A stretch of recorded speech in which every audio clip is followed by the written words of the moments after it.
Treasure vault? Herag asked with some interest. Does your treasure vault have any good items? Of course. Baron Hu En was quite proud, having great confidence in his own treasure vault. Herag mused, then I hope your treasure vault can satisfy me.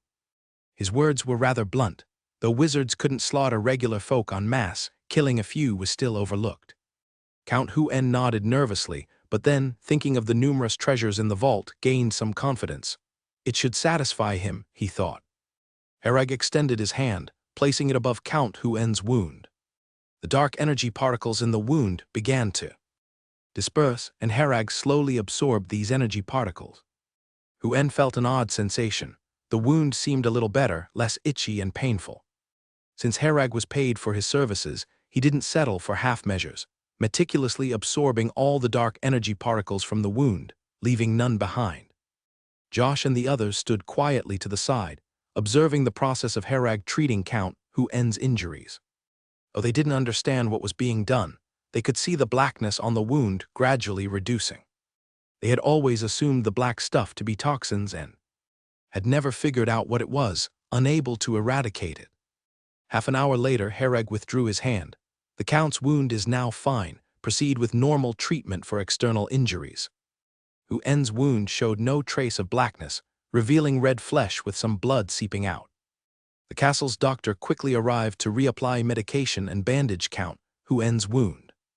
Even though Herag had some white sage healing potion, it was too wasteful to use on a noble like this.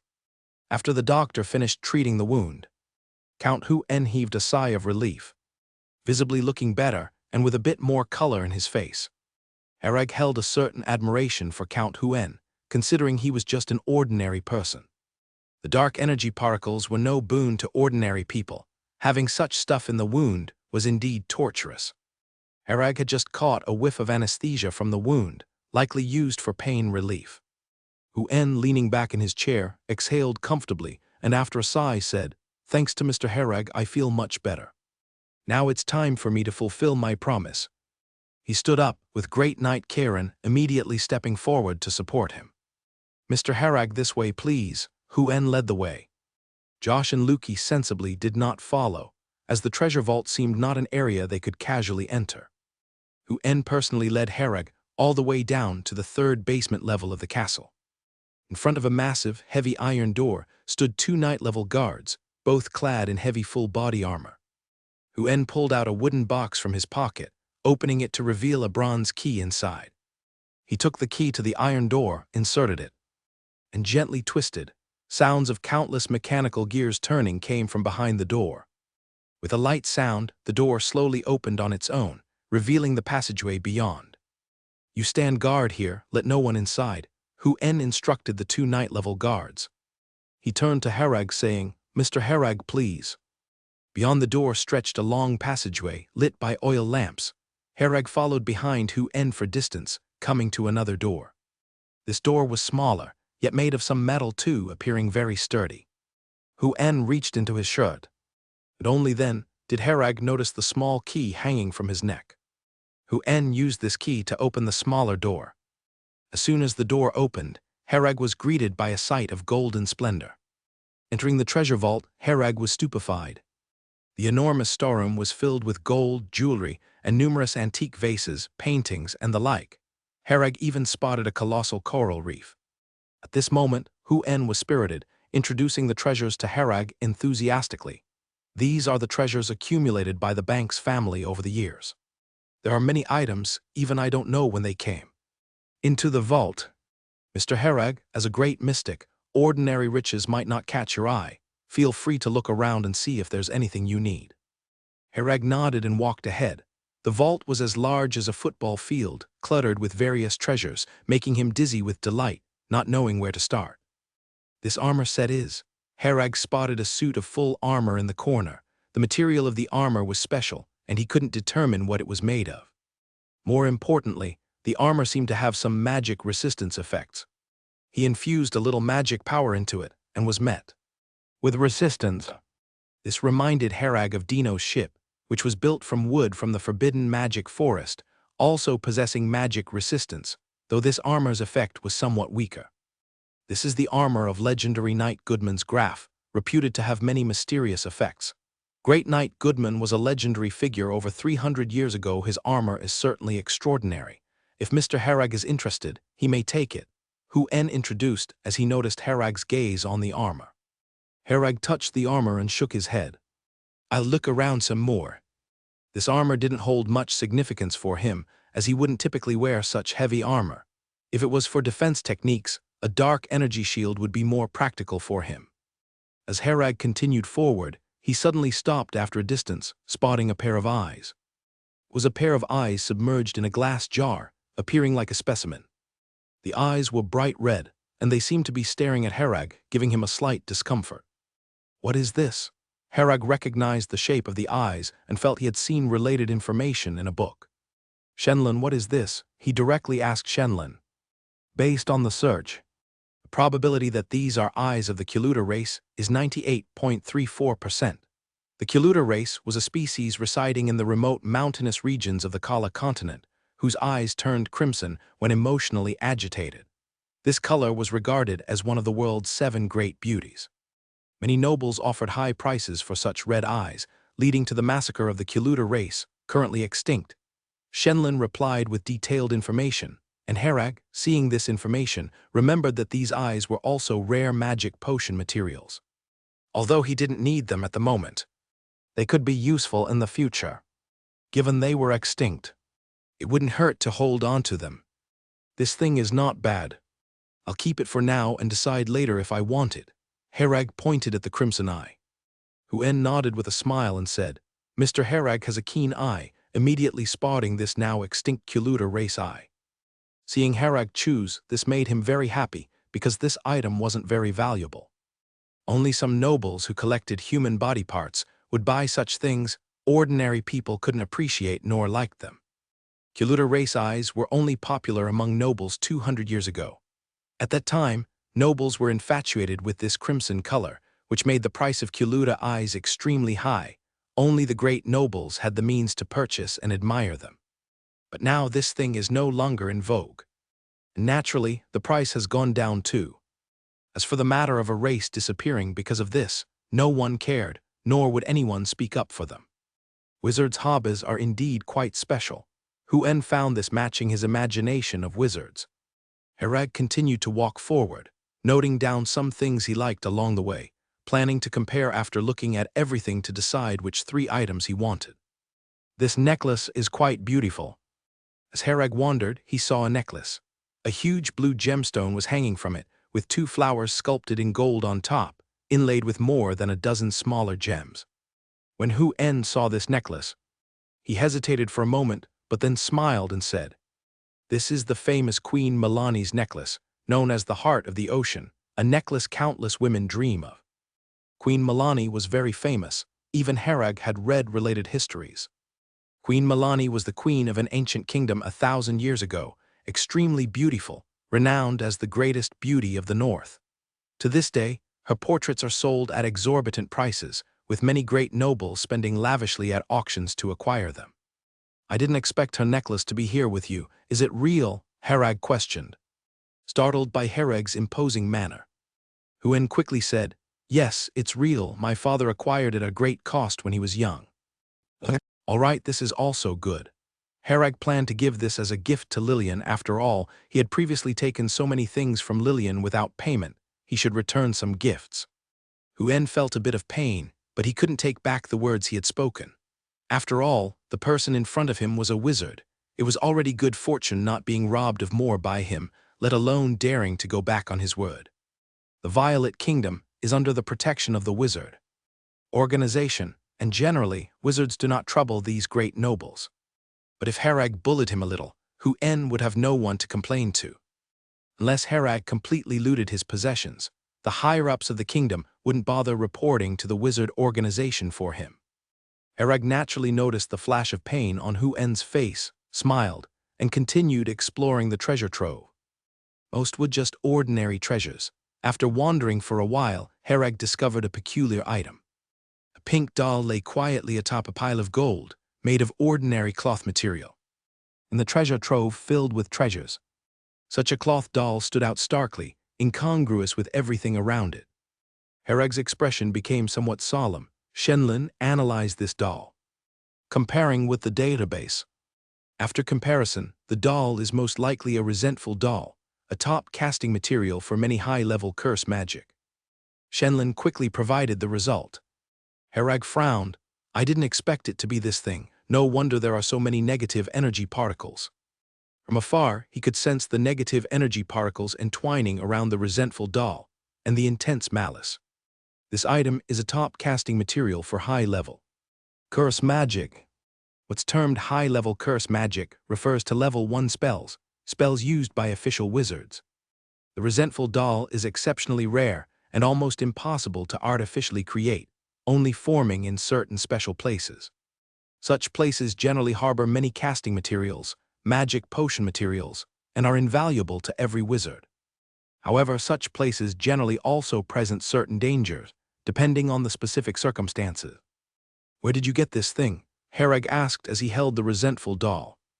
This item isn't something ordinary people could come into contact with.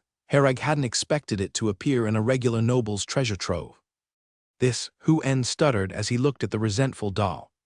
I'm asking you, where did you get it? Herag impatiently asked again. Hu-En stammered. This doll is an ominous object, Mr. Herag, best not take it.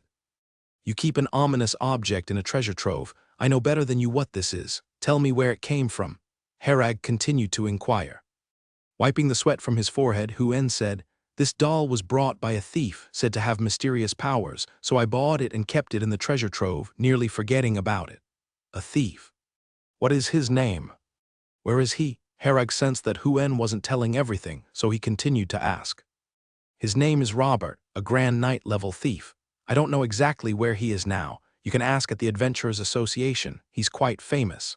Fearful that the situation wasn't simple, Hu-En quickly spilled everything he knew like beans from a bamboo tube. A Grand Knight level thief? Herag suddenly thought of the thief who'd been following him the other day. Perhaps it was the same person. There couldn't be two Grand Knight level thieves appearing so shortly. Understood. Herag nodded. I'll take this doll, the Heart of the Ocean necklace and the Crimson Eye.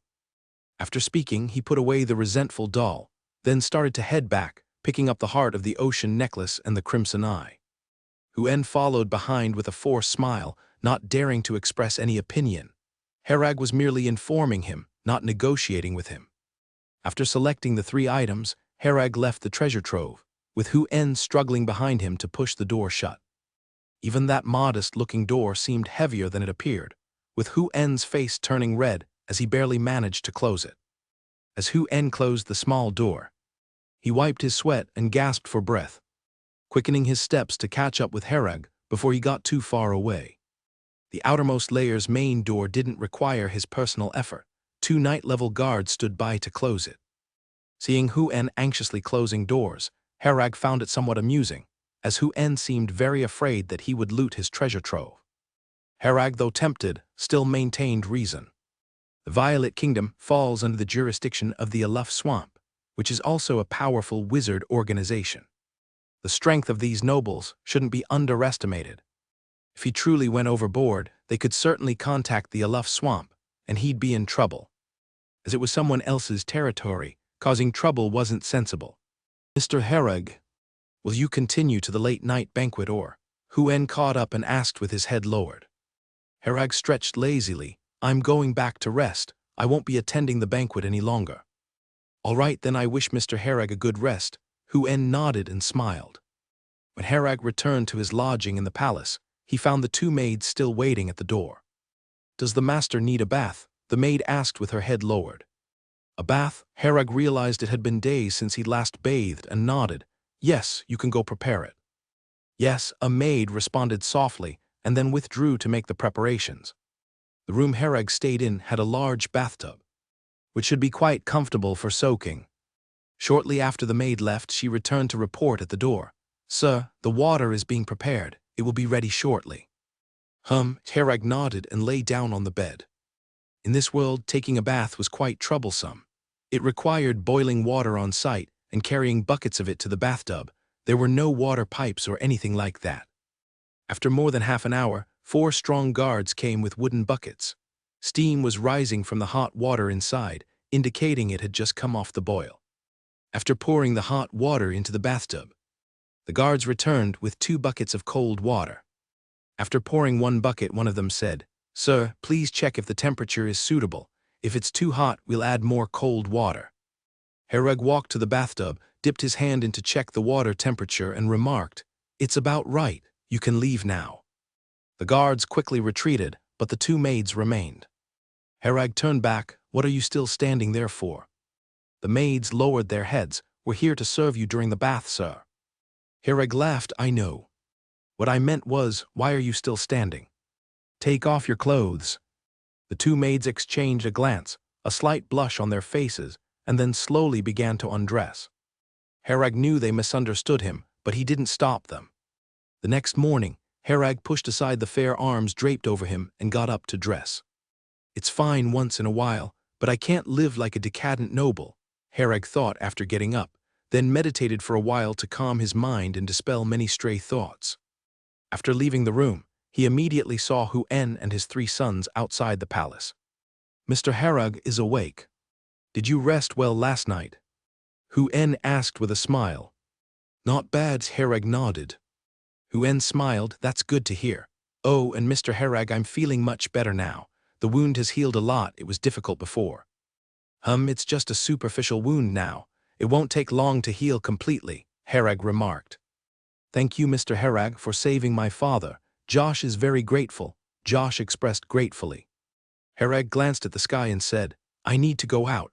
I'll be leaving in a couple of days, so I won't bother you for long." Huen quickly replied, "Mr. Hereg, it's no bother at all. We're more than happy to have you here. If possible, please stay longer, and we'll provide whatever you need. By the way, where is Mr. Hereg going? Maybe I can help." He promptly offered assistance, as it was rare for something in Markfield City to be beyond his reach. All right, I was planning to visit the Adventurers Association," Hereg thought, realizing Huen might be able to help. The Adventurers Association, what is Mr. Hereg planning to do there? Huen felt a vague sense of foreboding. "I'm planning to find that thief named Robert and ask him some questions," Hereg said casually. Huen laughed. "Such a small matter shouldn't trouble Mr. Hereg. Don't worry, I'm well acquainted with the people at the Adventurers Association. I'll just have to talk to them, but be prepared, Robert is quite elusive and may not be in Markfield City." "No problem, I just need to know where he is." Hereg decided to find this Grand Knight-level thief to ask some questions. Huen nodded with a playful smile. "I'll go inquire for Mr. Hereg right away." "Then I'll wait for your news." Hereg turned back into the room, preparing to continue his meditation practice. The reason he wanted to find Robert was simple. He wanted to ask about the origin of the resentful doll. He needed to know where it came from to make future plans. If Hereg guessed correctly, the source of the resentful doll wouldn't just have one type of casting material. There must be other valuable things there. However, such a place might also harbor dangers that needed to be assessed carefully after gathering more information.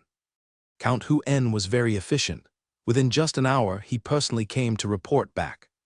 "Not in Markfield City?" Hereg asked, casually popping a grape into his mouth. Huen wiped sweat from his forehead. "Yes, I just consulted the chairman of Markfield City's Adventurers Association. Robert went out a couple of days ago." "Where did he go?" Hereg inquired. "The information suggests he's on a mission in Storm City, tasked with protecting a noble," Huen explained. Storm City. Hereg recalled the map and realized it was south of Markfield City, outside the jurisdiction of the Tassoni territory. "It's under Duke Theodore's domain. If Mr. Hereg plans to go, I can write you a letter of introduction," Huen offered. Hereg gave him a sidelong glance and smiled. "Sure, write me the introduction letter. I'll set off right away." Now so urgently, Count Huen was quite surprised. "I don't have much to do here. If I delay, I might lose track of Robert." Hereg decisively began packing his belongings. Seeing Hereg's determination to leave, Huen remarked, "I'll arrange it for Mr. Hereg immediately." Huen quickly got Hereg a carriage and a robust coachman. He had also arranged for the 2 maids who served Hereg the previous night. "No need for the maids. I'm not going out for leisure," Hereg refused, having no time to take care of them, nor could he cast them aside once he was tired of them. For nobles, these maids were just property. Staying in the castle ensured a secure life outside. Once leaving Herag, they lacked even basic survival skills. Count Hu-En originally planned to arrange a bunch of guards, but Herag thought about it and refused. The symbolic significance of these guards was greater than their actual function. If he could handle it himself, he didn't need them, and if he couldn't, these guards would be of no use either. Moreover, within the territory of the Banks family, few bandits dared to attack their carriages, making the presence of guards somewhat redundant. Herag finally left only the driver, someone to navigate the roads, allowing him to have some peace of mind. "Mr. Herag," Josh hesitated to speak. Herag was about to board the carriage, turned around and smiled. "Your father can live for a long time yet. There should be not much trouble now." If the dark energy particles in Count Hu-En weren't removed, he indeed wouldn't have long to live, and these two brothers would surely wage a great battle for power and profit. Now Count Hu-En can live for at least another few decades, so there's no need for the brothers to fight to the death. They can comfortably be noble scions. Josh seriously nodded. "Take care, Mr. Herag." Herag's carriage was evidently prepared meticulously by Hu-En. Inside was a spacious bed covered in soft silk, allowing for comfortable rest during the journey. Behind the bed, there was a cabinet on the wall with bottles of red wine inside. Food and other supplies were stacked in the latter half of the carriage, plenty for Herag and the driver to enjoy. The driver's name was Sid, 19 years old. He appeared to be a clever young lad. The carriage exterior was luxuriously adorned, especially the emblem of the Banks family was quite prominent, prompting pedestrians on the street to quickly dodge aside, afraid to approach. Herag lay inside the carriage, silently meditating. The seventh star in his mind was slowly forming. Herag completed his meditation practice, leisurely every day without urgency. Until finding a method to effectively speed up meditation, such things cannot be rushed. 2 hours later, Herag slowly opened his eyes. He stroked his chin thoughtfully. It is estimated that it will take another 3 months to complete the meditation of this star, and based on this calculation, it will take more than a year to meet the promotion requirements for a third-class wizard apprentice. This body is 15 years old. I need to advance to an official wizard before 18. Most official wizards are promoted before 18. If it exceeds 18, the probability of promotion to an official wizard is quite small. Herag temporarily didn't understand the principle. All he could do was to improve his strength as soon as possible and let his spiritual power meet the standard early. Shenlin searched for methods to accelerate meditation or enhance spiritual power. Herag looked at the long list and continued to give instructions. Filter for methods with no side effects, suitable for me and achievable at this stage. 1. Formulate magic potions to assist meditation, accelerating meditation speed. 2. Formulate magic potions to increase spiritual power, more quickly meeting promotion requirements. Shenlin provided 2 methods that seemed feasible at this stage. Herag continued to ask, "Is there a formula for a magic potion to accelerate meditation?" The formula requires research, and the main body needs to experiment and verify. Then simulate the formula for a potion to speed up meditation. How long will it take? Task has been archived, expected to take 6 hours, estimated to consume 19% magic power. Rag was a bit surprised. It actually takes so long. He didn't expect Shenlin to take 6 hours to complete this task. This task involves multiple data calculations and simulations, so it will take longer, Shenlin explained. Herag planned to let Shenlin complete this task first before simulating the formula for a potion to increase spiritual power, but he didn't have much hope. Existing potion formulas can also increase spiritual power, but their price wasn't something Herag could consider now. Magic potions that can directly increase spiritual power are very expensive. Herag didn't think Shenlin could create a cheap version. 3 hours later, the speed of the carriage began to slow down. They had already left the city, traveling through desolate countryside for a long time. Sid, sitting in the carriage head, said, "My lord, I remember there's a village ahead. We can rest there tonight." Herag lightly responded. Staying overnight in populated places never goes wrong. In deserted areas, anything might happen. The carriage slowly came to a stop. Sid lifted the curtain, bowed his head and said, my lord, we're here." Herag got off the carriage. Ahead was a dilapidated village, houses all made of piled-up earth, resembling caves inhabited by primitive people. Most people in the village hid in their houses, peeking through doors or windows, quietly observing Herag and Sid. At the village entrance stood an elder with grayed hair, who, upon seeing Herag disembark, trembled and knelt. "Spare us, my lord, we will pay the taxes we owe as soon as possible. We truly can't gather any money now, please grant us some more time." Herag glanced at him and said, "I am not here to collect taxes, I am merely passing through and plan to stay here for the night. Please excuse the disturbance." "Not here for that." The elder laboriously lifted his head, straining to observe the carriage, but on the carriage it clearly is. Sid explained at this point, "Herag is a guest of our bank's family, merely passing through today." Only then did the old man realize he might indeed have misunderstood, letting go of some weight in his heart. "Bring out your best food, my lord is weary from travel, and prepare the best room for my lord to rest," Sid ordered unceremoniously. The elder looked troubled, but dared not defy, quietly saying, "I will prepare it right away." Herag looked at the impoverished village and thought to himself, what could they possibly prepare? He reached out to stop the elder. "No need, we have enough food ourselves. From what I've seen, you probably don't have any suitable places here either. I'll rest in the carriage tonight so we won't disturb you further." This, Sid was surprised, considered such arrangements quite natural, unexpected that Herag intended to sleep on the carriage. He had thought of selecting a pretty girl from these peasants to send to Herag in the evening. Herag gave him a stern look. "We are only staying here for the night. Don't cause an uproar among them, I prefer quietness." Seeing Herag's slightly threatening gaze, Sid bowed and said, "Understood, my lord." Herag did not think of himself as a savior, nor could he offer any help to these peasants. This was a societal issue that he alone could not change. But he couldn't bring himself to absorb the blood of these starving, skin and bones peasants when he had food to satisfy himself. Herag didn't even enter the village, he started, settling down at a flat spot near the village entrance. He took a pot and stove from the carriage, sending Sid to find some firewood nearby, then skillfully lit a fire and started cooking. In front of Sid, Herag snapped his fingers and a flame sprang to life, making Sid widen his eyes in awe and regard Herag with even more reverence.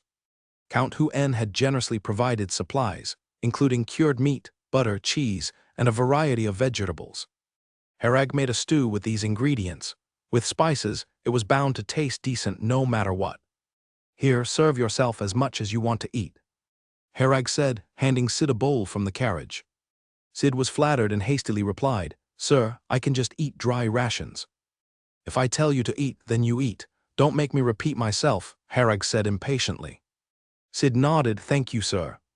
Carefully, he used a fork to spear a piece of meat and some vegetables from the pot, then squatted by the carriage to eat. Herag devoured the entire pot of meat and vegetables. His body was growing ever stronger, and his appetite was increasing. The aroma of the meal wafted into the village. Many villagers smelled it but didn't dare come closer, fearing they might anger the prominent person by the carriage. Herag had no intention of distributing food, as the supplies were for the rest of the journey, and a shortage would only cause problems later. He had been in this world long enough to understand many issues stemmed from the era and society, and he didn't have the power to change things. Several hours later, as Herag was lying reading, the sound of Shenlin's enhancement beeped up. "Task completed. The formula for accelerating main meditation speed potion has been calculated. Ingredients are as follows: 100 ml of pure water, 30 ml of mist tree man juice, 10 grams of dragon's tooth grass powder, 3 drops of poisonous violet juice, 9 grams of dragon's blood grass powder, 5 drops of mandala juice." Herag looked at the formula, contemplating the characteristics of these materials' interactions. He couldn't experiment at the moment and would have to wait until he had the chance to verify the effects later. Shenlin, infer a magic potion formula for increasing spiritual power. Task filed, expected time 6 hours and 30 minutes, estimated magic power consumption 21%. After issuing the command, Herag continued to read, with an oil lamp burning inside the carriage, casting a dim light. Only the sound of insects could be heard outside the carriage, with no human noise. The village lay deathly still, as if everyone knew an important person was at the entrance that night and dared not disturb him. The next morning at dawn, Harag ended his meditation early, then kicked Sid, who was sleeping beside the carriage, awake, informing him to proceed. Harag didn't want to linger in that place, feeling that just standing there put immense pressure on the villagers, making the atmosphere very oppressive. There was a small stove fixed to the floor of the carriage. Harag lit it to brew a pot of coffee. The stove was cleverly designed, with a conduit leading outside the carriage to vent smoke. Harag still opened the carriage window as a precaution. After finishing these tasks, Harag waited for the coffee to brew while continuing to read the spell model book of the Dark Energy Shield. Soon after, the Shenlin inferred magic potion formula for increasing spiritual power was completed. Task completed. The formula for increasing spiritual power potion has been calculated. Ingredients are as follows: 100 ml of pure water, 50 grams of star crystal, 5 grams of black-edged sunflower powder, 4 drops of hallucinogenic herb essential oil. Harag frowned. These materials are not simple. It seems Shenlin's inferences are still very costly. He thought for a moment and decided to put the formula aside, as the recipes provided by Shenlin might not be correct, and they required experimental verification. However, these materials were too expensive, and the experimental costs were high. He didn't have the money for experiments at the moment. 6 days later, the carriage arrived at Storm City's territory. Along the way, Harag encountered 2 attempts to intercept him, both by destitute victims of famine trying to rob him because they couldn't find food. The local lords didn't care about their lives, so they had no choice but to resort to robbery on the roads. Harag didn't make things difficult for them. He performed a simple magic, and the destitute victims fell to their knees in pleas. More interestingly, the local lords warmly welcomed Harag, clearly having gotten word that an important person was passing through. Harag looked at the table full of food and drink, remembering the starving, skin and bone refugees, and shook his head helplessly. After entering Storm City's territory, patrol soldiers could be visibly seen, armed to the teeth. Harag was soon stopped for the first time, but passed through smoothly. The Banks family crest on the carriage served as an excellent identity proof, not to mention that Harag had 2 letters of introduction written by Count Huen. One letter was for Duke Theodore of Storm City, and the other for the president of the Adventurers Association in Storm City. Harag didn't plan to find Duke Theodore. The letter was just to reduce potential trouble at critical moments. His main objective was to find the Adventurers Association president, and then find Robert to inquire about some matters. After half a day of writing, Harag finally saw Storm City in the distance. It was a city even grander than Markfield City, with taller and thicker walls. Most importantly, the city had a sense of ruggedness and history, making one feel instantly like they could see the rich history in the walls. "Where to first, sir?" Sid asked after passing the gate guard's inspection. "I heard from Huen that your family has a base here," Harag inquired.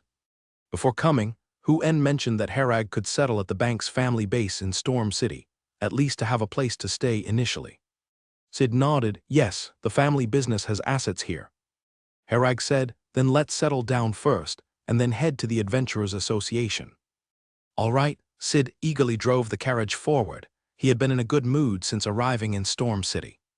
The Banks family had a diverse business in Storm City, including taverns, casinos, inns, an herb shop, a blacksmith shop, and more. The carriage stopped at a place called Banks Inn, and soon an inn attendant came out, leading the horses to the backyard for proper feeding. Harag's room was swiftly arranged. It was the largest and best room available. "Do you know where the Adventurers Association is?" Harag asked after securing the room key. Sid hastily answered, "Yes, I've often come to Storm City to handle business for the master and young master, so I'm very familiar with it." "Good, you lead the way," Harag nodded. The horse of the carriage had already been swapped for a strong tall stallion. Once luxurious and extravagant carriage of the Banks family didn't stand out much on the streets of Storm City. Such carriages were a common sight, many even more ornately decorated. The headquarters of the Adventurers Association in Storm City had a 5-story building, with the first floor serving as the quest hall, bustling with people dressed as adventurers coming and going. "I wonder how Emil and the others are doing," Herag recalled that Emil had also become an adventurer, supporting Jimmy and the others by taking on various tasks. Back when he settled in the Moonlight Forest, he had written a letter. However, it was destined to be a long time before Emil could receive it, as the letter needed to cross vast oceans and wait for a ship to pass by Colson continent to be delivered. It might encounter various accidents along the way, and the letter could possibly never arrive. Given the time, Emil's child should have been born by now, and I'm still his godfather. Herag felt somewhat sentimental as he remembered these matters. Herag thought of this person again, astonished that Malcolm, even in the Green Cottage, was a well-known level 1 wizard with formidable strength. Baron Buck falling into the hands of such a person was unfortunate, resulting in the annihilation of the entire family, leaving only Emil as a survivor.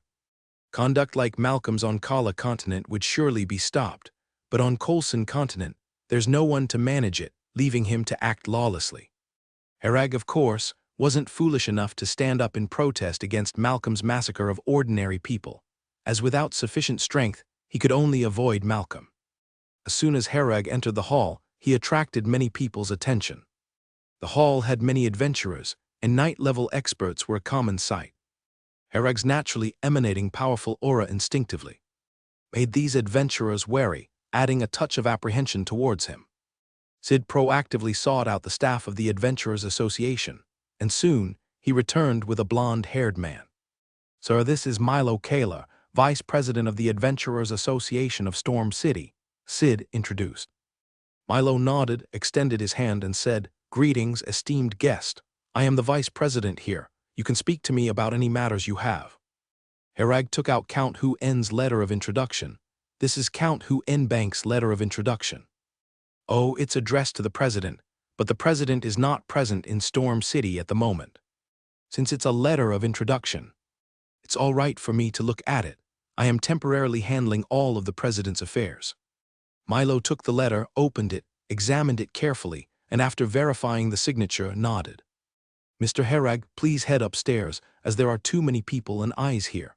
Milo invited Herag upstairs to discuss matters. The second floor was Milo, the Vice President's office, where Sid stopped at the doorway, standing as a guard.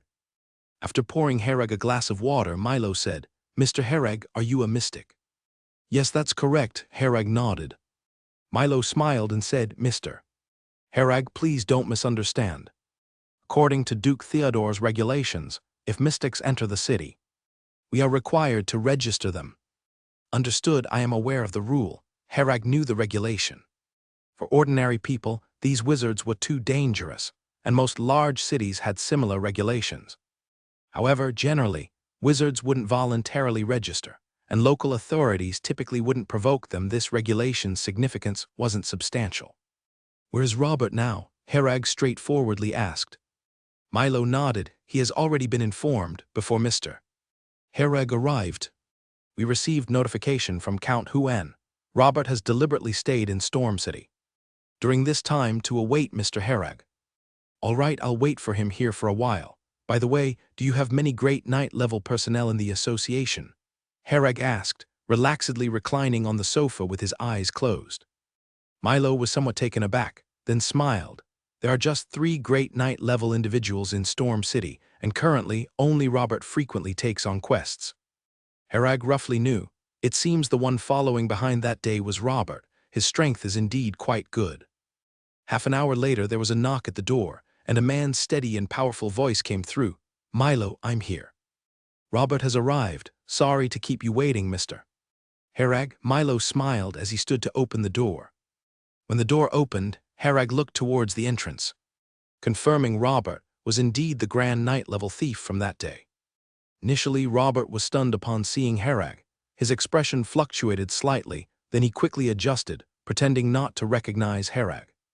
"It's really him. Did he recognize me?" "No, that day he probably only sensed my presence but couldn't have seen what I looked like. He shouldn't be able to recognize me." Robert's mind raced as he walked over. "Robert, this is Mr. Herag. He wants to inquire about some matters.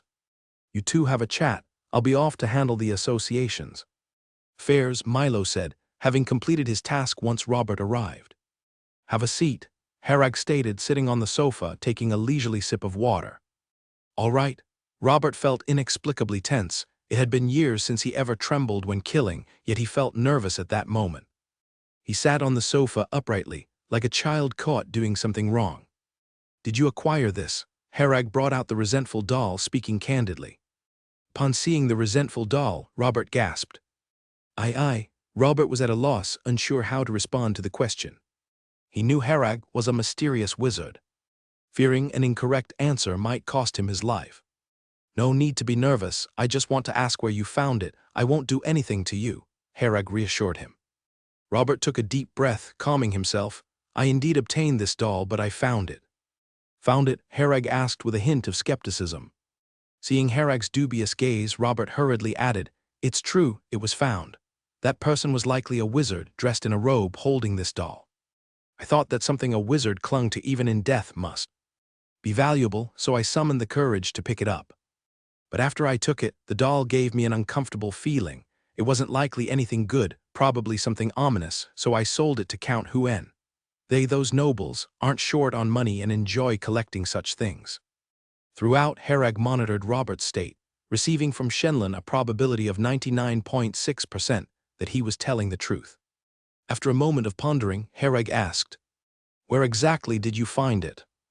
Picked it up on the only path leading into the mountains. Outside Valley Town, Robert said, glancing at Harag as if to gauge his reaction.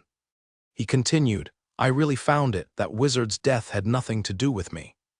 Seeing Robert's eagerness to explain, Harag knew he was misunderstood, so he said, I have nothing to do with that wizard. I don't even know who he is, and I'm not here to accuse anyone because of his death. Only after hearing this did Robert relax and breathe a sigh of relief. Valley Town. Harag had never heard of this place before. He looked at Robert and asked, Where is Valley Town? Just east of Storm City, about a 3-day ride away.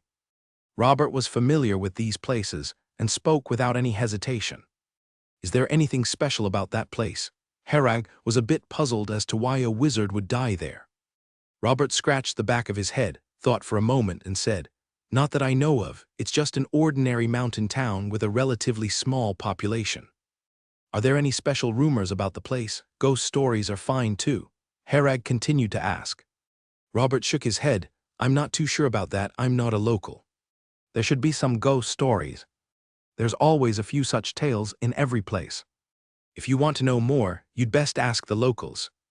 Does the Adventurers Association have any information on that place? Harag asked. Robert nodded. They should. The association usually keeps records of the surrounding areas. Don't leave yet, we might need you to lead the way later. Harag stood up, ready to look into the Adventurers Association's records. Upon hearing the news, Milo quickly rushed over, taking Harag and Robert to the 4th floor. The 4th floor resembled an archive, with rows of cabinets filled with files. These are records of the surrounding geography. Let me see for Valley Town. It should be here. Milo searched through the cabinets and finally stopped in front of one, opened it, and took out a file folder. Milo handed the file folder to Harag. This contains all the information about Valley Town for the past 30 years. Harag took the file folder and pulled out a thick stack of documents. He sat down on a long bench nearby, slowly perusing the Valley Town records. Valley Town has a history of over 200 years, with a population consistently between 200 to 300. From the records, it appears to be a very ordinary town with nothing special about it. The records note some information from the past 30 years, the most serious being geological disasters like landslides, but nothing seemingly unusual. Could it be this isn't the place? Originally, Harag suspected Valley Town might be the production site of the resentful doll, potentially a resource point, rich in casting materials and magic potion materials. Places like this usually have some strange occurrences, which for ordinary people would be supernatural events. However, this Valley Town was too ordinary, without any anomalies. Vice President Milo, do you know anything about this place? Harag asked after reviewing the materials. Milo thought for a moment and said, I'm sorry, I'm not very familiar with it, it's just an ordinary town. A wizard died there not long ago, did you know? Harag asked Milo. Milo was a bit surprised. A wizard? I hadn't heard about that. Harag glanced at Robert. That's what he said. Robert explained, I did indeed find a dead body out there on that mountain path with that doll in its hand, but I can't confirm if it was a wizard. I judged it based on the attire. But I haven't heard any follow-up news from there either. So it might not even be a wizard. Milo queried. That can't be right. Whether the deceased was a wizard or not, I haven't heard of anyone dying in Valley Town. When did you find the body, Robert? About 2 months ago, Robert replied truthfully. Milo shook his head. Impossible. For the last 2 months, I haven't heard of any deaths there. Unless Robert was the only one who saw the body and someone disposed of it before anyone else could notice.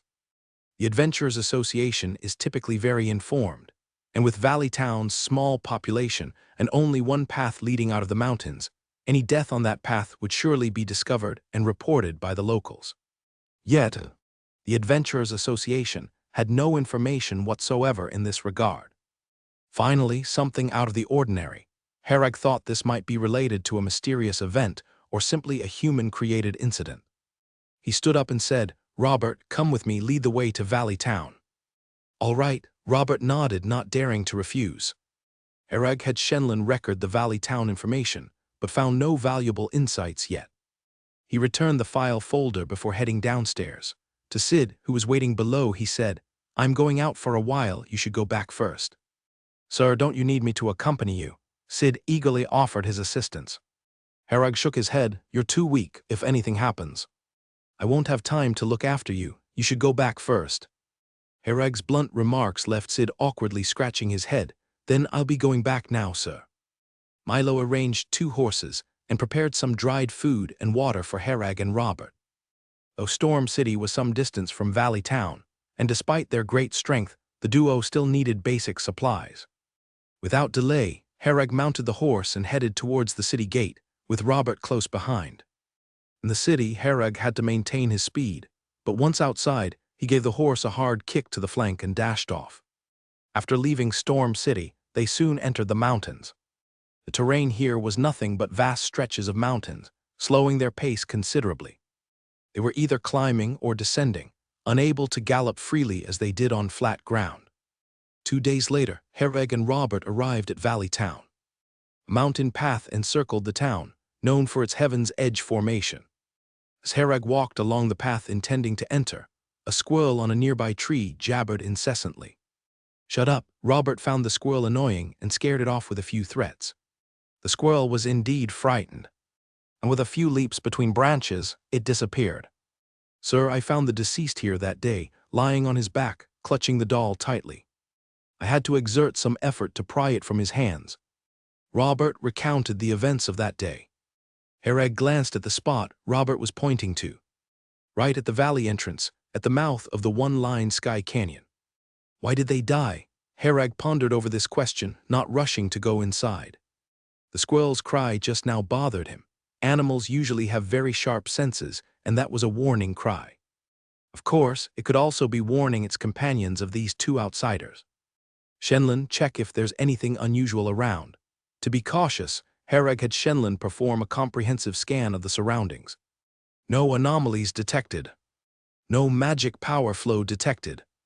No magic power residue detected. Herag scrutinized Shenlin's detection results. Everything appeared normal. He glanced at the valley and took a step inside. Nothing unusual and nothing happened. Herag closed his eyes to sense, finding the free energy particles around were very normal, with no special fluctuations or flows. The light in the Heaven's Edge was relatively dim.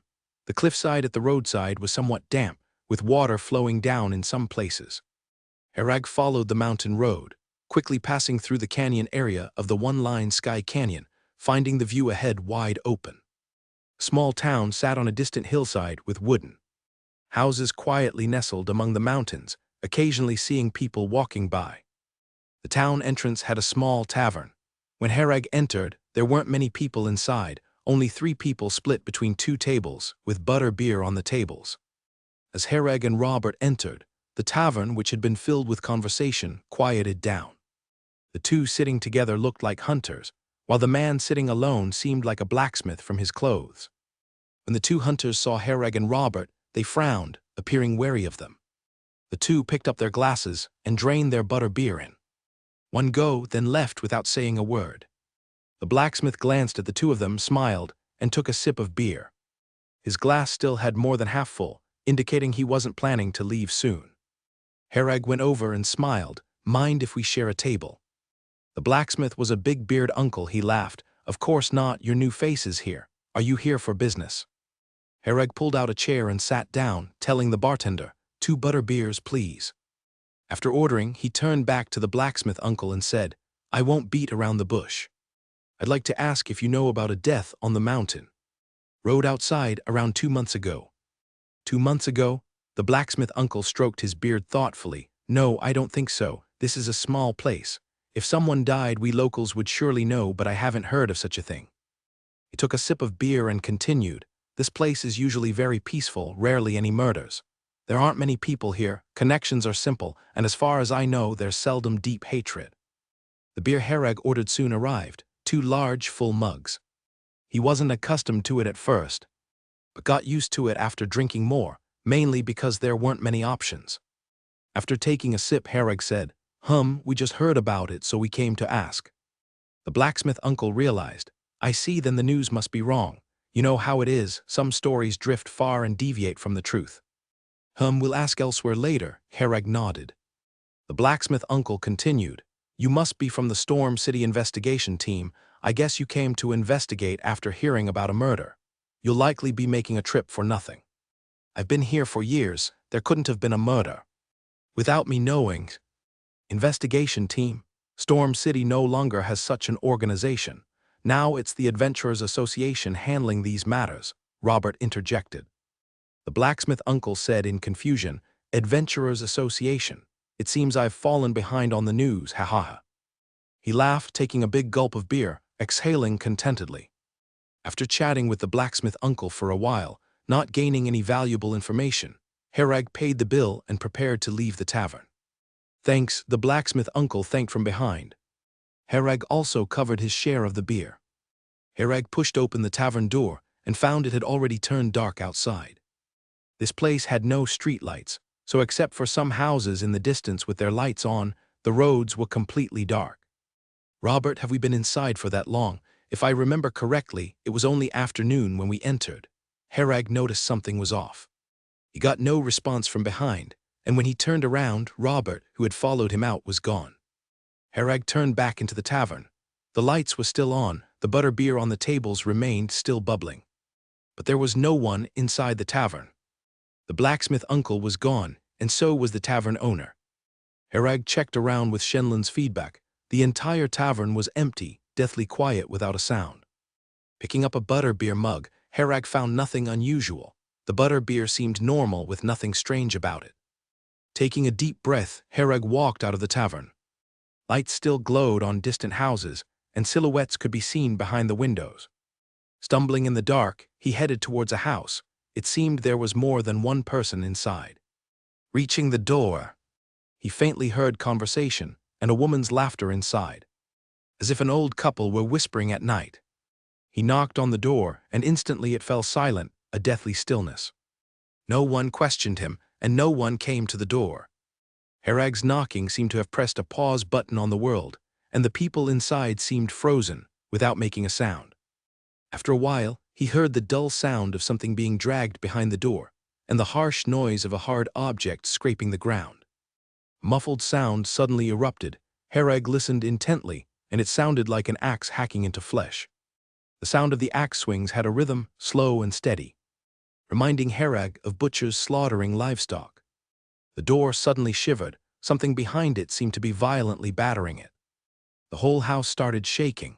Whatever was behind the door was clearly accelerating its assault, desperately trying to break out. The door's quality was unexpectedly high.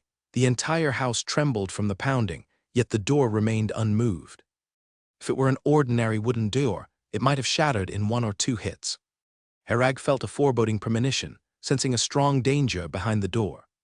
Instinctively, this thought surfaced, and he quickened his pace to leave the house. Herag saw through Shenlin's environment monitor that there was nothing behind the door, no one at all. Yet the whole house continued to shudder violently, and the banging behind the door grew stronger. There were definitely people just now. Hereg had seen through Shenlin's monitor that there were indeed two people inside the house, a man and a woman. But at some point, these two people disappeared without a trace, and Hereg couldn't sense it. He didn't find out from Shenlin's feedback when they had vanished. Better retreat first. After thinking it over, Hereg felt it was too dangerous to stay and decided to turn back, intending to leave via the mountain road. As Hereg walked forward, he suddenly heard footsteps behind him. He immediately stopped, and the footsteps behind him also came to a halt. "Who's there?" Hereg looked back, seeing nothing but emptiness, and Shenlin hadn't detected any living presence. Dark energy shield. Hereg applied 3 shields to himself, feeling a bit more secure in his heart. Not noticing anything unusual, he continued to walk forward. The footsteps behind sounded again, and Hereg felt that there was indeed a person pressed close behind him. He could even feel the breath from behind blowing on his neck. But when he turned around, there was still no one there. The 3D model of the surroundings floated in Hereg's vision. He carefully checked every area, finding no second person present. He quickened his pace, simply rushing forward, and the footsteps behind also sped up, seemingly pursuing him closely. Hereg suddenly stopped, frowning as he looked at the surrounding scenery. Turning around, he saw the road leading to the foot of the mountain, and in the distance at the foot of the mountain, he saw the one-line sky canyon. Why am I at the top of the mountain? Hereg found that at some point he had reached the mountain top, the area with the densest houses in Valley Town.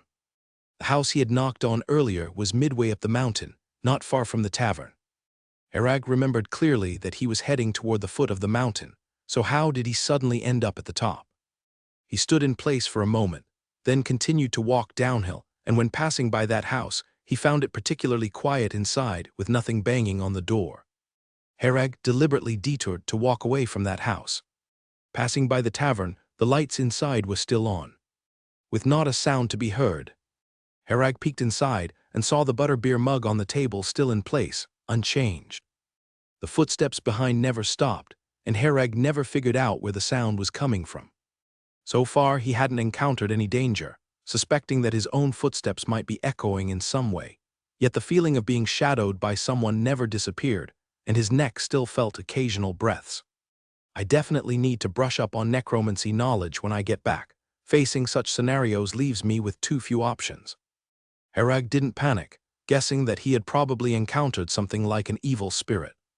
Necromancy is a vast field, encompassing all sorts of knowledge, and many wizards specialize in it.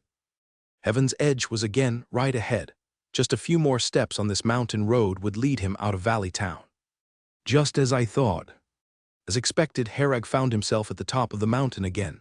He hadn't sensed when the surroundings had changed, not at all aware. The positions of the stars. Hereg closed his eyes, sensing the positions of the stars above. The star positions hadn't changed much, differing little from usual. Hereg could still clearly sense their presence. Seems like the road down the mountain won't work. Hereg turned to look deeper into the town, where there were no streetlights. Only the residents' homes were lit. But after the recent experiences, he dared not knock on doors to seek out locals. He walked forward, intending to check out the situation in other places, and the footsteps behind instantly sounded again. Hereg discovered a 3-story house, with lights on inside and voices, and the sound of a violin emanating from within. There was a garden on the ground floor of the house, and from a distance, Hereg felt that the plants in the garden seemed familiar. He slowed his pace and approached stealthily, the footsteps behind echoing loudly. The garden had many sunflower-like plants, but at this time, the flower heads were drooping back, facing away from the street outside, making it difficult for Hereg to see the situation clearly. He drew closer, finally seeing the garden situation through Shenlin's detection. So many are demon flowers. Hereg was shocked. The entire garden was full of demon flowers, the main ingredient for the Dawn potion, which he had only recently dealt with as tricky magic potion materials. The footsteps behind Hereg startled these demon flowers, causing them to raise their heads, each revealing coquettish female faces. The demon flowers all smiled seductively at Hereg, their heads and stems swaying slowly like women's waists. Protected by the dark energy shield, Hereg was immune to the demon flower's allure. Without saying a word, He retrieved a herb shovel from the space ring, jumped into the garden, and began digging. With each shovel strike Hereg made, the demon flower in front would start to scream. But the screams were peculiar, not screams of pain, but rather akin to that kind of moaning. The expressions on the faces in the flower heads grew stranger. Hereg excavated the soil beneath the demon flower, then grabbed the roots and slowly pulled them out. As he grasped these roots, the demon flower trembled all over, its cries growing louder, as if the root area was particularly sensitive to them. Soon the demon flower convulsed slightly, its long roots going limp, collapsing onto Hereg, the expression on the flower face. Hereg glanced at it, wrinkling his brow slightly with disdain as he peeled the demon flower off himself, then placed the entire plant into the space ring. After finishing one, he immediately proceeded to dig up a second. Demon flowers are a valuable commodity, sellable for quite a few magic stones. Hereg paid no heed and planned to uproot the entire garden of demon flowers. Soon the place was filled with rising and falling cries. Midway through digging up 16, movement occurred inside the house. He turned his head and saw a window next to him opened unnoticed, and a woman was staring at him through the window, wide-eyed.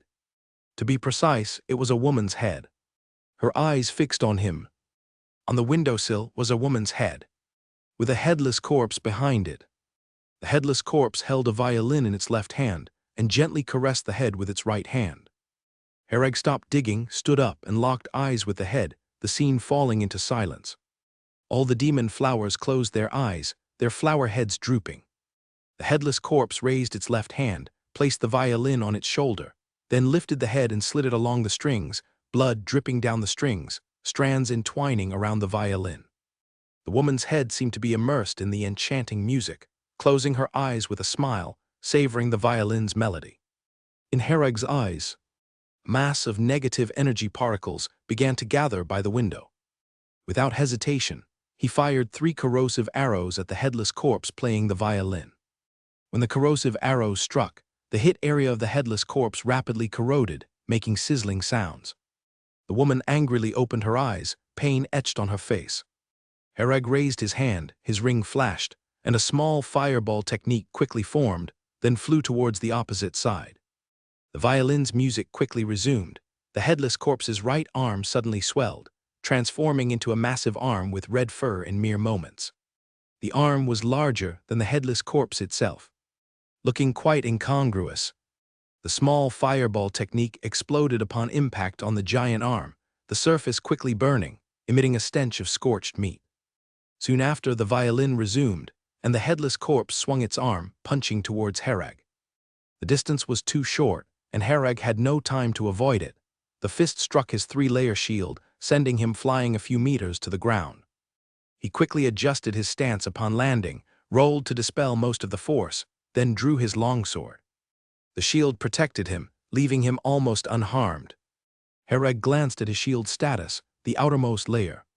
The ice shield had taken significant damage and could likely only withstand one more such attack before shattering. Wind Elf's Blessing. Hereg used another demonized item, boosting his agility by 2 points. He focused intently on the headless corpse and accelerated towards it. The violin sounded, and the arm swung once more. This time Hereg had enough time to react and plenty of space to maneuver. With the aid of Shenlin, he easily dodged this strike. The headless corpse's movements was somewhat clumsy, taking time to retrieve its fist after each attack. Seizing this opening, Hereg closed the distance to the headless corpse and struck at the violin with his sword. He noticed that countless negative energy particles surrounded the violin. Every time the violin sounded, the headless corpse would move, indicating that the violin was likely commanding the corpse. The longsword struck the violin, producing a metallic clash. Hereg was not surprised. He had anticipated the violin might be quite hard. Holding his sword with both hands, he began furiously hacking at the violin, clanging sounds filling the air. The violin was clearly not invincible, as sword marks appeared on it after a short while. Hereg grasped the violin, then slammed it forcefully to the ground. The music ceased abruptly, but Hereg didn't stop, wildly smashing the violin. He slammed it on the ground, against the wall, turning the scene into an act of sheer violence. The loud noise was reminiscent of a construction site. Herag didn't know how many times he smashed it until he stopped, realizing the violin's strings were all broken, and the body was heavily damaged. He tossed the violin on the ground, stamping it hard underfoot. Small fireball technique. Herag cast several more spells, until the negative energy particles dissipated from the violin before stopping. Looking up, he saw the headless corpse beside the window had slumped weakened against the sill, the giant right hand returning to normal. The right hand's clothes were torn, revealing a pale arm beneath. It should be dead, right? Herag glanced at the battered violin on the ground, feeling as though he had used excessive force to kill something. The demon flowers in the garden quietly lifted their heads to watch him. When Herag turned, they averted their eyes, as if he were truly terrifying. Seeing no anomalies around, Herag resumed digging with his shovel, with more than 10 demon flowers left to excavate. Soon the garden echoed with cries anew. An outsider would probably mistake it for some indecent party in this open-air garden. About half an hour later, Herag finished digging up all the demon flowers in the garden, collecting 42 in total.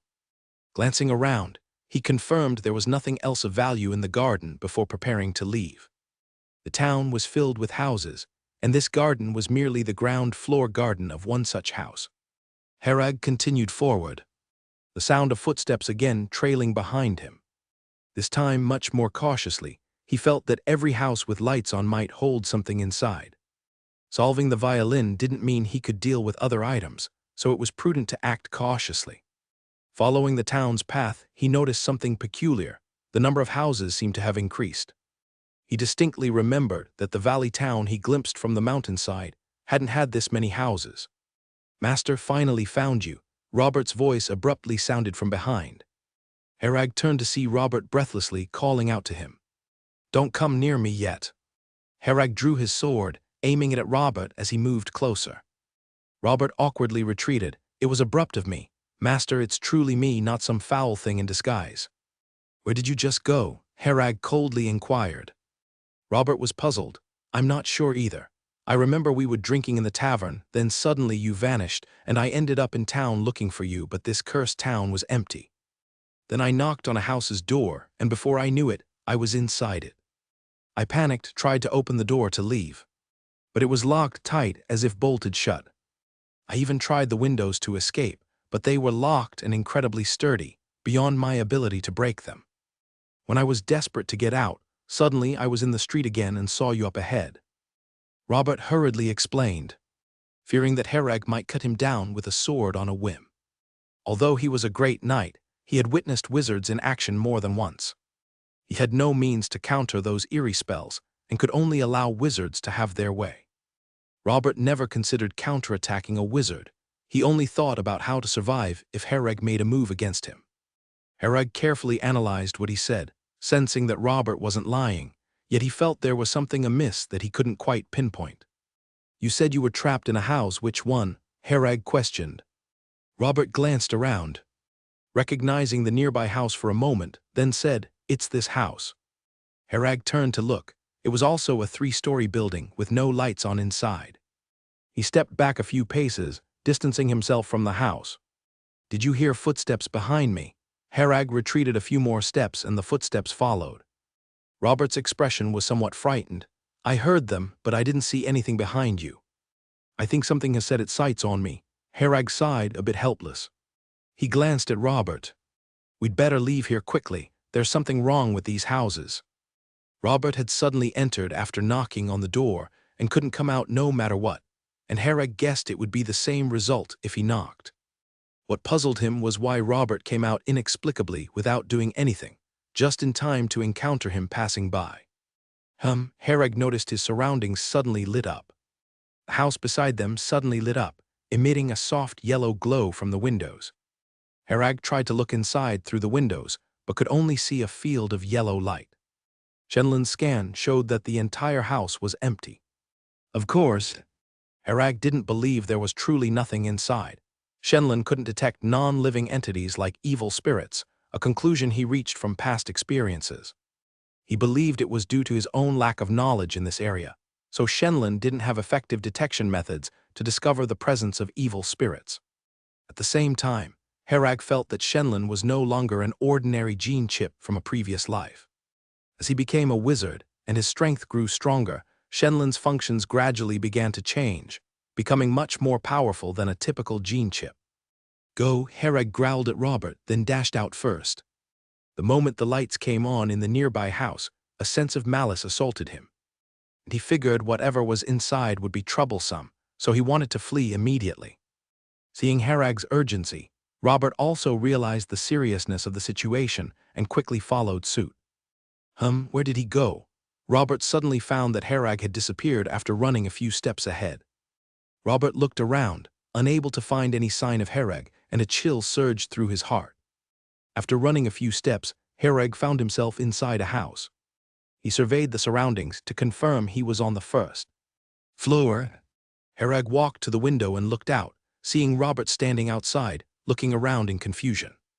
By observing the street scene outside, he confirmed that he was in the house that had just lit up. Herag checked the doors and windows. The window locks could be opened, but no matter how hard he pulled, the windows wouldn't budge.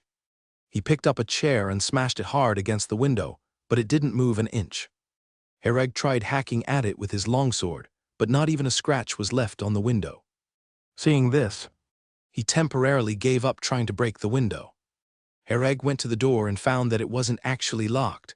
The doorknob could be pressed down, but the door just wouldn't open. No matter how much force he used, he couldn't open the door. After trying for a while, Herag gave up, not wanting to waste his energy. It was clear there was no conventional way out.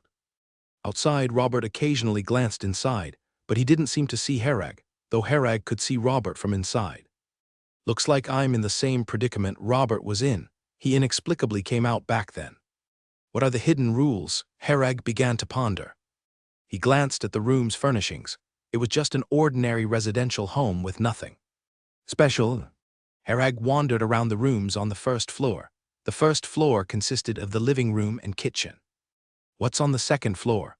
Although Shenlin's scan showed the second and third floors were empty, that didn't mean there weren't other things present. He cast 3 shields on himself and began to ascend the stairs. The entire house was pitch black, and Herag relied on Shenlin to see the interior. Though the lights had just come on, Herag saw that there wasn't a single lamp on the first floor. As Herag ascended the stairs, the footsteps behind him continued, the rhythm of 2 sets of footsteps following each other closely. Just as he reached the second floor, he stopped in his tracks. In the middle of the second floor was a dining table with a plate on it, containing a human arm. Judging from the wound on the arm, it had been forcibly torn off, still dripping blood, clearly freshly torn. Why does this hand seem so familiar? He looked at the arm, feeling as though he'd seen it before. It seemed familiar. Herag approached a bit more, noting the neatly placed knife and fork beside the plate, while the chair was slightly askew. It seemed as though someone had just been sitting there about to eat, but had suddenly left due to some matter, not even having time to put the chair back in place. Herag didn't touch the table or the arm, and continued on to other rooms on the second floor. Soon, he found a bedroom on the second floor with a large leg hanging by the second floor window, blood still dripping down, creating a puddle on the floor. In the bedroom, Herag found some items that appeared to belong to an ordinary resident's bedroom. A family photograph. On the bedside table, Herag found a family photo. It showed a family of 3. A couple and a young daughter. But strangely, the 3 people in the photo had no faces. Their facial features weren't blank spaces, but absent, just a flat facial surface. The room was very quiet, with the sound of dripping blood, drip, drip, clearly audible. Herag looked back at the leg again. The arm had no clothing, but this leg had tattered fabric hanging on it. It looks like Robert's pants. Recalling the fabric hanging from the leg, Herag noted it looked very similar in color and material to the pants Robert was wearing. But wasn't he outside? Herag recalled the arm on the dining table outside, suddenly realizing that it looked a lot like Robert's. Because of using a dagger for years, Robert had noticeable marks on his hand. No wonder it looked so familiar. When Herag saw that arm earlier, it felt familiar, but he didn't connect it to Robert right away. He had just seen Robert out in the street from the first floor window, so how could he be dismembered in an instant? Herag put down the photo he was holding, didn't touch the leg, and turned to leave the room. The arm on the dining table was still there. Hereg glanced at it as he passed by and then left. He continued to the other 2 rooms on the 2nd floor, where he also found a hand and a leg. There were also some photos in these rooms, both group photos and solo ones. Without exception, they all had no faces. Hereg strolled through the 2nd floor, finding nothing else, so he went up the stairs to the 3rd floor.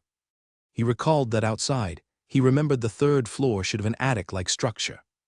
Upon reaching the 3rd floor, Hereg found it was indeed a low attic where you had to walk slightly bent over to avoid hitting your head. As he bowed his head, he noticed something and stopped. On the floor was a long trail of blood, extending all the way to the windowsill at the far end of the attic. Following the blood trail with his eyes, Hereg found a severed head placed beneath the attic window. He carefully identified the face. There were several terrifying wounds on it, making it almost unrecognizable. Hereg observed for a while. The wounds looked like they were made by an axe, very deep. The skin and flesh at the wound had rolled back, exposing the white bone underneath. "Did you die so tragically?" Hereg scratched his nose awkwardly. After all, it was him who asked Robert to lead the way, and now that Robert died so horribly, he felt somewhat guilty. Dying in such a place. Robert's remains couldn't even be taken out. "I should think about how to get out of here." Hereg shook his head. He was in danger himself and hadn't found a way out. If the dead Robert were real, then he probably wasn't far from danger himself. Despite being a strong Great Knight level, Robert was silently taken out. Hereg scanned the attic, which was full of clutter, nothing else. He was looking for the axe, the murder weapon used on Robert, but so far he hadn't seen it. After searching the attic for a while and finding nothing, Hereg started heading downstairs. He had been all around the house but found nothing else. If Robert is dead, then part of his body is still missing. Where did it go? Hereg was puzzled. Thinking as he descended the stairs, he returned to the 1st floor. Hereg went to the window to see if Robert was still outside, but as he approached, he found a face pressed against the window.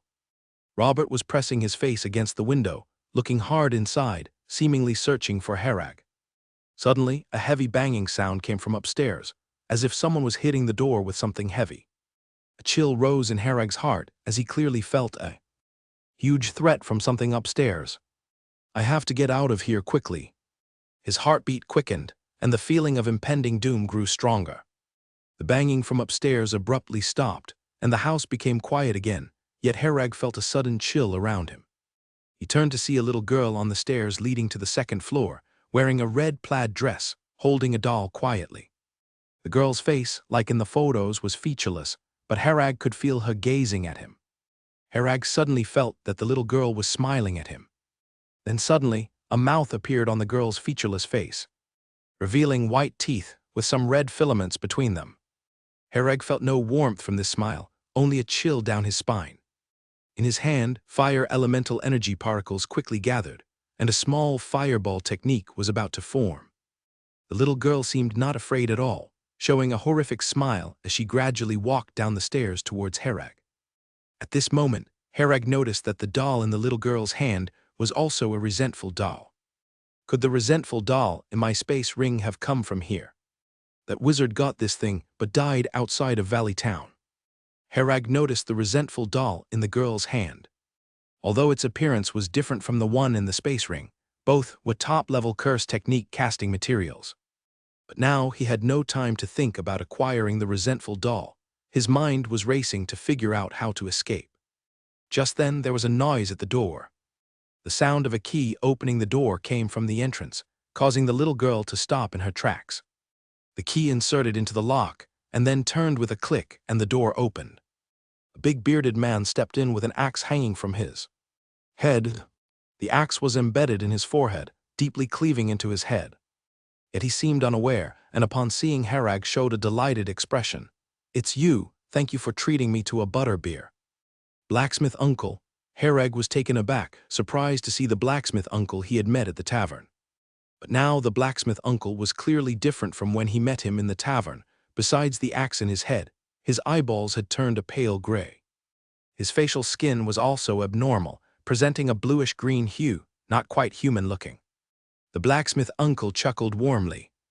Although his facial skin seemed stiff, making the smile look wooden and spooky. He looked at the little girl with feigned anger. "Go back, don't be rude to our guest." The little girl, holding the doll with both hands, trembled slightly, seemingly very frightened. She turned and ran up the stairs in small steps, disappearing in the blink of an eye. The chill enveloping Harag disappeared too, making him feel much lighter and breathe a sigh of relief. "You should leave here, you shouldn't have come," the blacksmith uncle said, seeing the little girl upstairs and turning back. Harag nodded, "Thank you." Clearly, the blacksmith uncle had helped him, without whom he couldn't imagine what that terrifying little girl would do to him. He had no confidence dealing with such a thing. The blacksmith uncle sighed. "Alas, few in the town can remain lucid. Haha, can't even be called people." He forced a smile, looked up and said, "You should go quickly. I can't guarantee when I'll lose my mind." "It will be dangerous then, hurry and go." The blacksmith uncle looked anxious, as if he recalled something, and urged Harag to leave quickly. Harag nodded and walked to the door, turning back to ask, "Blacksmith uncle, do you know how to get out?" The blacksmith uncle paused, thinking for a moment with a pained expression. Holding his forehead, he said, "I've forgotten a lot, but I know if you stay until dawn, you'll be able to leave. Most importantly, stay away from these houses, don't get close." Ah, he clutched his head in pain and squatted down, as a large lump suddenly bulged out from his back, unknown what it was. Seeing this, Harag turned and ran, closing the door behind him. The next second, a loud noise came from behind the door, and Harag felt the entire street tremble. Robert. Harag glanced around but didn't see Robert. He remembered clearly that Robert was just outside the window, but was gone when he came out. Could it be that he was frightened away by the blacksmith uncle? Harag suspected that, when the blacksmith uncle opened the door, Robert must have run off after sensing the danger, considering it's impossible for a living person with an axe in their head to open a door like nothing happened. He couldn't be bothered to worry about Robert anymore, hoping that Robert would have good luck to escape this ordeal. Harag glanced down the mountain, which had already been proven to be inaccessible, so he turned and ran north where there weren't any residential houses. Since the blacksmith uncle advised staying away from houses, there must be a reason. Harag's own experiences also confirmed that there was indeed something in each of these houses, and none was easy to deal with. However, there are indeed many good things here, a whole garden of demon flowers, and the resentful doll in the little girl's arms. These are all valuable items. Harag sighed, still lacking strength. If he was strong enough, he'd simply snatch the resentful doll from the little girl's hands. Daring her to resist would earn her a punch. But for now, he could only flee in defeat. Once again, Harag employed the Wind Elf's blessing to hasten his escape from the town's residential area. While he was running down the street, as he passed each house, the lights would turn on, followed by various noises. Harag neither looked nor listened, charging headlong to the north. Once he successfully escaped the residential area, he realized he was drenched in sweat, unsure if it was from fear or exhaustion. The malice emanating from those houses exerted immense pressure on him, creating a sensation of confronting death itself. To the north was a small grove and some cultivated fields. As Harag arrived, a gust of wind blew by. The breeze brushed against his face, making him feel much more at ease. He sniffed. This smell seems like the fragrance of dragon's beard grass. Dragon's beard grass is a valuable magic potion material, used in the creation of various high-tier potions, among which the most famous is called the Earth God's Favor. The Earth God's Favor can greatly enhance a wizard's earth element affinity over a short period, with a broad range of uses. If an earth element wizard uses it during advancement, it can significantly increase their success probability. Upon consuming the Earth God's Favor, when using earth element spells, the effect greatly improves, as if the surrounding earth elements serve you, requiring only a bit of magic power to mobilize a lot of earth element power. This kind of high-tier magic potion material, much like the resentful doll, is extremely expensive. Harag wasn't sure of the specific price, as he had no previous means to engage with such items. Now, as Larry's student, he could sell these to Larry. The price could be lower, but the safety is assured. Larry himself would face no issues selling these items on the market, as owning such items is normal for an official wizard, allowing him to earn more from the price difference. The resentful doll in the space ring, Harag planned to sell it to Larry later. He didn't specialize in the curse technique, so he had no chance to use it. Herag glanced at the distant fields, which were planted with many crops. As he got closer, he saw that the outer fields were planted with a good amount of dragon's beard grass, making Herag's mouth water. Herag cast 3 shields on himself, then began carefully digging out the dragon's beard grass with a shovel. The stamens of the dragon's beard grass have a long, thin red tongue, which is somewhat aggressive, capable of piercing several holes in a regular person with no problem. But to a wizard apprentice like Herag, 1 shield was enough to defend against the dragon's beard grass's attacks. Herag squatted in the field, with the surrounding dragon's beard grass frantically poking him with their tongues, the tongues hitting the shield sounding like pitter-pattering rain. After about half an hour, Herag dug up all 7 dragon's beard grass plants from the field. The quantity wasn't as much as the demon flower, but their value far exceeded it. The adjacent fields were also planted with many magic potion materials, many of which Herag couldn't name, having only studied the basic introduction to herbalism and not yet taken more advanced courses. He even worried that his digging method might be incorrect, potentially damaging some magic potion materials. But since he was already here, he couldn't just leave it. Even if some were damaged, it was unavoidable. Herag moved to another area with the shovel, slightly increased his speed in digging these magic potion materials, while concentrating his spiritual power and staying vigilant of the surroundings. He hadn't forgotten where he was. It was a creepy place where danger could appear at any time. If he became too engrossed in digging magic potion materials, he might not even notice when danger approached. Another hour or so passed. Herag was still digging up magic potion materials. Looking up, he saw the field was extensive, with no way he could dig it all up overnight. There were just too many magic potion materials. Did someone plant these? Herag was a bit confused, since these magic potion materials seemed deliberately cultivated. Because many magic potion materials were classified by type in different fields, and the planting areas were neat and organized, completely unlike wild growth. If it was artificially cultivated, it must have been done by a wizard. To cultivate such a large area of magic potion materials in a place like this, the wizard must be very powerful. It seems that the wizard isn't here now, or else I'd be in big trouble. Herag felt a bit apprehensive, thinking that if the wizard happened to return now, he'd surely be in for some serious consequences. I'm just picking up, not stealing, he comforted himself. Shenlin, how long until dawn? Herag asked. About an hour and a half, but due to the special environment it might not be accurate, Shenlin replied. Here the environment is special, and Shenlin could only provide time estimates based on normal patterns. But everything here is filled with mystery and uncertainty. Even if the sun rose from the west, Herag wouldn't be surprised, as the sunrise time couldn't be inferred with ordinary logic. Herag thought more and more that this place might belong to a wizard or a wizard organization. The magic potion materials in these fields and the things in those houses are likely raised by wizards for long-term acquisition of magic potion or casting materials. This place is under the jurisdiction of the Aluf Swamp. Could it be their people? Herag speculated. He sighed, realizing that thinking about it was meaningless. Although Aluf Swamp had a good relationship with Moonlight Forest, it didn't really concern low-level wizard apprentices like them. If they were meant to be killed, they would be. Herag stood up, glanced at the surrounding magic potion materials, and began to pick and dig some high-tier magic potion materials. There were many he didn't recognize, but he had his methods of identification. That was energy particles. High-tier magic potion materials usually had more energy particles, which was a small method to identify the level of magic potion materials. About half an hour later, Herag heard some noise from afar. He crouched in the fields and raised his head, quietly observing the place where the noise originated. It was a piece of flat land there, completely barren, not even a single blade of grass. The ground suddenly cracked, and something arched up from underneath. A massive white bone burst out from the earth. A loud elephant call came from underground.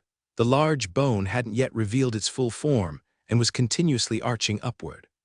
Soon, Herag finally saw the complete form of that large bone. It was a complete mammoth skeleton, as high as a 3-story building. At the head of the mammoth skeleton, A green flame was burning fiercely inside. Herag knew what this was. It was the soul fire of this mammoth, indicating that it was an undead creature. I've always felt the term undead creatures is rather awkward. Herag thought it might be a translation issue, as creatures in Chinese means living beings, but in this language it didn't mean the same. Does having a soul count as being a creature? Herag didn't have time to ponder this question further, because the mammoth had already turned its head and was looking at him. He knew he'd been discovered, and immediately cast a wind elf's blessing on himself and ran back. The mammoth followed closely, and the scene that followed was unexpected for Herag.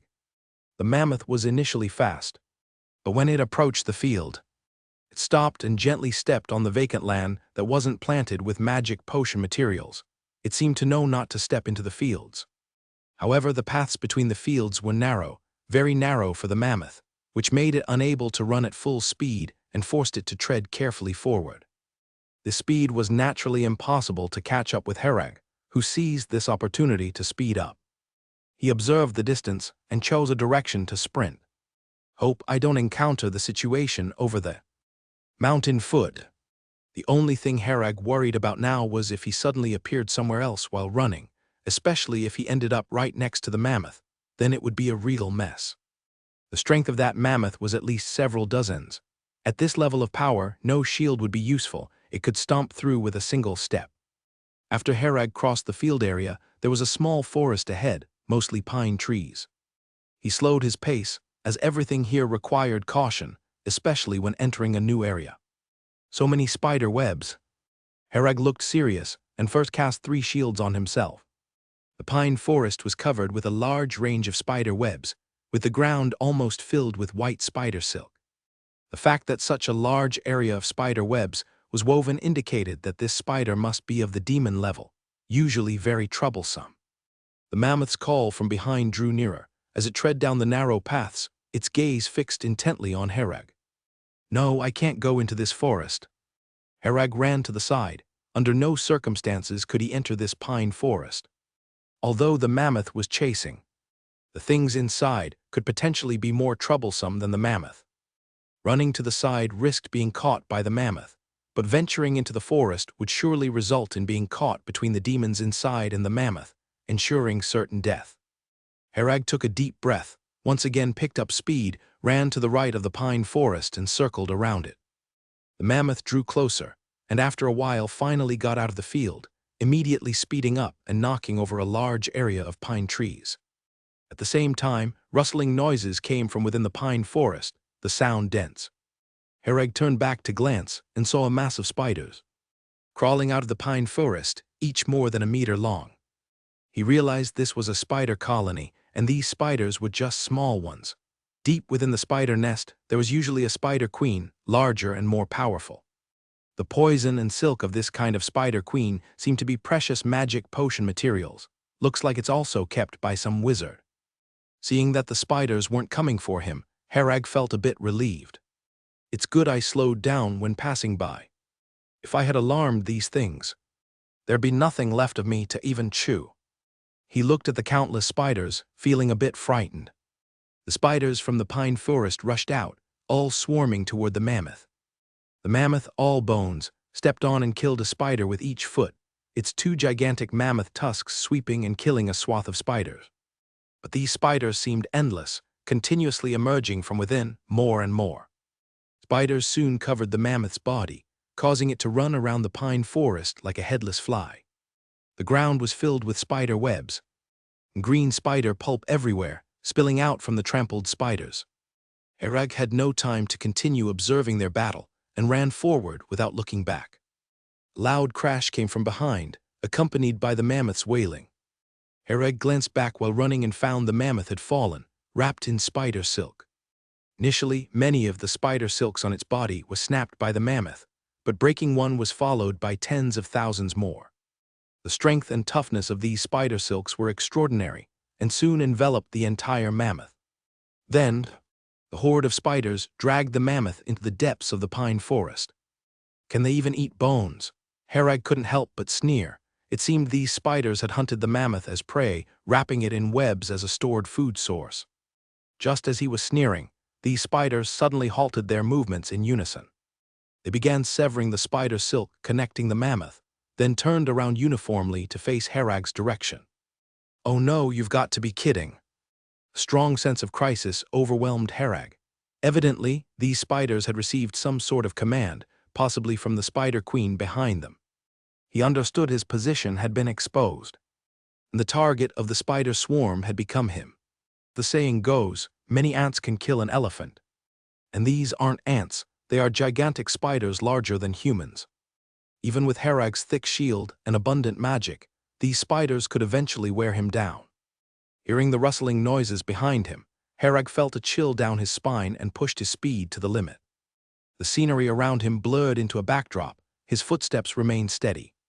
With the aid of Shenlin's detection, he ensured that each step was firm, avoiding any accidental slips or falls. However, these spiders were faster than Herag expected, scuttling across the ground at an alarming pace. Additionally, the number of spiders was overwhelming, forming a vast sea of spiders spreading like a tidal wave. The swarm of spiders was nearly forming a ring around Herag, threatening to encircle him soon. This must be directed by the Spider Queen. Through Shenlin, Herag gleaned insights about the scene behind him. The spiders' tactics, from initially hunting the mammoth to collectively abandoning it, and then chasing him while forming an encirclement, all indicated someone was directing them. With so many spiders, only the Spider Queen in their lair could simultaneously issue commands. The spider swarm is closing in fast, and in 3 minutes the encirclement will be complete, Shenlin issued a warning. As he ran, Herag scanned his surroundings. I must find a place to take cover, blindly running forward spells certain death. The spiders were too quick. Continuing straight would result in him being inevitably surrounded. Spiders covered the mountains and plains, making Herag's head spin. There's a cave there. Sweeping his gaze around, Herag quickly spotted a cave to his left. Although entering might not guarantee safety, not entering surely meant death.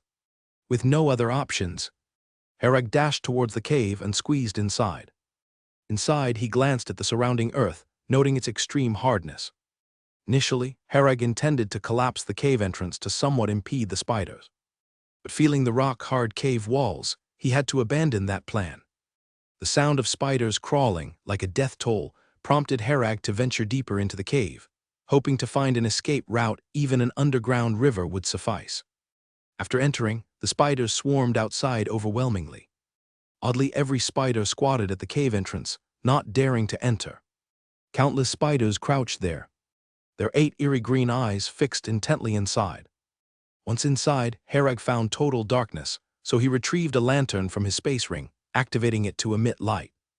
The lantern's light source was a type of mineral, with a small magic array at the base that, when switched on, absorbed a small amount of fire energy particles, causing the mineral to glow. Upon turning off the switch, the mineral would continue to glow for a moment before gradually dimming. Herag also took note of the spiders outside. Shenlin provided real-time updates of the situation.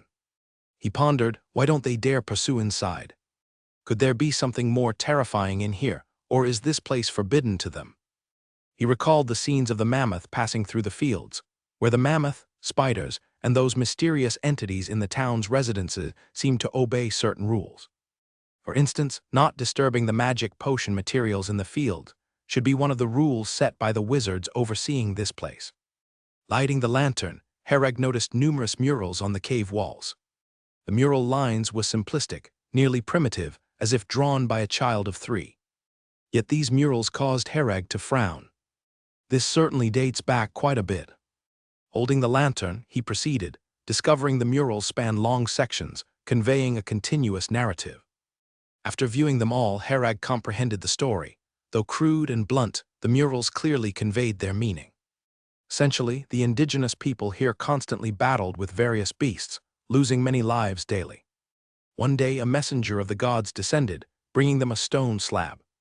From the stone slab, the indigenous people acquired extraordinary power, effortlessly defeating the wild beasts. With the ease of acquiring food, the tribe expanded rapidly, and people began living well-fed and warm. Thought flashed in Herag's mind as he concluded the murals, suspecting the spiders outside feared intrusion not due to a more formidable presence within, but rather a binding rule preventing their entry. I should look for other things. He proceeded onward. The ancient cave might hold hidden treasures. Yet he considered that, if the spiders were indeed under the wizard's care, he might only scrape the surface, but drinking a little from the pot would suffice. What do so many spiders feed on daily? Even with abundant wildlife nearby, it wouldn't suffice. Could there be another energy source? The thought struck Herag. Given the colossal spider numbers, they would likely decimate any local wildlife anywhere. Keeping such numbers fed would be impossible for any ecosystem to sustain. But this was a world rife with extraordinary power. Herag speculated that instead of conventional hunting methods, the spiders likely had alternative energy intake methods. After traversing a ways inside, Herag noted the cave's expanding width. On the way, he encountered some statues, which he thoroughly inspected. They were merely ordinary stone carvings, devoid of any special energy. Within the cave, just one path existed with no other branching routes. Following this path deeper, Herag soon reached a vast plaza, approximately the size of a football field. The plaza, too, featured numerous statues and pyre stone pillars, showing traces of past fires. It was largely empty, containing little else. However, one peculiar object in the plaza's center attracted Herag's attention. Standing 2 meters tall was a stone slab situated in the plaza's heart. Approaching, Herag scrutinized the stone slab, noting engravings of human figures. Beyond the engravings, a myriad of complex patterns decorated its surface. I mustn't look anymore. After observing for a moment, Herag felt dizzy. Quickly realizing, my spiritual power isn't sufficient for prolonged viewing of this stone slab. In the wizarding world, numerous items imposed demands on spiritual power. Most commonly found were certain books, whose profound contents overwhelmed those lacking in spiritual force, resulting in dizziness after perusal.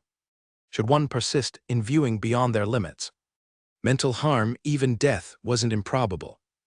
Shenlin, identify what this stone slab is. Herag closed his eyes and sat on the ground to rest for a while, his head still feeling buzzing and somewhat dizzy. Shenlin quickly provided the result. The probability of it being an ancient magic stone slab is 87.6%. Ancient magic stone slab. Herag understood what it was. In ancient times, there were also wizards. But back then, there was no paper, so they used other mediums to record magic spells. Some used human or animal bones to record spells, while others used animal fur. The stone slab in front of him was a more advanced recording medium, usually reserved for very powerful spells.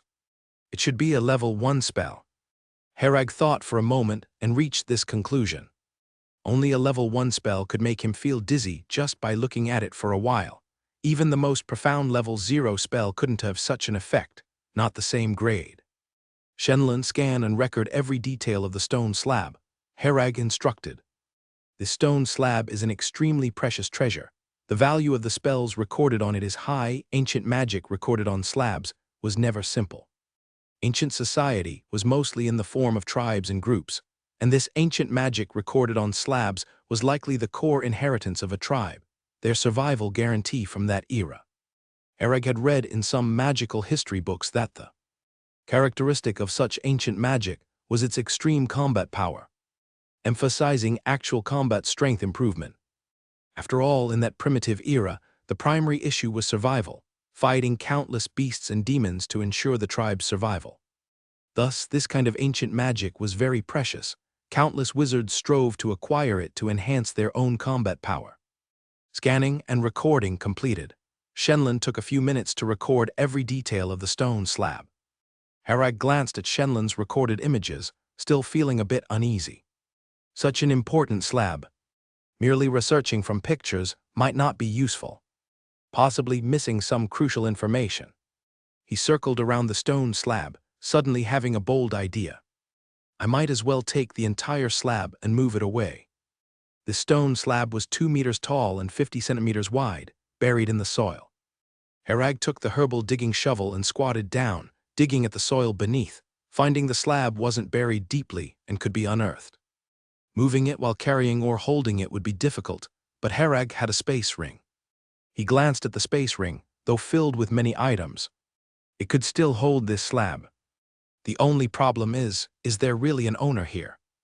Herag discovered a problem, if this truly belonged to a wizard. This ancient magic stone slab was so valuable, why would it be left here without any defensive measures? A second-class wizard apprentice like him could reach here. Stronger wizards would certainly find it easier. Herag pondered for a while but couldn't conclude, unable to determine if there was indeed an owner here. He crouched next to the slab and began digging at its base. Herag dug carefully, afraid to damage the slab entity, as it was a precious treasure.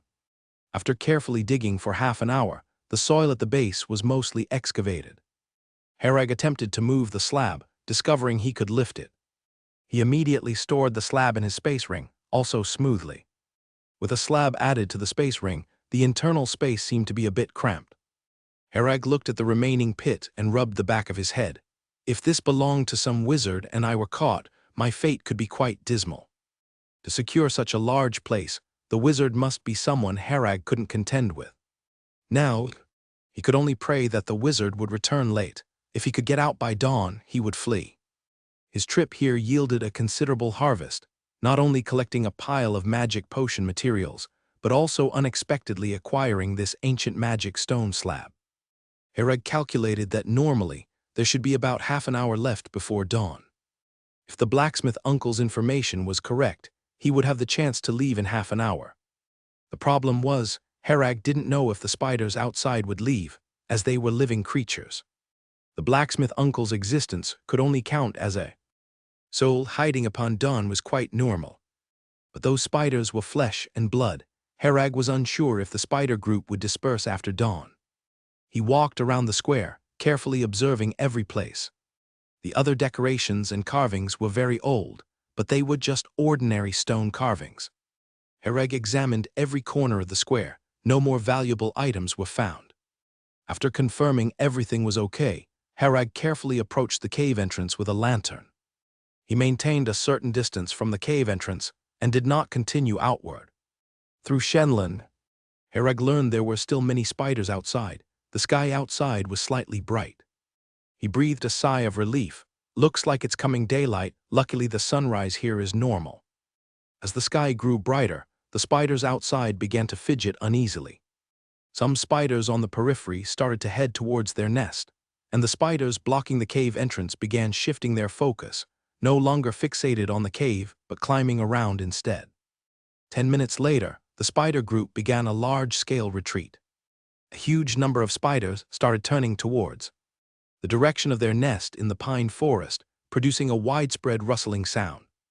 This sound, which originally made Herag's scalp tingle, now seemed extraordinarily pleasant. Herag felt a weight finally lifting from his heart. Herag waited in the cave entrance until it was bright. After it was bright, he did not rush out but waited for the sunlight to fully shine down before standing at the entrance observing the outside. Indicators of spiders crawling in the forest remained, with a lot of spider silk hanging on the branches. Herag quietly passed through the forest, glancing at the distant fields. To his surprise, there were no fields at all. This is the location, I'm not mistaken. Herag was very certain he had not misremembered. The fields growing magic potion materials were indeed at this location. But now it was dense shrubbery, filled with various short plants and weeds. Herag cautiously moved closer, observing the base of the shrubbery, finding no signs of cultivated land. What's going on here? He muttered in confusion. Shenlin, is this the field for planting dragons, beard grass, and other magic potion materials? Herag doubted his eyes and asked Shenlin. Shenlin quickly replied, based on the terrain comparison, there is a 99.99% probability that this is a planting area for dragons, beard grass, and other magic potion materials. Herag looked around. It seems I wasn't mistaken, it's not my problem. He looked around, the traces of cultivation were gone, and the path between the fields was also missing. Herag pondered for a moment, then boldly approached the pine forest. His pace was slow and his movements cautious, trying not to make loud noises. When he reached a point where he could barely make out the pine forest in the distance, he stopped to observe the movements within the forest. The spider silk is gone. After several examinations, Herag found that the spider silk within the pine forest had completely vanished. The ground of the original pine forest was covered with spider silk, but now it was nowhere to be seen. Strange, I just came out of the cave and could see the spider silk hanging on the branches. But now, how come it's all gone in the pine forest? Wait. Herag recalled that at dawn, when he emerged from the cave, he could see residual spider silk on the branches at the entrance, and traces of spiders on the ground. Suddenly, he wondered if the fields were gone, and the spider colony in the pine forest had disappeared. Would the ancient ruins inside the cave still exist? With this in mind, Herag decided to go back to the cave to check the situation. Returning the way he came, he arrived at the cave's vicinity. The sight before him left Herag dumbfounded. The cave entrance was nowhere to be found. The place where the cave used to be was now just a mountain, without any entrance. Refusing to give up, Herag circled around, finding no traces of a cave. He used a spade to clear away some weeds from the mountain's surface, digging a bit into the soil but found no signs of excavation. Turning back, Herag glanced at the surrounding woods, with the spider silk on the trees gone and no traces of spiders on the ground. So much spider silk hung on the trees that it couldn't possibly all be blown away by the wind in such a short time. With my current knowledge, it's hard to explain this phenomenon. Herag had never encountered such a situation and hadn't learned related knowledge, not even knowing which subject to study to understand this phenomenon. According to the blacksmith uncle, you can leave during the day. Does that mean that day and night are two different worlds here? Or rather, two different spaces, otherwise the changes couldn't be this drastic. After a moment of thought, Herag speculated that there might be space overlap here. At night, the eerie town, the fields planted with magic potion materials, the spider colony, and the cave would all emerge, whereas during the day it was the normal valley town. Suddenly Herag thought, right, let's check out the town. The residential houses in Valley Town are dangerous. Every house harbors something unusual. If it were nighttime, Herag wouldn't dare go back, not even to take another look. But now it's daytime, he felt he could risk going back to observe from afar, and if there were no issues, then venture into the town. After all, returning to Heaven's Edge at the foot of the mountain requires passing through the town. If there were problems with the town, he would just circumvent it from a distance. Looking back at the mountain wall without the cave, he retraced his steps. However, he still avoided the location of the pine forest, as the impression the spider colony left on him was too profound. Even in the daytime, he dared not get too close, taking a wide detour instead. On the way back, Herag also observed the road beneath his feet. The giant mammoth from last night should have left obvious tracks, considering its size. But as Herag walked, he saw no trace of it. The ground was overgrown with weeds, with even the roads covered, suggesting it had been years since anyone passed through. Herag followed this path back to the town, stopping at a spot where he could clearly see the situation in the town. Surveying the town from afar, he sensed something ominous. He remembered that when he first arrived in Valley Town. During the day, it looked like an ordinary town from the mountain's base, with people moving about. But now, from his position, Valley Town appeared entirely in ruins. The residential houses in Valley Town were either completely collapsed, decayed, or wrapped in numerous green plants. Some houses bore traces of fire, with an adjacent cluster of houses reduced to ruins by the flames. Approaching a bit closer, Herag found that the road in the town was also overgrown with weeds. From a distance, you couldn't even tell it used to be a road. According to his memory, he made his way to the blacksmith uncle's house. The main structure of this house still remained relatively intact, and the main door was still tightly closed. Looking through the window, Herag saw that the interior setup was similar to what he saw the previous night. He walked to the door and tried to push it, but it didn't budge. The lock had rusted shut, and when Herag applied a bit more force, he ended up toppling the entire door frame. Feeling somewhat embarrassed, Herag said, "Sorry, blacksmith uncle, I didn't mean to." The door frame collapsed to the ground with a bang, and years of accumulated dust flew up, forcing Herag to step back outside to avoid the dust. Once the dust settled, Herag re-entered the house. He explored the first floor, discovering various plants already growing in every room. He even spotted a snake, which slithered away quickly through a hole in the window after being startled by Herag. Let's check the second floor, Herag thought for a moment and decided to take a look upstairs. The stairs leading to the second floor were already somewhat decayed, with many steps having holes. As Herag stepped on the stairs, they creaked under his weight. To avoid stepping on unsupported sections, he had Shenlin scan the staircase. Some sections beneath were hollow and would break if stepped on. Cautiously, Herag ascended the stairs to the second floor, casting his first glance at the dining table. Last night, Robert's unfortunate arm had been on this table. Now the table was still there, but apart from a lot of clutter, the arm was nowhere in sight. Herag checked the other 2 rooms on the second floor. Each was dilapidated and overgrown with various plants. What caught his attention was that, in the room where there was a leg hanging last night, Herag still found those photographs. The photos were blurred beyond recognition, but he could vaguely tell it was a family photo of the blacksmith uncle's family of 3. Besides the photos, Herag also discovered a rag doll at the head of the bed. The rag doll was tattered, but it was obvious that it was the same one held by the little girl last night. Herag picked it up and gently dusted off the thick layer of dust covering it. It was just an ordinary rag doll, not a resentful doll, nor was there anything unusual about it. Herag looked at the doll, recalling everything he had experienced, and felt that something unfortunate might have happened to the blacksmith uncle's family and this town. Otherwise they wouldn't find peace even in death. He sighed and placed the rag doll back where it belonged. Last night Herag hadn't noticed, but in the daylight, from the room's setup and color scheme, he could tell it was a little girl's room. Herag looked around the room. It was about the same as last night, except many things were already in ruins.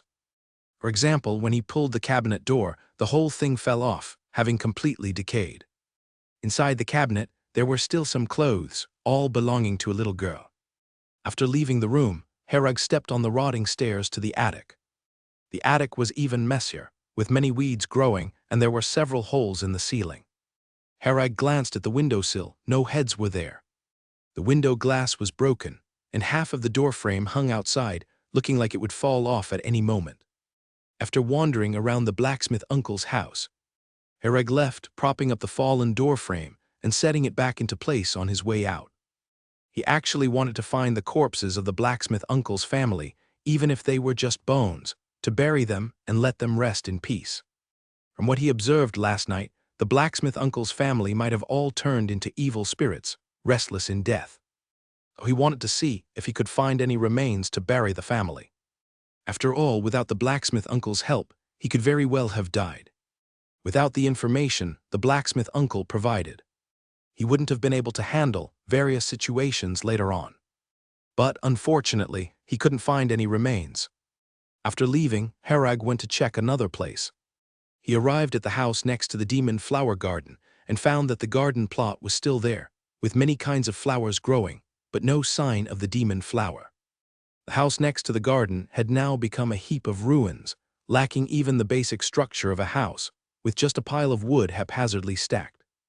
Herag continued to look around various places in the town, hoping to find traces of Robert, who had gone missing. He inspected every resident house, but found nothing and didn't discover any corpses or bones. There are far fewer houses here than last night. After wandering through these houses, Herag noticed that the number of houses was significantly fewer. He had noticed it last night, that there were far more houses than when he first entered Valley Town.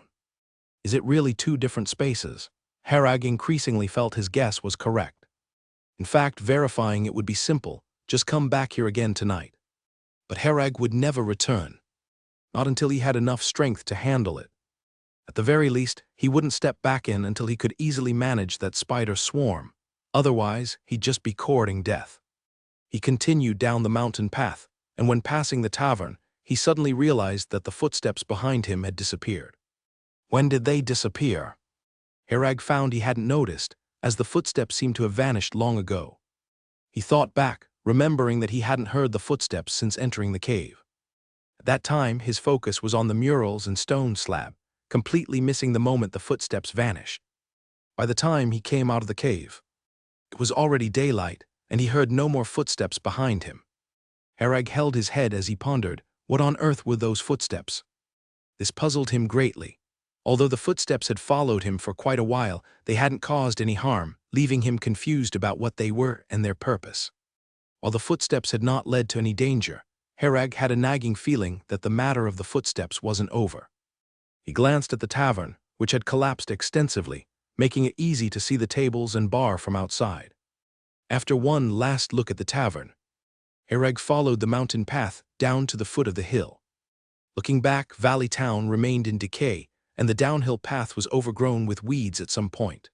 It was estimated that before long, this mountain path would merge completely with the surrounding mountains, showing no sign of ever having been a path. The one-line sky canyon had also changed somewhat, and Herag clearly remembered how it looked on the way in. On arrival, the path was fairly clean, and one could tell that it was regularly maintained. But now, the entire Heaven's Edge had become nearly a primal forest. Shrubbery as tall as a person filled the canyon, making it impossible to see the end of the path. Herag drew out his longsword, cutting through the bushes blocking the way as he walked. By the time he walked out of Heaven's Edge, he was quite wet from the dew clinging to the bushes, as well as the accumulated water in wide leaf bushes that tipped over unexpectedly. As Herag emerged, he immediately saw a familiar figure. Robert was sleeping against a tree nearby, snoozing soundly. Above his head, a squirrel perched on a branch, staring wide-eyed at Herag. Herag walked over, and the squirrel, startled, chattered loudly before scurrying away out of sight. Robert seemed to be awakened by the squirrel, slowly opening his eyes to see Herag at once. Herag looked at him and asked, "Why are you sleeping here?" Robert, puzzled, scratched his head. "I don't know. I just remember having a butter beer with you and that uncle at the tavern, then nothing after." "Anything else you remember?" Herag continued to ask. Robert shook his head. "No, the last image in my memory is of the tavern, and then nothing. Just a butter beer. Did I get drunk from that? Or was something added to it?" Hearing his account, Herag pondered. Robert's last memory only exists at the tavern. So the Robert we met later, and the dismembered Robert, might not be the real one. He suddenly turned to look at Robert, thinking, or perhaps this one in front of me isn't the real one. Robert, sensing Herag's stare, felt a chill down his spine, swallowed hard, and said, "Sir, what's wrong?" "Nothing, let's hit the road, time to head back." Herag glanced at the trees in the distance, where 2 horses were still tethered, leisurely grazing. Herag swung onto his horse, and Robert quickly followed, mounting his own horse. Herag looked back at the one-line sky canyon, where dense bushes still grew. He turned his head and asked, "Robert, look over there." Robert followed his gaze toward the one-line sky canyon. Seeing the scene clearly, he exclaimed in surprise, "What's going on here? It wasn't like this when we came." He looked as if he'd seen a ghost, unable to comprehend how such a transformation could occur overnight. "Looks like it's not just me." Herag had doubted whether only he saw it this way, but now it seemed the place had indeed undergone significant changes. Herag pulled the reins and gently kicked the horse's belly, and the horse began to gallop down the road. The matters concerning Valley Town remained unclear to him. He only knew that what was hidden behind it was beyond his current capability to explore. There were many mysteries here yet to be unraveled, waiting until he had enough strength to explore them in the future. This experience was perilous, fraught with danger, and surviving it took no small amount of luck. Were it not for randomly encountering blacksmith uncle at the tavern and treating him to a mug of butter beer, he might have perished at the hands of the little girl. But with high risk came high reward, and this time the gains were substantial. A pile of high-tier magic potion materials. Selling them to Larry once back in the Moonlight Forest should earn a considerable number of magic stones. Most importantly, the ancient magic stone slab, a secret Herag vowed to keep even from his teacher, Larry. The stone slab recorded a level 1 spell, which he currently had no qualification to even look at. He needed to at least advance to a 3rd-class wizard apprentice and raise his spiritual power close to the requirements for an official wizard promotion to read the contents of the stone slab properly. Herag wasn't worried. Such matters couldn't be rushed and required a step-by-step, gradual enhancement of his strength. This time also provided an opportunity to learn more. His understanding of ancient magic was still too scant. The complexity of a level 1 spell model was exponentially greater than that of a level 0 spell, entirely different in magnitude. Herag had much to learn. Shenlong stored a wealth of knowledge he hadn't yet had the time to study. During this trip, he could digest the knowledge stored in Shenlong, most from the Moonlight Forest's library. Robert rode behind him with a troubled expression. He couldn't understand what had happened, nor dared he ask Herag. But seeing Herag eager to leave, he sensed that the matter was grave. Herag was a mystic, and for something to frighten a mystic so, Robert found the thought terrifying. More importantly, he couldn't remember what he'd experienced. "Sir, I feel pain in my neck and limbs." Robert hadn't noticed upon waking, but once on horseback, he felt pain in his neck and limbs, as though he'd been slashed. He touched his neck but found no wounds. Neck pain? Hearing this, Herag recalled the sight of Robert's severed limbs from the previous night. He grew puzzled, thinking, Robert feels neck and limb pain. Could he really have been dismembered? Yet why is he still alive now? Herag silently pondered, not mentioning his observations to Robert. Speaking of it would solve nothing, and might instead increase Robert's fear. Both rode swiftly, eager to distance themselves from Valley Town. Herag deliberately observed the surroundings on the return journey. The scene remained unchanged after leaving Valley Town, just as it had been when they arrived. 2 days later, Storm City came into view for Herag. Upon returning to Storm City, both felt a sigh of relief, the bustling street imparting a sense of safety. As if this was truly the realm of humans. The hawker calls, disputes, and the distant sound of a child crying and a mother's scolding all seemed melodious. Herag headed immediately for the Adventurers Association upon returning to Storm City. The first-floor hall of the Adventurers Association building was as crowded as before. "Where's Milo?" Herag asked as he grabbed one of the association's staff members. The young man frowned when held, unhappy and about to curse. But seeing Robert obediently following Herag like a child, quickly realized the gravity of the situation. His expression shifted promptly to a smile as he said, "Sir, the vice-chairman is upstairs. Shall I notify him for you?" "No need, I'll find him myself." Herag released his hand and headed straight for the second floor. Robert followed closely, glancing at the staff member and offering a small smile without a word. On reaching the second floor, Herag knocked on the door and entered without waiting for Milo's response. "Mr. Herag." "You're back." Milo was seated on a couch reading, with a steaming cup of coffee before him. Herag sat across from him and asked, "Are you sure you showed me all the file information on Valley Town?" The people there had obviously all died, turned into evil spirits. For years, surely he wasn't the only visitor. Entering as an ordinary person was certain death. Herag couldn't believe no one had gone missing there over the years. Given the scale of the Adventurers Association, ignorance of the anomalies at Valley Town seemed implausible, leading Herag to suspect that Milo was holding back. Milo explained, "I indeed showed Mr. Herag all the files. As I said, it's merely an abandoned town for decades, not worth looking at." "What?" Herag widened his eyes, feeling as if Milo were playing with him.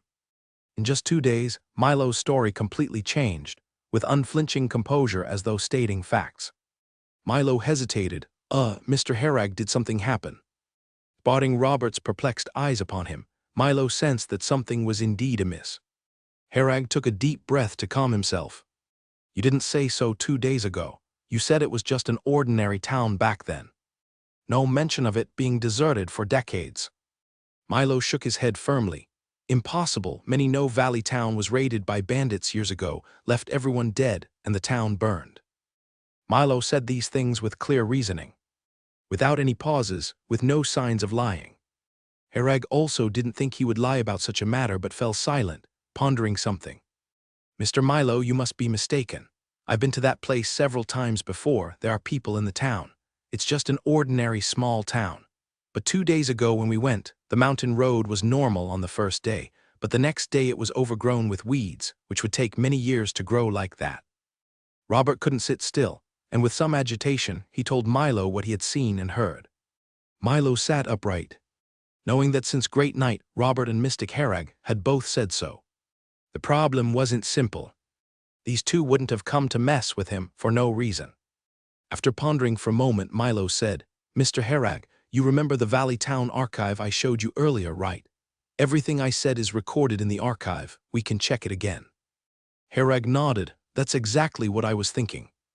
He thought the same human memory might be flawed, but the archives are written in black and white, Surely they are not wrong. The three of them went upstairs again, to the place where various archives were stored. Milo, just like last time, went to the location of the Valley Town archive and retrieved it. He directly handed it to Herag. "Mr. Herag, take a look." Herag took it, found no traces of magic power on it, and opened it to read carefully. He read for about 10 minutes, without speaking the whole time. After reading, he closed the archive, murmuring, "Shenlin, bring out the Valley Town materials recorded last time." Valley Town materials have been retrieved. Shenlin presented the previously scanned Valley Town archive in front of Herag. Herag looked at it again, pondering, how could this be? In the document he held, it clearly stated that Valley Town was attacked by bandits 30 years ago. All the townspeople were massacred. Not a single person was left alive.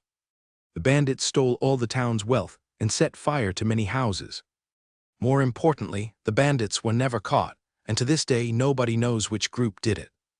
After this incident, Valley Town gradually became deserted, and few people went there. Because too many people died there, no one wished to settle. Gradually, Valley Town was forgotten. Herag could tell from the paper and handwriting that this archive was indeed many years old and didn't seem forged. Shenlin, did Milo show any signs of lying throughout? He wanted to confirm once more. Based on observation, the probability that Milo is telling the truth is 99.8%. Shenlin provided the result. Milo was just a night level, without any traces of energy particles on him, likely not lying. Herag was a bit puzzled. His view of the archive clearly recorded all population changes, taxes, and other details of Valley Town over 30 years. The information was very detailed and had been scanned by him at the time. Was that place so bizarre? When did I start being affected? Herag had never been to Valley Town since arriving at Storm City, so everything he experienced at the Adventurers Association should not have been influenced by Valley Town. But after returning, the situation changed. Herag's face turned grave. It seems either Milo's or our memories have been altered. What kind of power could affect such a broad range? This must involve rules. The text on the archives was undoubtedly altered, but the distance here from Valley Town was over 100 kilometers. While thinking, Herag casually handed the archive to Robert, recommending he take a look. Robert took it, and after looking at the archive for a few moments, widened his eyes in disbelief. He finished reading, his hands trembling, asking, "Mr. Milo, are you joking with us? Is this archive real?" Of course, this place isn't accessible to just anyone, and no one would switch such a valueless archive.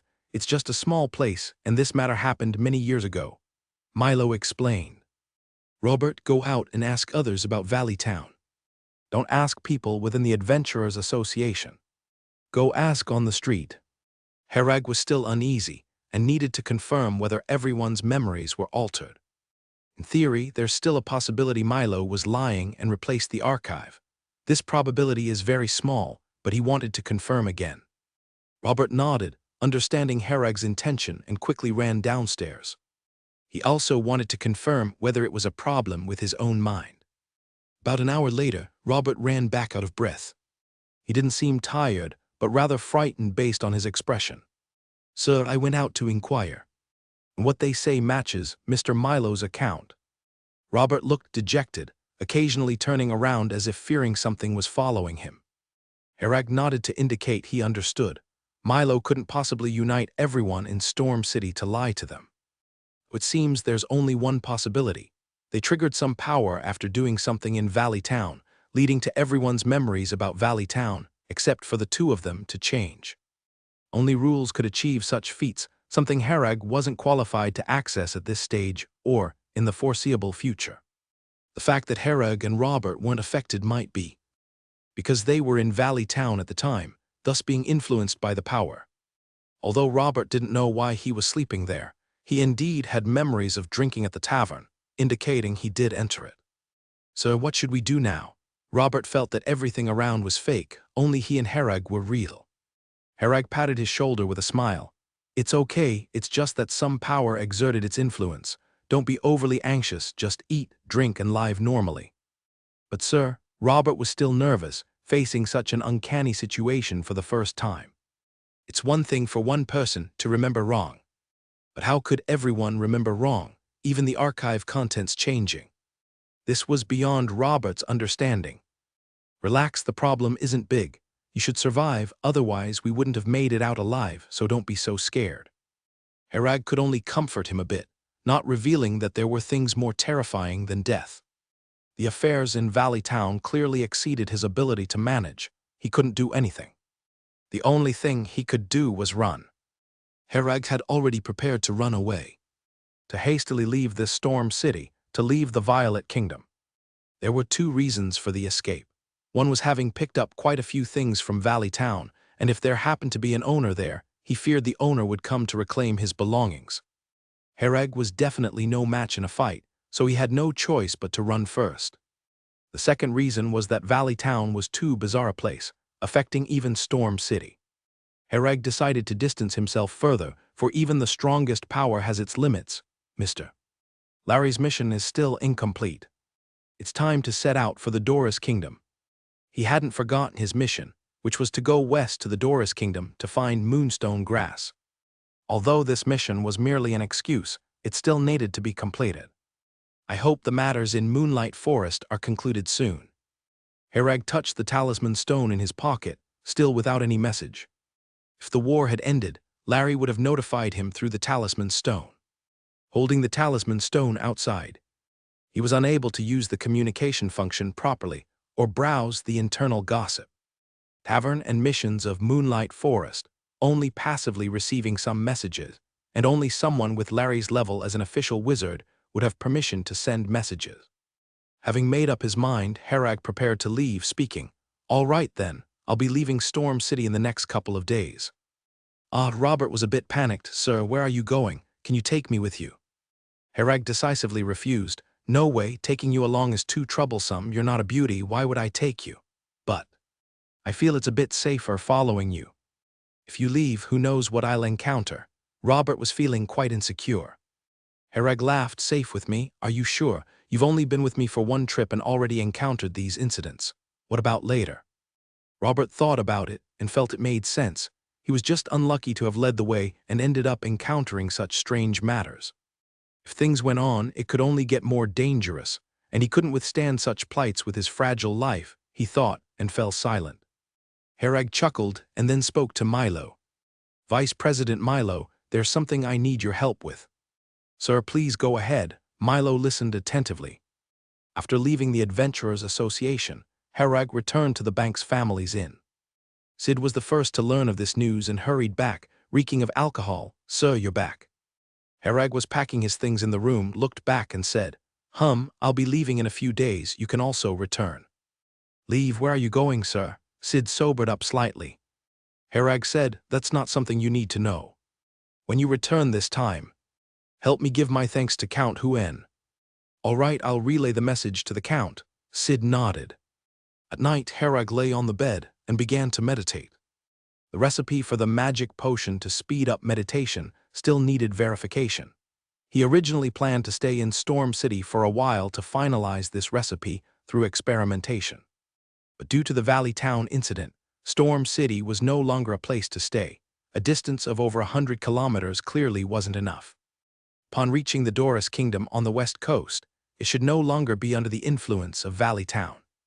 However, traveling from the Violet Kingdom to the Doris Kingdom is quite troublesome, requiring identity verification and some official documents from the Violet Kingdom, which is quite a hassle. Having discussed his plans with Milo, Milo assured him he would handle it, preparing a fabricated identity for Herag with all necessary documents in place. Being the vice president of the Adventurers Association, Milo had an extensive network, and it would be easy to arrange such matters with a connection to the nobility. Milo said that completing these formalities would take about 7 days, so Herag would stay in the city during this period. On the third day, Robert came. "Sir, I've been having nightmares these days, dreaming of a monstrous man with an axe chasing me. Every night being chopped on the head with an axe. Sir, do you think something's haunting me?" Robert looked worried, with prominent dark circles under his eyes, indicating he hadn't slept well these days. Herag pondered for a moment, then took out a pocket watch and said, "Seems like something is indeed there. I can't be sure. Let me clear it for you. This is the high-level holy light technique, capable of dispelling all curses and nightmares. The usage is limited though, but I'll help you this time. After all, you helped me find my way. Of course, there was nothing on Robert, at least Herag didn't see anything. But to let this unfortunate guy have a good sleep, Herag decided to do a bit of psychological therapy. He had already used the holy healing technique on himself, but nothing happened. It only left his body warm for a while. Thank you, sir. Robert immediately recognized the pocket watch as a treasure. Its seamless construction was unlike anything he had seen. Having been an adventurer for so many years, his eyesight was quite excellent too. Moreover, since Herag wore this pocket watch intimately, anything a mystic wore closely wouldn't be simple. With these thoughts, Robert felt a bit excited, feeling he might be saved. Herag held the pocket watch, dangling it in front of Robert, and then began to infuse it with magic power to activate the watch. The pocket watch soon emitted a white glow, and a woman's phantom appeared, casting a glance at Robert, then gently exhaling a breath towards him. This breath enveloped Robert, making him feel as if he were soaking in a hot spring, his whole body warming up. At the same time, a plume of black smoke emanated from Robert's body, quickly dissipating after emerging. So there really was something. Herag was a bit surprised, not expecting there really was something on Robert, and that the holy healing technique actually worked. Witnessing this, Robert felt a chill of fear. I knew it, something felt off about my body, glad I came to find Sir Herag. If I waited till he left, my life might not have been saved. Once that black smoke dissipated from his body, he felt much lighter, having previously felt a lot of pressure weighing down on him. You should be able to sleep well now, Herag said in a low voice. Thank you for saving me, sir. Robert, overwhelmed with emotion, knelt on the ground and knocked his head against the floor, clearly having been severely tormented these past few days. All right, go on, head back. Herag waved his hand. Robert nodded, got up, and prepared to leave. Suddenly, Herag called out to him, There's something I want to ask you, though you don't have to answer if you don't want to. I'm just a bit curious. What's it, sir? Please ask, and I'll answer whatever I know, Robert said earnestly. I just want to know, who was it that hired you to assassinate Josh? Herag asked. Herag's question was indeed just out of curiosity. Robert was surprised and said, Sir, how did you know it was me following that day? He remembered he was far away that day and had found cover to hide, so Herag couldn't possibly see his face. Don't worry about it. Herag naturally wouldn't answer his question. Robert thought to himself, mystics have many methods, so knowing it was him was quite normal. He said, originally, according to industry rules, I shouldn't say anything. Even if tortured, we have to adhere to professional ethics. But since it's you, sir, asking, I will answer. The one who hired me to assassinate Josh was actually Count Huen. Count Huen? Herag was somewhat surprised by this answer, but not entirely. Robert laughed and said, I also don't know what these nobles are thinking, hiring assassins to kill their own young child. But as an adventurer, as long as they pay me enough, I won't bother with the reasons. Herag nodded and said, I understand, you may leave. Take care, sir. Robert solemnly bowed, then quietly closed the door as he left. Count Huen, huh? Looks like he's picked an heir for himself. Though he might not need to choose, since he can live many more years now. No wonder he was vague about the origin of the resentful doll back then. He was afraid of this matter being exposed. Herag shook his head, deciding not to dwell on this noble family's affairs, purely as an observer. 3 days later, Milo visited in person, bringing Herag the necessary documents. The name of his new identity was Gellant Logan, a fallen small noble from the countryside near Storm City, who became an adventurer due to declining family fortunes. This time he was heading to Dora's kingdom, hoping to explore new opportunities. All the official documents were in order, with detailed identification that no one could tell was fabricated, sparing Herag a lot of trouble. Although Herag could enter Dora's kingdom through unconventional means, fewer complications are better, so it's best to go through normal channels. He looked at the identification for a while, then raised his head and asked, Does this Gellant actually exist? This identification is too real. Milo laughed and said, There's always a fool who will sell anything for money. He just chuckled without saying much more, but Herag understood the underlying meaning of his words. This Gellant most likely was no longer alive. No wonder this identification is so genuine. because he was real to begin with. Herag didn't know what to say as he tucked away these documents. To get things done, Milo would certainly eliminate Jelent. He wouldn't want a situation where Herag was holding the identification, only for someone to burst out and declare themselves as the real Jelent, ruining Herag's plans. For Milo, pleasing a mystic was definitely a good thing. Though killing a fallen small noble was just a trifle to him, as long as it helped the mystic accomplish his tasks. Herag sighed inwardly, is this the fate of the weak? To lack the strength to even know why they died, your destruction is none of my concern. 3 days later, on the Dragon Ridge Highland Road, a large caravan was slowly moving forward. This caravan seemed to have 300 to 400 people, including merchants, slaves, and accompanying guards.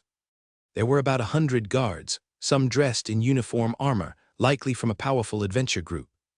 After all, the full set of uniform armor was quite expensive, only affordable to elite members of powerful adventure groups. There were around 50 fully armored guards, accounting for just a small portion of the guards. The other guards had varied attire, clearly a group of adventurers constantly roaming the edge of life and death. Such large caravans often hire these adventurers. While slightly weaker than powerful adventure groups, they are cheaper. These adventurers have a fervent pursuit of money. A caravan only needs to shout in an adventurer hall for countless adventurers to volunteer and compete to join the caravan.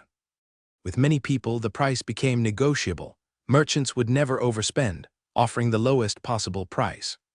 Although adventurers secretly cursed merchants' stinginess, they could only smile and display their strength, flaunting their muscles, recounting past experiences, striving to show their worth. Fail to impress and the job won't come to you. Competition among adventurers was fierce and the pressure intense.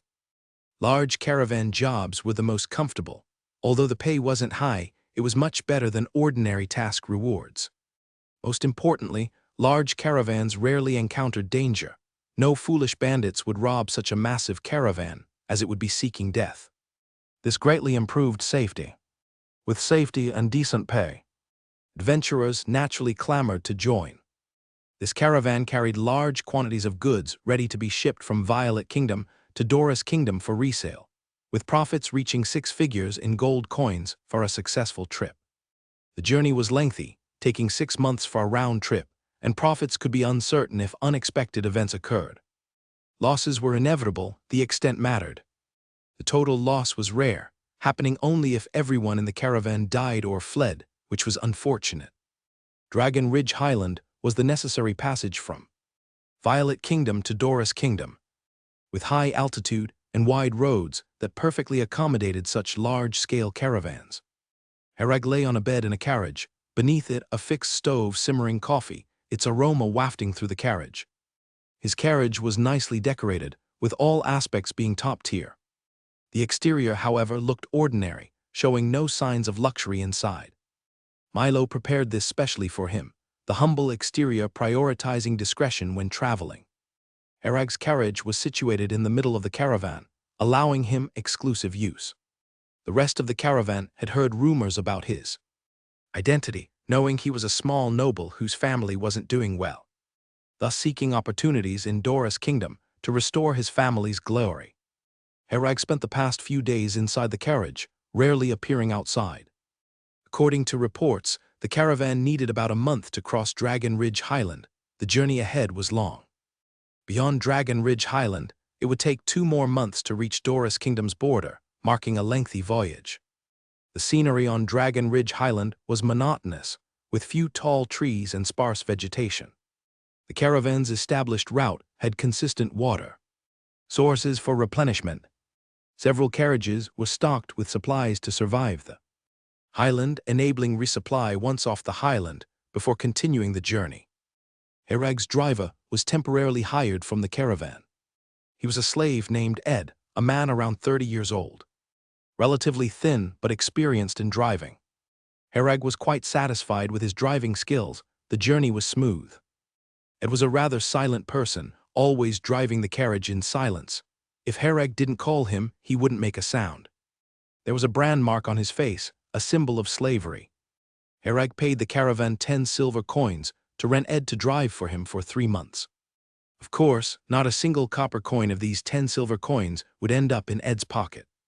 Slaves like them were merely objects, and objects wouldn't have possessions of their own. As night gradually fell, the caravan also stopped moving forward. One by one, the carriages began adjusting their positions, forming a defensive formation, including Harag's carriage.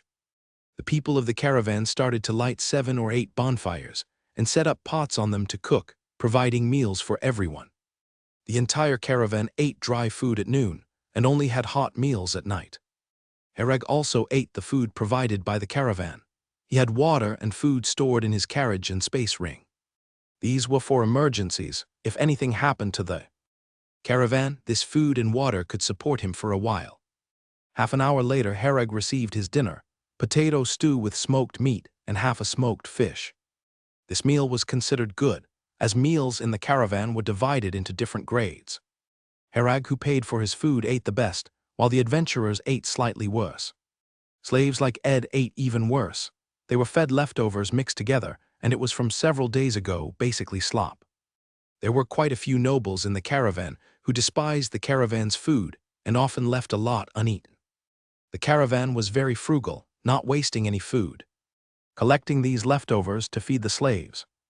After eating, Harag returned to his carriage to continue studying the knowledge stored in Shenlin.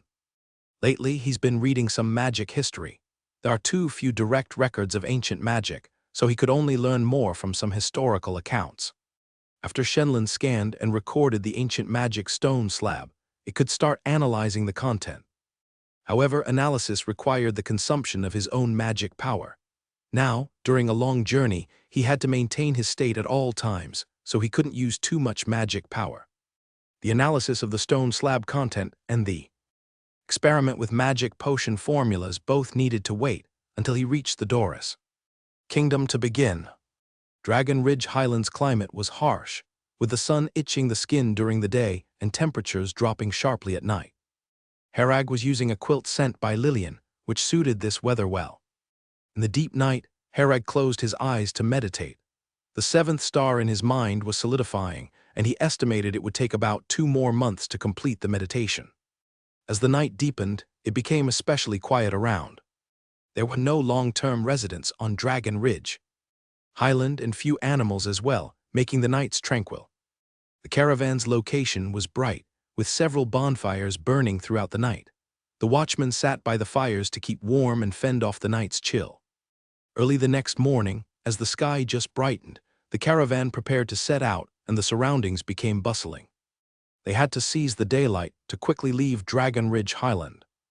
It was now September, and Dragon Ridge Highland could enter snowy winter at any moment. Usually, snow starts in October.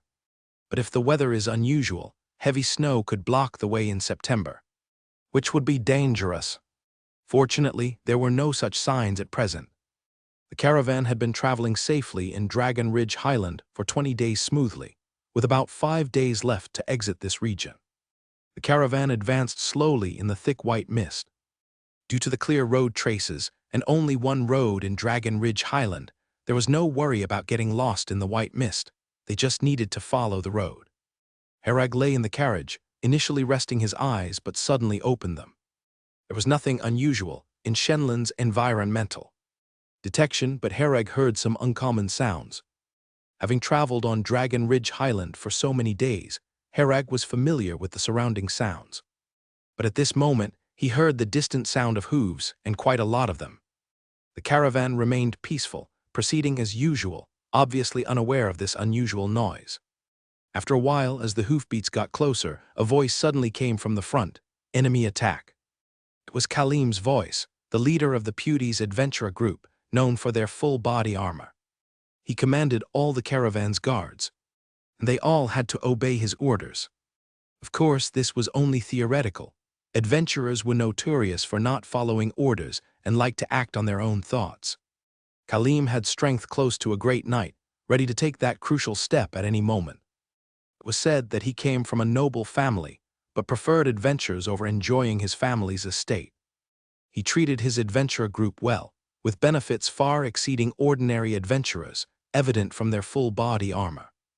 Wealthy and powerful, Kalim's reputation grew, often taking on big jobs like this caravan escort. Khalim was the first among the caravan's guards to hear the distant hoofbeats. He decisively judged it as an enemy attack and ordered the convoy to establish defensive formations. Khalim divided the other adventurers into several teams, each led by a member of his adventurer group.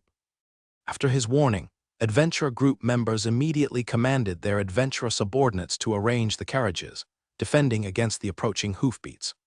The defensive formation was quickly set up, with guards gathered beside the carriages, weapons in hand, eyes fixed ahead. The elderly, sick, and noble non-combatants were placed at the back to avoid the battle. Herag and Ed were in the rear, lying on a slope. He had a smoked fish in his mouth, chewing slowly. He wasn't planning to join the fight, having paid for his protection, even though it was Milo's money. Still, as a paying customer, why should he have to go to the battlefield? Minutes later, though the white mist still hindered visibility, everyone heard the dense sound of hooves. The hoofbeats sounded like war drums striking fear into everyone's hearts, darkening their expressions. The large scale of the hoofbeats indicated a probable military force. Only a military could have so many horses. In this place, no bandit could possess such resources. It's not uncommon for armies to disguise themselves as bandits and rob merchant caravans. Ordinary adventurers, unless they've reached the level of a great knight, have no ability to resist against a well-formed army. A few volleys of arrows are enough to turn these adventurers into porcupines. The combat ability of an army is not something these scattered adventurers can match. More importantly, strong individuals exist within the army, and great knights are not uncommon. Since this army dares to come to a place like Dragon Ridge Highland to make a profit, there must be a great knight holding down the fort. No one is allowed to act without my order. The speaker was Luo Kui, the owner of this caravan and the person with the most authority. All the guards were hired by him. Luo Kui was well aware that negotiation was the only way out when facing an army. If they dared to resist, this group of people would certainly die. The Dragon Ridge Highland is an isolated place. The death of 300 or 400 people would go unnoticed, and it would be difficult to investigate who did it. Even if investigated, what could be done? No one would create a conflict with the army of the Violet Kingdom for these people's sake. A few minutes later, the caravan finally saw what this army looked like. They realized that they were already surrounded, and due to the white mist, they couldn't clearly see how many soldiers there were, but certainly more than their number. The soldiers on the other side all rode horses. About 60% were fully clad in armor, all coldly watching the caravan. "Greetings, gentlemen. I am Luo Kui Dome, acquainted with General Tranton, and I hand over military aid annually. Please, can you let us go?" Luo Kui stepped forward with a sycophantic smile. From the army, a man rode out on a tall horse. As he wore full armor and a helmet, it was hard to see his appearance. He said, "General Tranton, sorry, we don't know such a person, we're just a bunch of bandits." Their armor bore no insignia, appearing freshly forged and not yet engraved with the Violet Kingdom's characteristic mark. Luo Kui continued, "Gentlemen, this cargo is meant to be sold in the Doris Kingdom to turn a profit. How about this? When I return from the Doris Kingdom, I'll personally offer you 100,000 gold coins." The other man sneered, "Do you take me for a fool? Stop wasting words, hand over anything valuable. And we want the goods too. Can't you spare us some, sir? It's not easy making this trip, and I have a whole family to feed." Luo Kui pleaded. "I don't care if you live or die. Right now, immediately, hand over the valuables or we'll take them ourselves." With that, the man drew his longsword and other soldiers pointed their weapons at the caravan. Luo Kui's face went ashen as he waved his hand to those behind him. Hand over the goods to them, alas. The caravan workers hesitated for a bit, but looking at the army poised to strike, they felt a chill down their necks and quickly turned to move the goods. At this moment, a voice rang out, and everyone saw that it was Khalim who spoke. He walked out with a solemn face, looked at the leader opposite and said, "You're Ives, the knight commander under Duke Theodore, aren't you? Aren't you afraid that the Duke will find out about your actions here?" Ives remained silent for a while. "You've got the wrong person." Khalim laughed. "Got the wrong person. A few months ago you approached me at a banquet. How quickly forgotten. I stand here today, If you dare touch our caravan, I promise Duke Theodore will hang you on the gallows." The scene was silent. The caravan did not expect Khalim to have such strong backing and dare to directly threaten the opposing army. And Ives indeed fell silent, seemingly quite wary of Khalim. Herag sighed upon hearing this. Idiot. Luoqui glanced at Khalim, his face showing obvious panic. After a long silence, Ives raised his longsword. "Everyone listen, kill them, all of them."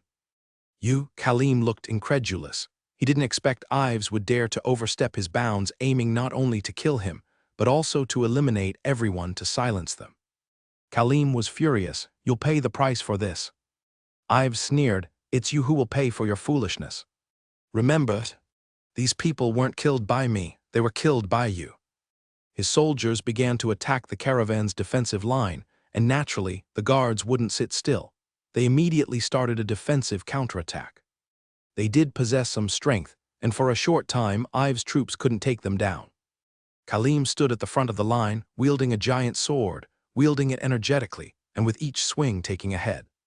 He swiftly cleared the area in front of him, leaving the ground littered with the bodies of 7 or 8 soldiers. Before his giant sword, these soldiers, even fully armored, couldn't withstand a single strike. The bow and arrow unit focused fire on him, but Khalim was also in full armor, and its quality was extraordinary. These arrows couldn't harm him at all. Khalim faced the arrow's volley, slashing one soldier after another with his giant sword. Before long, no one dared to approach the place where Khalim stood guard. Ives glanced in this direction, slowly rode over on his horse, then dismounted and walked out from the crowd. "Let me handle him." Khalim glared at him, muscles tensed. He was close to becoming a great knight, but not actually one, and compared to Ives, there was still a vast power disparity. Yet he showed no fear, eyes firm, holding the giant sword steadily, ready to attack at any moment. Ives held a long sword, slowly walking to stand before Khalim. "If I were as wealthy as you, I'd be lying at home, not out here seeking death. I'm a noble but also a knight. I'll never indulge in a decaying life. Upholding justice is the truth I follow," Khalim declared firmly, then swung his giant sword fiercely at Ives. This strike was grand and swift. Ives held the longsword in one hand, blocking it steadily. He stood upright the entire time, without a hint of movement, indicating he used only a minuscule amount of strength. Seeing his strike blocked, Khalim swiftly shifted the direction of his sword and launched several consecutive attacks. But Ives easily fended off each of Khalim's strikes as if he was playing. Everyone could see that although Khalim was powerful, compared to Ives, the strength gap between them was insurmountable. A great knight is far more powerful than you imagine. You've probably never seen the true power of a great knight, otherwise you wouldn't foolishly challenge me, Ives sneered. Ives took a step back, then said, "Now it's my turn." He took a deep breath, then a rumbling sound came from within, and he transformed into a shadow and charged out. Khalim reacted swiftly, almost instinctively moving his giant sword, but still, a blossom of blood burst forth. The next moment, Ives appeared at Khalim's side, and there wasn't a trace of blood on the longsword in his hand. Khalim glanced down, noticing a bloody hole at his ribs with blood flowing out. His heavy armor was pierced right through. Even Khalim hadn't clearly seen Ives' sword strike. Clutching his wound, he endured the pain and flashed away from his original position, leaning against the wagon behind him. Ives praised, "Quite the reaction, or should I say, your instinctive response is impressive. Your eyes probably couldn't catch my strike, but your body's instincts sensed the direction of danger, so you dodged the lethal position and barely survived." Khalim spat out some bloody froth, then without a word, clutched the longsword with both hands and took the initiative to attack, slashing at Ives. Due to the wound still bleeding as he leaped, the blood from his wound gushed out more quickly. This strike was even more powerful than before, and Ives could only parry this attack by gripping his sword with both hands. The next second, Ives vanished, and immediately after, a wound appeared on Khalim's left wrist, his armor again pierced through. Ives seemed in no hurry to kill him, holding his long sword and laughing. "Killing you with one sword would be such a waste. After all, for a man of your caliber, I usually don't even get a chance to flatter you." With that, another slash, and Khalim's knee was injured again. Khalim immediately fell to one knee, using the giant sword to support himself upright.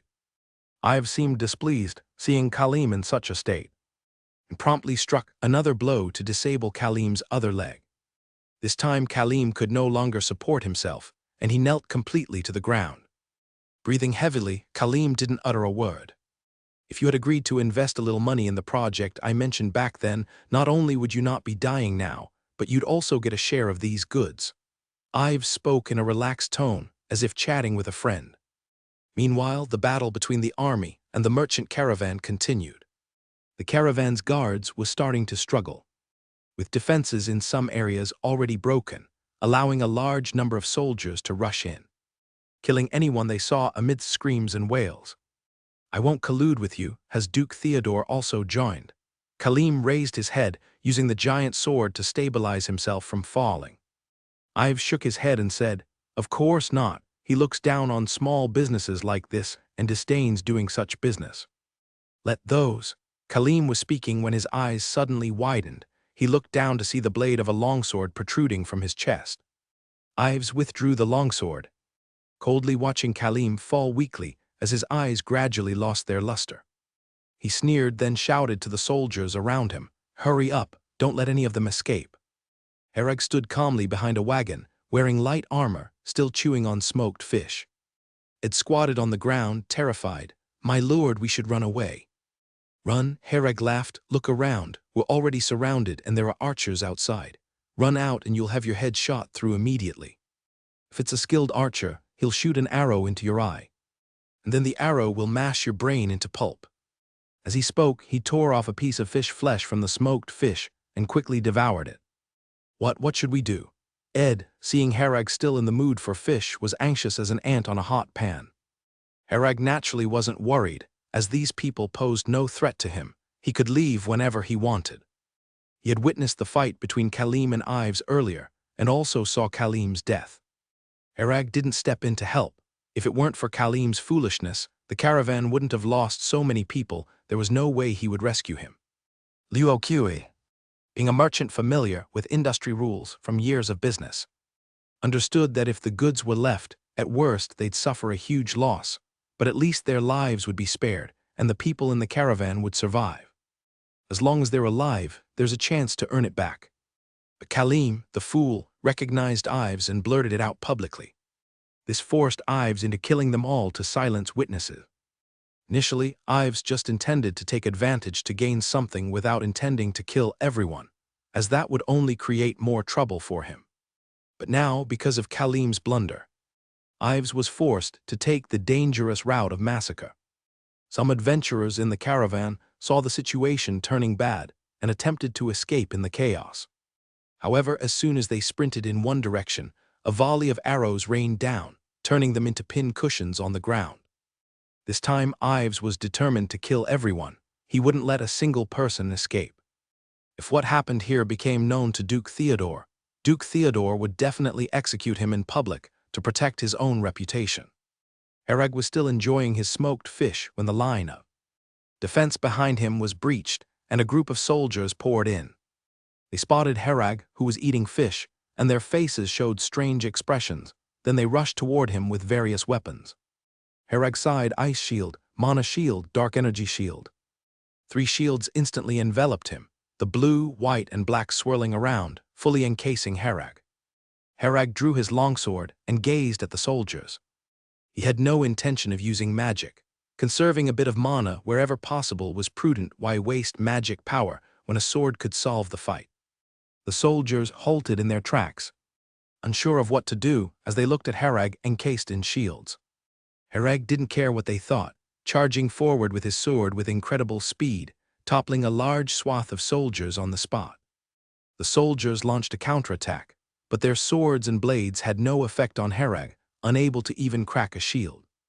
A round of arrows was also fired, but they bounced off Herag's shields without any impact. In just a few seconds, the ground was littered with soldier corpses. The other soldiers, witnessing Herag's deadly efficiency, began to fear. Most of them were unaware of wizards' existence and had never seen magic firsthand, seeing all their attacks ineffective against Herag. A sliver of despair surfaced in their hearts. swiftly followed by thoughts of retreat and withdrawal. They're just soldiers, also humans, and will have fear. When facing an incomprehensible, invincible existence, they can only choose to flee. After Hereg killed all the charging soldiers, he did not pursue those who fled. At this time, soldiers from other areas noticed the situation here and began to come over to support. In their understanding, no matter how powerful the enemy is, as long as there are many of them and they cooperate well, they can take down the enemy. Even a great knight must be wary of the power of an army. Hereg looked at the approaching soldiers, expressionless, holding a longsword heading straight for the crowd. He was like a tiger entering a flock of sheep. Unstoppable. These soldiers were like paper, unable to withstand even a single strike from Hereg. Ed, hiding under the carriage, was dumbfounded seeing this scene. Especially after seeing Hereg covered in various colors of shields, he muttered and began to bow, continuously knocking his head on the ground beneath the carriage.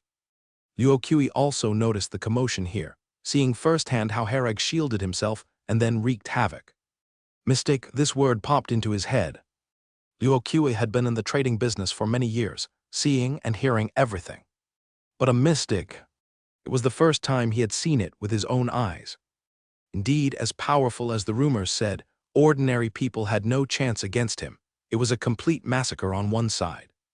In his impression, Hereg was just a fallen minor noble who used much of his savings for a chance to join the convoy to Dora's kingdom. Luoqui saw Hereg carrying a sword, so he observed Hereg's hands, finding no calluses at all. He thought Hereg probably had no real skill, the sword being mere decoration, as many nobles do.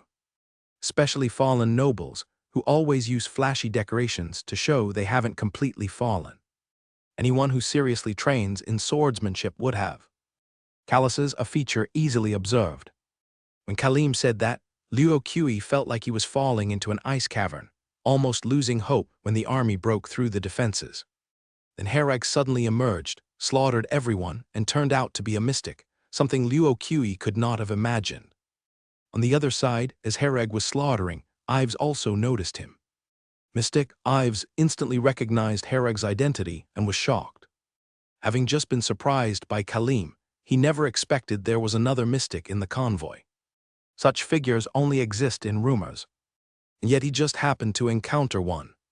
Ives initially intended to kill them all, but with another mystic, he not only couldn't do that, but also had to consider if he could survive himself. The rest of the convoy must be killed, but this mystic might just be a coincidence being in the convoy. These mystics generally don't meddle in the affairs of ordinary people, and even if he knows about this, he probably won't spread it around. There is room to maneuver. After weighing his options, Ives quickly had an idea. He moved toward Hereg and shouted, "Stop! Show no disrespect to this gentleman." The soldiers around Hereg were dumbfounded by this, clearly seeing him as the one hunting them. Hearing Ives' command, they began sprinting away from Hereg. After the soldiers ran far away, Hereg also stopped, not continuing the slaughter. Ives cautiously approached, removing his helmet and smiled, "Sir, it's our first meeting. I am Ives Brand, Knight Commander under Duke Theodore. I wonder if you are acquainted with the Duke." Hereg replied expressionlessly, "I don't know him." "Sir, I truly apologize. I didn't know you were with the convoy. It's a grave offense. How about this to show my apology? All the goods and property of this convoy are yours. What do you think?" To please Hereg, Ives abandoned all interests, only wanting to survive. Approaching Hereg, as a great knight, he instinctively felt a great danger, a threat that sparked a sliver of fear from deep within. "I'm not interested." Hereg naturally rejected his offer, wanting only to reach Dora's kingdom as soon as possible. Accepting the goods would mean implicitly agreeing with Ives and others' massacre of everyone in the convoy. He had traveled with the convoy, and they had no enmity with him, even taking some care along the way. Although they were paid, there was no grudge. Ives was stunned for a moment and then said, "Since you are not interested in these, may I know where you are headed? I can arrange someone to guide you." Hereg did not respond but turned to look behind Ives, a look of curiosity on his face. Ives, seeing him staring behind him, was puzzled and turned around, witnessing an astonishing scene. The previously deceased Khalim was now emitting a milky white glow from his corpse. Hereg intently watched, observing many light energy particles automatically flowing into Kalim's body. These light energy particles quickly repaired Kalim's body upon entering.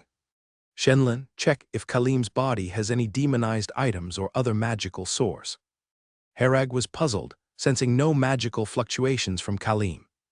Kalim was an ordinary person with no training in any meditation method, yet these light energy particles automatically entered his body and healed him. If it were a wizard specializing in light element, Herag could understand. But Kalim was merely a night level. How could he possibly have such precise energy particle manipulation skills? No magical source detected, Shenlin responded. Shenlin's detection matched Herag's observation, with no magical source on Kalim's entire body. Yet these light energy particles just autonomously entered his body, healing him. "Are you the child of light?" Herag couldn't find a reason, so he sarcastically remarked. As more light energy particles gathered, Kalim was entirely enveloped in the milky white glow. Ives, witnessing this miraculous scene, felt a tinge of unease. The surrounding fights gradually ceased. Everyone watched Kalim, now a white cocoon of light. Kalim's corpse began to float, radiating a strong white light, yet the light wasn't glaring. Many people had already laid down their weapons and started kneeling. In their view, this was a divine phenomenon. In Herag's eyes, Kalim was presently enveloped by a vast sea of light energy particles, his entire being soaked in an ocean of light energy particles. The wounds on Kalim's body quickly healed, the injuries closing rapidly, leaving only traces of blood on the surface while he was actually completely restored. Countless light energy particles infused into Kalim's body, not only repairing him but continuously strengthening his flesh. Kalim slowly opened his eyes, feeling a warm sensation throughout his body. His consciousness had just awoken from endless darkness, still a bit dazed, unaware of what had transpired. His body, surrounded by voluminous light energy particles, began to slowly descend from mid-air, eventually landing steadily on the ground. Kalim sat up with a puzzled expression, looking at his hands.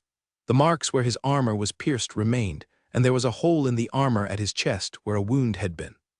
He touched the wound, finding it completely healed with not even a scar remaining. "Wasn't I dead? Why is this happening?" Kalim was utterly confused. His expression suddenly showed a hint of surprise as he clenched his fist and exclaimed, "I've broken through to a great night." Shenlin, check Kalim's body data, Herag said, intrigued by Kalim's resurrection and curious about his current strength.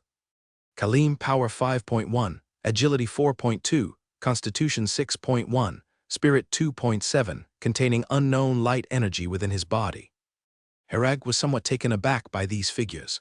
They were already more powerful than those of an ordinary Great Knight, and Kalim had just broken through. Typically, the stats for an average Great Knight would be around 3 to 4, but Kalim's breakthrough stats soared directly to the 5 or 6 level. It should have something to do with those light energy particles. Earlier, his body contains light energy, which is different from magic power and likely belongs to another power system. Even Herag must now take Kalim seriously. Given his current body data and light energy, his true potential is unknown. The most perplexing aspect for Herag was why so many light energy particles automatically aided Kalim. Handsome, strong, and yet foolish, able to resurrect and become even stronger, this guy must be the protagonist, Herag speculated. He contemplated this seriously. If something like the world will truly existed, then Kalim could very well be favored by it. Otherwise, it was hard to explain why the light energy particles would automatically save Kalim, implying that even if not favored by the world will, Kalim must have some connection to light element power. "Captain Kalim, are you all right?" Kalim's team members immediately rushed over, surrounding him. They had been fiercely engaged, unable to split themselves to save Kalim when he fell gravely injured. The anomaly surrounding Kalim caused a temporary halt in the battle, offering them a chance to regroup and solidify their formation.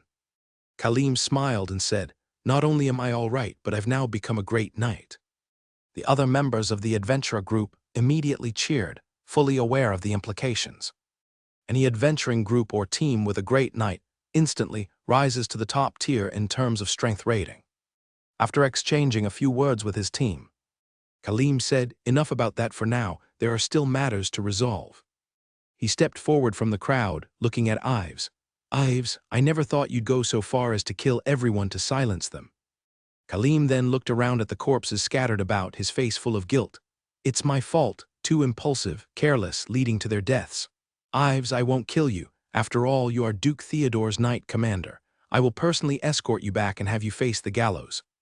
With that, he pulled out the giant sword embedded nearby in the ground.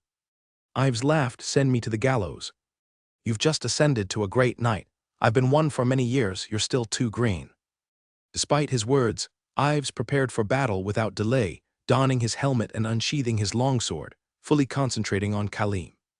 Khalim gripped his giant sword with both hands, emitting a white glow from his body. Even the giant sword was shrouded in white light. "Light Knight, impossible, you're not with the Light Church," Ives exclaimed, his face awash with shock. "Light Knight?" It was Herag's first time hearing the term, as his knowledge in this area was rather limited. Ives' expression turned grave, feeling immense pressure within. Khalim spoke in a deep voice, "So this is the power of a Light Knight, strange." He charged at Ives, the giant sword in hand. Ives reacted swiftly too, both hands gripping his longsword as he lunged forward. Khalim's move was simple, delivering a straightforward, unadorned vertical slash.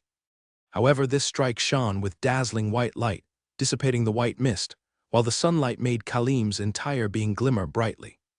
In the next moment, a cold gleam flashed, leaving everyone but Herag unable to see precisely what occurred. Ives' longsword shattered into several pieces, his right hand flying off and landing close by. Only upon seeing his arm detach and hit the ground did Ives begin to scream in agony. Khalim promptly swung the giant sword to disable Ives' left hand. Ives' left hand was grotesquely twisted, clearly with broken bones. "I said I wouldn't kill you. I'll take you personally to the gallows to atone for those who have died."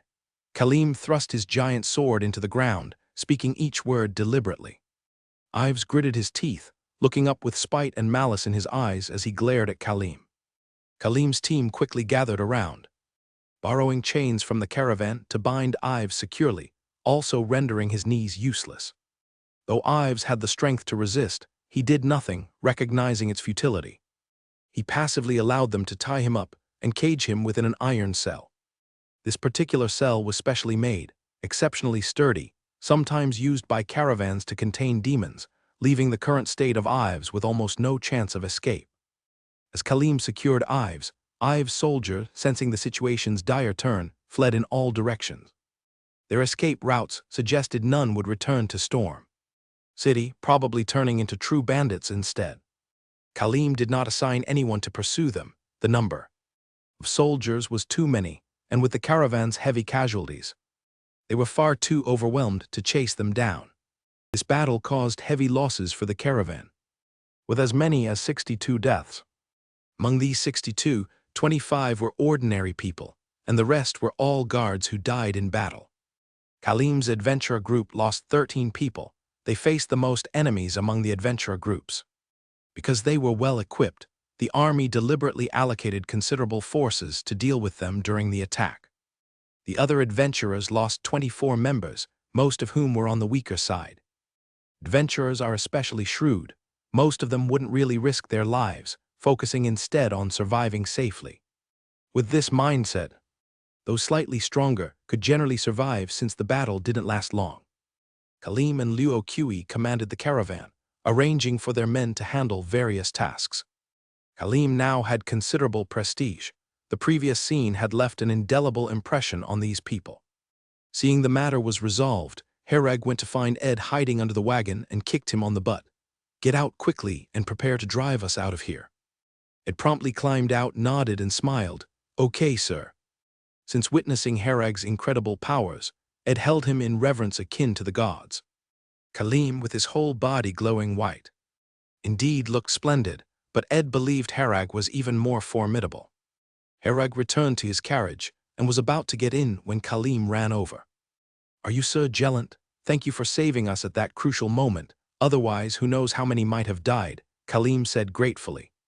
Herag glanced at him, nodded and said, He was curious about the kind of power Khalim had, but had little interest in the man himself. He didn't like dealing with idiots, so he gave a curt reply and got into the carriage. To Herag, befriending someone like Khalim might be even more dangerous than making him an enemy, as who knows when such a person might cause your death. Khalim laughed awkwardly but didn't mind. I guess mystics always have peculiar temperaments. He hadn't seen Herag in action, but the discussion with adventurer group members made him realize Jellant was a mystic who had just killed many soldiers. Upon learning this, Khalim immediately came to express his gratitude. 3 hours later, the caravan set out again, but this time there was much less laughter and more of a somber atmosphere. Luo Kui sat at the front of the lead carriage, looking worriedly ahead, eyes unfocused. His longtime business partner had died in the recent battle, and when they found him, only half of his head remained.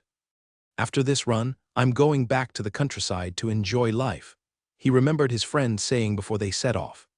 5 days later, the caravan finally left the Dragon Ridge Highland area and entered a plain after descending the mountain. Ives was still confined in a cage, given only a little water daily and fed once every 3 days to keep him alive. As Luo Kui put it, a great knight doesn't starve to death so easily. Ives was extremely weak, having been injured with his limbs crippled, and starving his spirit was at rock bottom. Herag thought they should just finish him off with a blade. Keeping him around would only cause trouble for themselves. Because he accepted Luo Kui's job, Khalim felt he had to complete this mission and safely escort the caravan to the Doris Kingdom. He also needed to escort Ives back to Storm City to meet the gallows, and thus assigned 2 members of the adventurer group to keep a close eye on Ives the entire way. Upon entering the plains, the caravan encountered more towns, no longer as sparsely populated as the Dragon Ridge Highland. The caravan's supplies could now be replenished easily along the way, no longer a concern. Even though the caravan had lost quite a number of people, its defensive strength was still considerable. Especially after Khalim's breakthrough to become a great knight, the journey saw much fewer troubles. Some oblivious bandits did try to take a bite of this fat piece, but to no avail. Soon a month had passed. Herag sat calmly in the carriage and slowly opened his eyes. Shenlin, check my body data. Herag Merlin. Strength 3.9, Agility 4.0, Constitution 5.5, Spirit 12.4, Magic Power 100%. Herag exhaled. The meditation practice of the 7th star was complete. There was a significant boost in all physical stats, partly due to completing the 7th star and the continuous reinforcement from the dark energy particles. Just 3 stars left to illuminate all points of the first array map. I wonder what effects it will have by then. His current concern was reaching the meditation practice requirement for the 3rd-class wizard apprentice without a stone giant's heart to refine magic potion. The stone giant's heart couldn't be stored long, and couldn't be prepared while at the academy. Herag wasn't sure if stone giants existed in the Doris Kingdom, and if he met the advancement requirements without obtaining their heart while the academy had no information, he'd have to rely on Shenlin inference to find substitutes for the stone giant heart in magic potion materials. Magic potion recipes aren't set in stone, and many ingredients can be substituted, sometimes resulting in even better effects. Because some materials are extremely rare and not universally applicable, mature magic potion recipes need to consider feasibility. Or some recipes replace rare ingredients with less effective but easier to obtain ones. This is common in magic potion, with wizards often experimenting with alternative materials in various recipes, where many peculiar formulas are born from such experiments. Having completed the meditation practice for the 7th star, Herag closed his eyes again to start the meditation practice for the 8th star. Ives had a difficult time, as being a great knight, his injuries healed quickly. But with someone always watching him, the moment his injuries nearly healed, they would break his limbs again. This repeat torture left Ives in a terrible state. Due to the rare bandit raids on this journey, Khalim had more energy to keep an eye on Ives. Ives also sought a chance to escape, but found no opportunities at all. His injuries would always relapse, leaving no hope in sight. However, he didn't give up, his will to survive growing stronger, just waiting for the right chance. Half a month later, in the middle of the night, just 2 weeks away from reaching Doris Kingdom, Herag, while meditating, suddenly opened his eyes and looked towards the direction of the cage holding Ives. Ives was slumped inside, hands hanging weakly. Just like before. Watching him was a girl named Lizzie, a member of Kaleem's adventurer group and an ardent fan of his. Tonight was her turn to guard Ives, a rather boring chore. Ives had his limbs broken many times, with no ability to escape, leaving no pressure on the guard. Lizzie wore her hair in a ponytail, with a longsword strapped to her waist. She always wanted to learn swordsmanship from Kaleem, but Kaleem used a giant sword, which was not suitable for her. Despite the boring task, she remained dutiful, pacing back and forth beside the iron cage, occasionally checking on Ives's condition. This task was assigned by Kaleem, and she was determined to complete it perfectly, not wanting to leave a bad impression on Kaleem. The clouds were thick tonight, and the moon was hidden behind them, making the night particularly dark. "Water," Ives suddenly uttered weakly. Lizzie immediately turned her head and asked, "What?" "Water. Just give me a little water, I feel like I'm dying," Ives said weakly, gasping heavily like he could die at any moment. Lizzie refused. "No, you can only drink water once a day, and you already had it today." Ives pleaded, "Please, I'm getting weaker by the day. Drinking water once a day is no longer enough. I know my body best, cough, cough, just a little water or I'm really going to die." He spoke intermittently, exhaling more than inhaling, looking like he was really about to go. Lizzie hesitated. Kaleem wants him alive to send him personally to the gallows. If he dies now, Kaleem will surely be displeased. "Just a little water. Then I'll get you some." She remembered the water bucket was not far away, and people would scoop a ladle of water to drink whenever they felt thirsty. Lizzie went over in a few steps, scooped a ladle of water, and steadily carried it to the iron cage. The iron cage was small and low on the ground. Lizzie held the ladle above the cage and said, "Open your mouth." Ives quietly said, before slowly opening his mouth. Lizzie started tilting the ladle, and water began to drip down. Suddenly, a minuscule dark shadow flashed by. Lizzie's eyes widened in surprise, her beautiful eyes bulging round. Then she lunged forward, collapsing on top of the iron cage. A bloody hole appeared on her forehead, and another on the back of her head, from which crimson blood flowed. Ives looked coldly at the corpse, glanced around, then laboriously extended his deformed left hand, struggling to hook the keys on Lizzie's waist that included the key to the iron cage. He had been hiding a tiny bone shard in his mouth all along. Ives usually ate the same food as slaves, which was leftovers from a slop bucket. The slop bucket had mixed types of food, and one day he found a small bone shard. After finding the bone, he immediately hid it nonchalantly under his tongue. The guards watching him never checked his mouth, so the bone had been hidden for more than 20 days and was crucial for his escape. As Lizzie approached to pour water, the moment he opened his mouth, he used all his strength to shoot the bone shard, piercing through Lizzie's head. With experience in concealing his progress in recovering his limbs, he deliberately masked the progress of his left hand's recovery, as a delay of 1 or 2 days wouldn't be noticed, merely thought to be the result of long-term injury healing progressively slower. Although he was crippled and gravely injured, he was still a great knight. Even without the use of his arms and legs, he still had his mouth and chest to exert strength. To deal with someone like Lizzie, who wasn't even a knight, he only needed functional body parts above his neck. It was at the moment when he shot through Lizzie's head that Herag sensed the commotion through Shenlin. Ives strained to extend his hand outside the cage, struggling to hook the bunch of keys. He pressed his whole body against the cage, just to extend his arm a little further. As he was about to hook the keys with his fingers, they were snatched away by a hand that suddenly appeared. Ives stared blankly, raising his head to see Herag smiling at him. "Give me, I'm begging you," Ives pleaded genuinely this time. Herag smiled. "Seems like you really want to get out, so focused that you didn't notice me walking up next to you." "Please," Ives pleaded softly. He didn't dare speak loudly, knowing that alerting anyone else would dash all hopes of escape.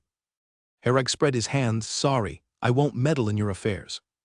I'm stopping you from escaping only because it would delay our travel if you got away." He didn't care whether Ives lived or died, nor did he care about his escape.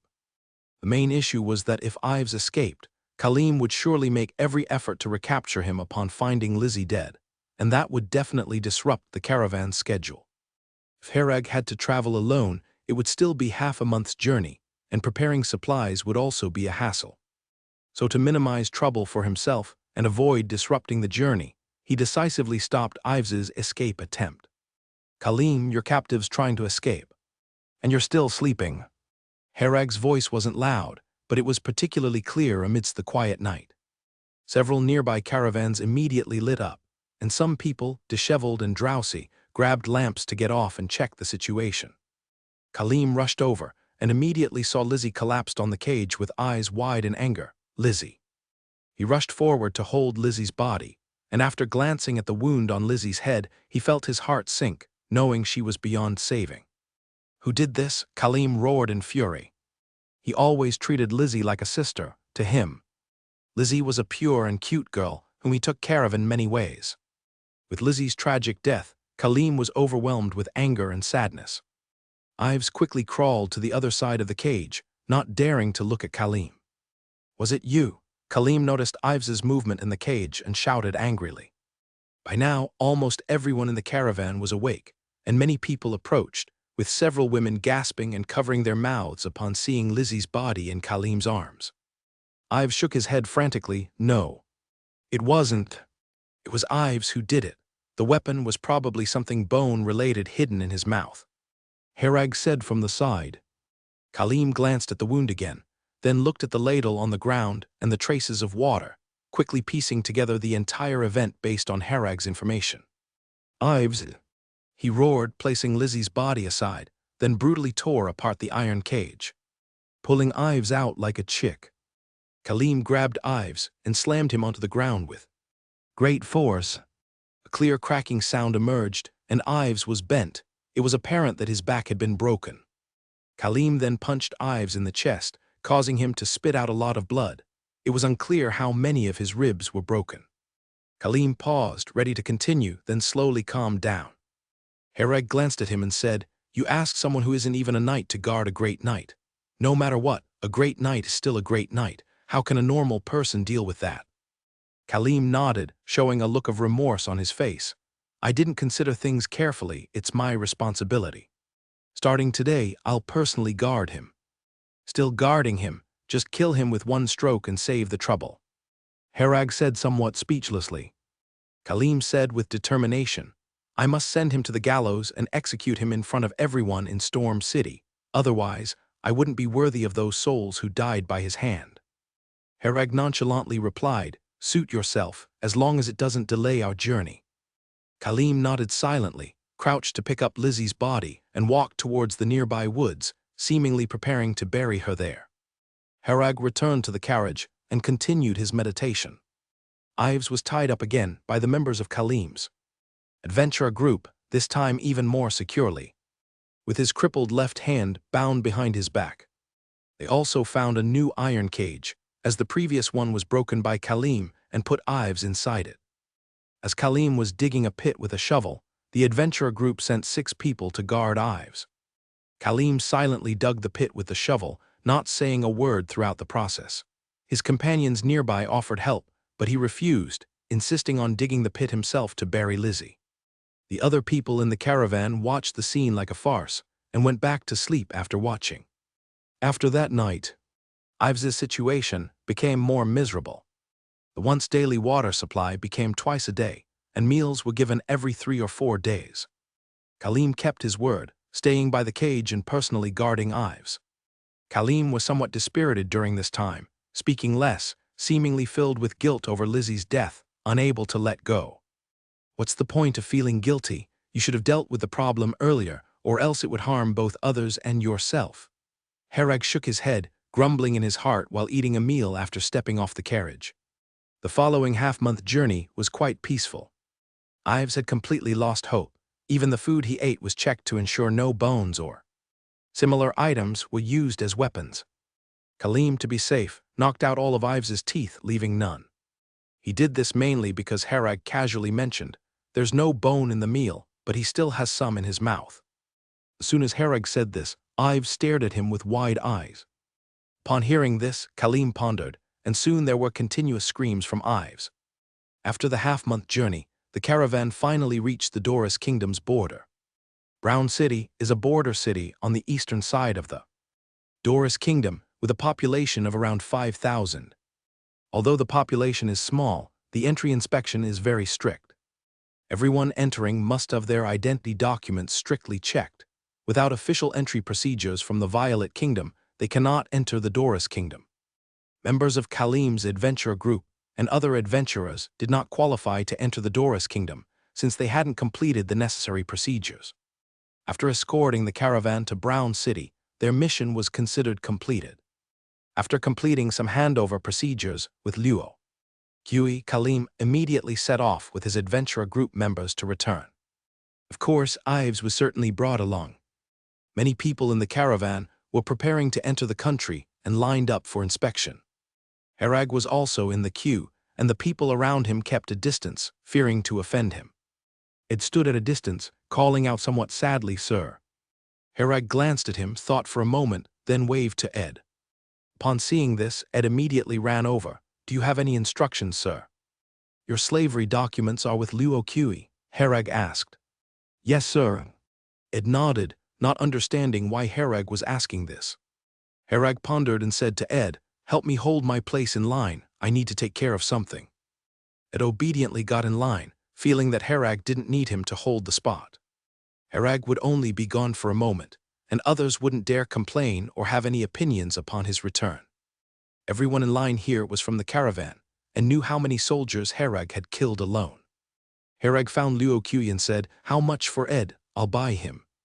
He thought since Ed had driven for him for 3 months, and he was quite satisfied, helping him shed his slave identity before departure would be a trivial task.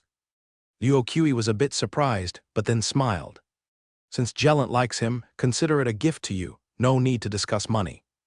He then instructed his men to bring Ed's slave identity documents and handed them to Herag. Herag was unreserved, smiling, "Thank you then." After returning to the line, he gave the slave identity documents to Ed. "What must be done to remove your slave status?" Hearing this, Ed was incredulous and said excitedly, I. "Don't get so excited, just tell me." Herag patted his shoulder. Ed wiped his excited tears. "As long as the master agrees, I can obtain a new identity in a place." However what?" Herag asked. Ed pointed to the slave mark on his face. "With this, others will still see me as a slave, even if I have a legitimate resident identity. With a slave mark, it's indelible unless the whole piece of flesh is removed." But Ed's mark was on his face, and it covered a large area, so it was impossible to remove it without leaving half a face. Herag nodded. "I understand, you follow me for now, I'll handle the mark later." For Herag, erasing the mark wasn't hard. Letting Shenlin deduce a random potion formula could yield countless recipes to remove the mark. Herag wasn't just proficient in alchemy, he also knew typical medicine, which was basic introductory knowledge in magic, potion, and herbalism. Shenlin's database stored countless basic medical knowledge thanks to Herag's effort to input this knowledge while in Nosenton Academy's library. Herag would not stay in Brown City, because the border was not so peaceful and the people were quite complicated. He needed to go a bit further into the Doris Kingdom, and for a carriage, a driver was necessary. Ed was just right. Herag planned to settle in a suitable place and simultaneously conduct magic potion experiments while inquiring about the moonstone grass. The moonstone grass, like dragon's beard grass, is a high-tier magic potion material, extremely rare. He only knew that the Doris Kingdom produced moonstone grass, but was not sure exactly where. The Doris Kingdom is so large. He didn't know where to start looking for a while. The queue for the border check was moving very slowly.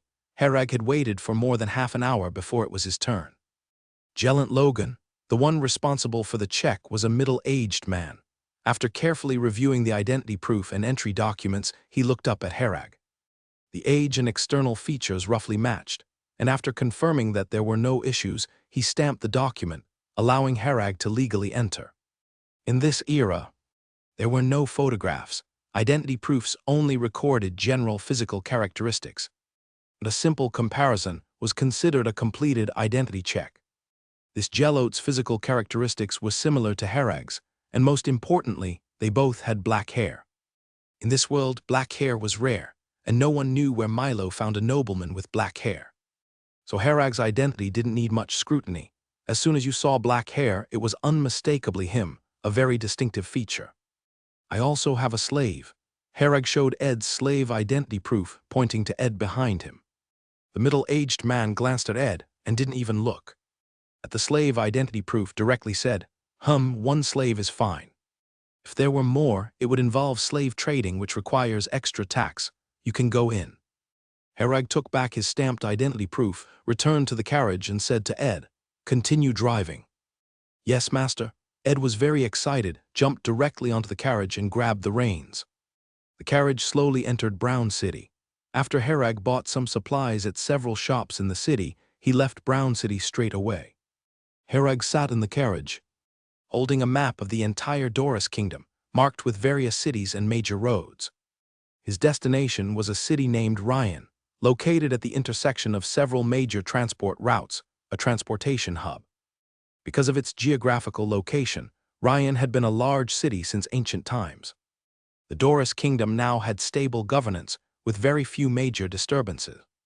A stable kingdom leads to population growth and more prosperous businesses.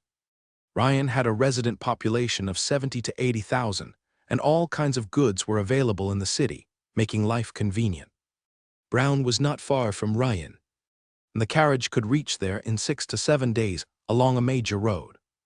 Herag occasionally lifted the curtain to observe the surroundings while on the road. He discovered that the Doris kingdom was indeed unusual, as he rarely saw any displaced people. There were often villages alongside the major roads, and the villagers seemed to be in good spirits, rarely looking pale or thin. However, it could also be because these villages were near the main roads, so their basic living security was not a concern. The Doris kingdom, under the jurisdiction of Dream Island. Herag recalled the information he had gained before departing. The Doris kingdom was within the jurisdictional range of the wizard organization Dream Island. Dream Island was the wizard organization Dino belonged to, and Herag arrived at the Kala continent by his ship. He had spent several months on the ship and had a pretty good impression of Dino. The main activity area of Dream Island was at sea, with relatively little contact with other wizard organizations like Moonlight Forest and Green Cottage. The west coast of the Doris kingdom had a long coastline, with numerous ports making sea trade very prosperous. Every day countless ships set off from the west coast, though not every ship could safely return to port. 7 days later, Herag could hear the bustling noise of a market from a distance. He lifted the curtain to sit at the carriage head and saw a lively scene. Ryan City had tall city walls, with markets on both sides of the main road outside the walls. Countless people were setting up stalls and selling, with people coming and going, creating a din of voices. Herag observed for a moment. These people's outfits were obviously different and clearly from all corners of the land, hence the varied clothing styles. As soon as his carriage approached the market area, some merchants came over, holding their goods and began to shout to sell. "Sir, take a look at the quality fabric. The fine liquor from Feng County. Young brother, would you like to try some?" These people crowded around, forcing Ed to slow down, otherwise he might accidentally run over them. Selling fabric and liquor was one thing, but a wily-looking uncle with a towel wrapped around his head also came over, whispering, "Young man, I have beautiful girls here. Do you want to take a look? I have all styles." Herag smiled, pulled down the curtain, and returned to lie in the carriage. Seeing Herag return to the carriage, these merchants didn't continue to push their sales. They didn't expect a slave driving the carriage to purchase their goods. The carriage halted at the city gate. Herag jumped down from the carriage, handed over his various documents to the soldiers at the gate. After a careful check by the soldier confirming nothing was wrong, he was allowed to enter. Upon entering Ryan City, Herag's first impression was that the roads here were very spacious, wide enough to accommodate 3 carriages side by side. Herag first found an inn to settle in. He originally wanted to book 2 rooms, but Ed insisted on staying next to the carriage. He said he was afraid things might get stolen from the carriage, but Herag felt it was because Ed didn't think he deserved to stay in an inn room, which didn't match his identity. In this era, many concepts were deeply ingrained. Herag knew if he insisted too much on his own way, he might be seen as an oddity, though he might as well adapt to local customs. Herag came to the first floor and saw the innkeeper was also present. The innkeeper was a thin middle-aged man who greeted Herag enthusiastically as he came down. "Guest, are you here to order some food? Let us know what you want, and we'll bring it to your room once it's prepared." Just prepare any 2 dishes and bring them to my room later. Also, make sure to prepare something for the slave who came with me," said Herag. The innkeeper listened attentively, quickly wrote it down on a piece of paper, and handed it to an assistant beside him. "Please wait a bit, it will be over soon." Leaning against the table, Herag continued chatting with the innkeeper. "Do you know where I can rent a house? Are you looking to rent a house? I can help introduce you. I know quite a few people in that area," the innkeeper said with a smile. Herag nodded. "Yes, then please help with an introduction. What type of house would the guest like to rent?" "I can help introduce the right person to you," the innkeeper said. Herag pondered for a moment and said, "Preferably a larger yard, in a quieter area, not too noisy." The innkeeper thought for a moment. "Got it, I'll contact someone for you, and I should be able to take you to see it tomorrow." "Thank you." Herag placed 5 silver coins on the table. The innkeeper smiled as he collected them. No need to be so polite. Dinner was quickly served, with a pot of stewed meat. Herag didn't recognize the side dish. It was a type of leafy green vegetable he hadn't seen before. There was also a plate of pumpkin pancakes, still warm, indicating they were freshly made. In the middle of the night, Herag noticed that the city of Ryan didn't have a curfew. Even at such a late hour, people were still walking around on the streets, and a few drunkards were making loud noises. The next morning, Herag opened his eyes. He sensed that the innkeeper had received someone, who appeared to be the person regarding the house rental. But since Herag wasn't up yet, the guest waited downstairs. When Herag came upstairs, the innkeeper immediately approached and introduced, "This is Mr. Jellant, looking to rent a quiet yard here.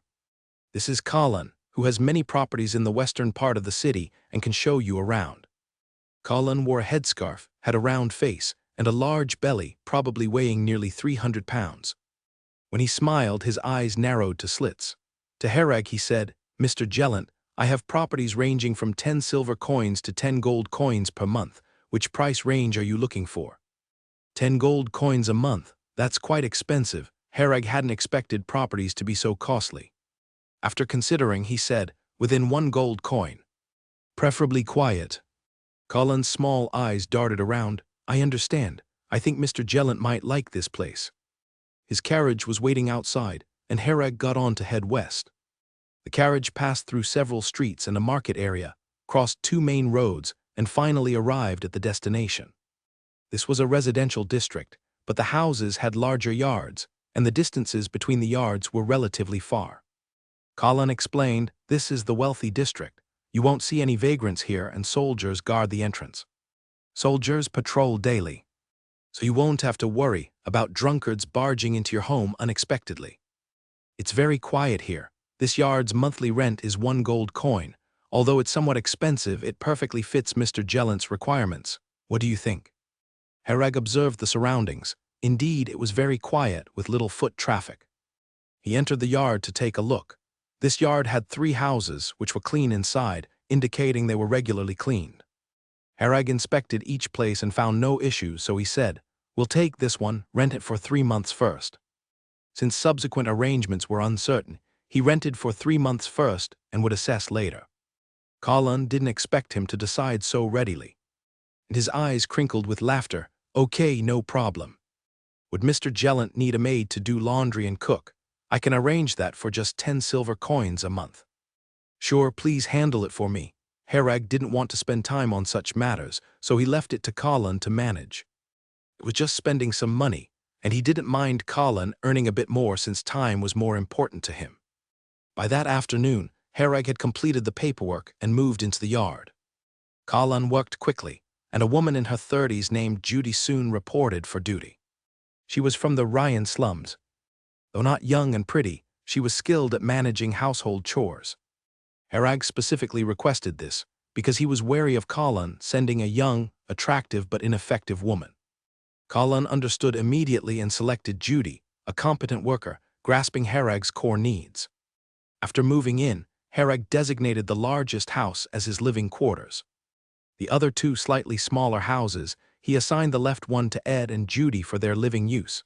It had 4 rooms, sufficient for them. The small right house was marked as off-limits for Ed and Judy, as it was Herag's magic potion experimentation space. Life quickly settled into a routine. Judy handled the purchasing of supplies Herag needed, while Ed drove the carriage to transport supplies, also tending to the horses daily. Herag stood in one of the small house's rooms, where magic potion equipment was neatly organized. As he did in Moonlight Forest, he divided the room into sections for different stages of magic potion refining. He meticulously followed the experimental protocols taught by Larry, strictly adhering to those standards to date, and having Shenlin likewise rigorously monitor himself. 100 milliliters of pure water, 30 milliliters of Mist Tree Man juice, 10 grams of Dragon's Tooth grass powder, 3 drops of poisonous violet juice, 5 drops of mandala juice. This was a magic potion formula inferred by Shenlin, designed to accelerate Herag's meditation speed, a custom formula tailored based on Herag's constitution and meditation method. Herag checked the formula. These are all basic magic potion materials, and I have them. Before leaving, his space ring contained an assortment of basic magic potion materials from Larry, ensuring no shortage for practice afterward. Herag prepared the corresponding materials according to the formula: 30 milliliters of Mist Tree Man juice. He retrieved a branch from the space ring, taken from the Mist Tree Man. To extract the juice, Herag needed to utilize magic power to draw it out. He picked up a test tube, then began channeling a stream of magic power into the branch to pull the juice from it. The pale yellow juice quickly seeped from the branch, drop by drop into the test tube. Watching the measurement, Herag stopped drawing when it reached just over 30 milliliters and placed the branch back. 10 grams of Dragon's Tooth grass powder. Herag took out a delicate balance scale and a stalk of Dragon's Tooth grass from the space ring. Processing Dragon's Tooth grass powder was a bit tricky. It needed to be thoroughly dried and then ground to powder. During roasting, the temperature couldn't be too high, or it would deactivate key components of the Dragon's Tooth grass. Too low, and moisture wouldn't be effectively removed. This issue was easily solved by Herag, who could now manipulate fire energy particles. He set up a beaker over asbestos mesh, then used magic power to gather fire energy particles to ignite a small flame. With Shenlin's assistance, he could precisely control the temperature, slowly roasting the Dragon's Tooth grass. 10 minutes later, Herag timely dispersed the fire energy particles and extinguished the flames. He took out a medicine pestle and ground the Dragon's Tooth grass in the beaker into powder, then accurately measured out 10 grams of Dragon's Tooth grass powder using a balance scale, placed it into a test tube, and set it aside for use. For the next 2 hours, Herag was busy processing these magic potion materials. After processing them, he began the formal magic potion refining process. Herag poured the extracted Mist Tree Man juice into a reaction bottle, then infused magic power until the juice started to emit white smoke. The white smoke began as thin wisps and quickly erupted into a small mushroom cloud. At this moment, Herag immediately dripped in poisonous violet juice and mandala juice. The mushroom cloud instantly turned purple, and then quickly retracted back into the reaction bottle. The originally light yellow Mist Tree Man juice now turned grass green. Herag then added the Dragon's Tooth grass powder, continuing to infuse magic power. This process lasted a little longer, requiring a continuous infusion of magic power for 20 minutes. Although the time was long, the magic power consumption was not much, only consuming 8% of Herag's magic power. The Dragon's Tooth grass powder danced in the grass green solution and began to continuously decompose and merge into the solution with the infusion of magic power. After 20 minutes, all the Dragon's Tooth grass powder had dissolved into the solution, and the grass green solution turned back to light yellow. Herag shook the reaction bottle, and the solution's color turned sky blue. This color is good. According to the refining process provided by Shenlin, the sky blue solution indicated the magic potion was successfully refined. Herag poured the finished magic potion into a test tube and then said, "Shenlin, check if this magic potion can speed up my meditation." Analyzing and checking. Herag only needed to infuse magic power into the solution, and Shenlin could begin analyzing the components. Unlike before, when he needed to apply herbs on his skin to detect components. After checking, the potion does not possess the effect of speeding up the primary meditation. The properties of dragon's tooth grass and poisonous violet juice conflicted in this magic potion. Although these two components can complement each other, it's recommended to replace poisonous violet juice with the root juice of demon flower. A few minutes later, Shenlin provided the analysis result. Herag pondered, it seems that the deduced formula is indeed not 100% accurate. The characteristics of these magic potion materials vary across different formulas. Without actual experimentation, no one knows the real effect. Even Shenlin's deductions are based on existing data. He was not discouraged and continued to improve the formula as per Shenlin's suggestions, since he had plenty of demon flowers. Demon flower is considered a high-tier magic potion material generally used as the main ingredient, but in this formula, it only serves as an auxiliary ingredient. If it were regular magic potion research, it certainly wouldn't be crafted like this, but Shenlin's suggestions were tailored to Herag's specific situation. With so many demon flowers in his space ring, it was just right for use. After modifying the formula, Herag experimented again, and 5 hours passed by this time. Shenlin, check if this magic potion can speed up my meditation, Herag said, holding a test tube containing a black-purple solution, which was the result after the improved formula. Analyzing and checking. 5 minutes later, Shenlin provided the result. After checking, the potion can speed up the meditation speed of the Starry Sky meditation technique. The method of use and dosage. Mix 1 milliliter of this potion with 200 milliliters of pure water, and the subject will speed up their meditation speed after consumption. Experiment successful. Herag felt a bit excited. This was his first self-developed magic potion formula, bringing him a sense of accomplishment. After the excitement, he quickly calmed down and continued to ask, Shenlin, does consuming this potion have any side effects? After checking, the side effect is that the subject's desire will increase. It's recommended to release it appropriately, Shenlin replied. Herag was speechless. It's such a side effect, it must be due to the demon flower.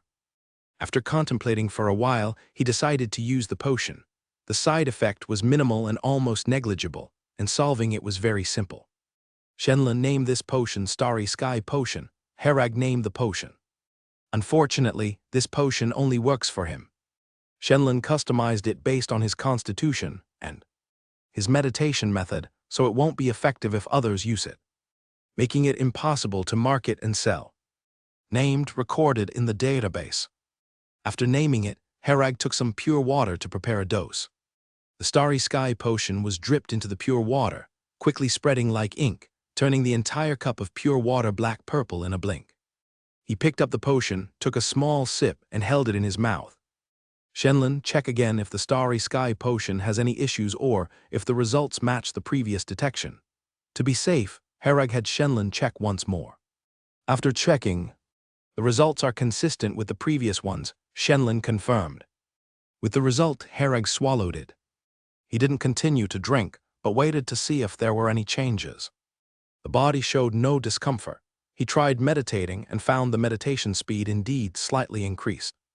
Half an hour later, the body was still very normal. All indicators apart from a slightly elevated adrenaline level were normal. After verifying everything was correct, Herag drank the remaining potion. In an instant, he felt his perception sharpened considerably. Herag could sense energy particles at a greater distance. The number of energy particles he could sense increased. When he entered meditation, he found that the stars above seemed closer and his perception was keener. The cumulative effects of these enhancements mean that his meditation speed increased significantly, at least doubled his previous rate. In Herag's mind, the 8th star, which originally required 4 months to complete meditation, according to the original schedule. But with the current speed, it would only take approximately 2 months to complete the meditation. After verifying the potion's effect, Herag hurried to meditate, fully immersing himself.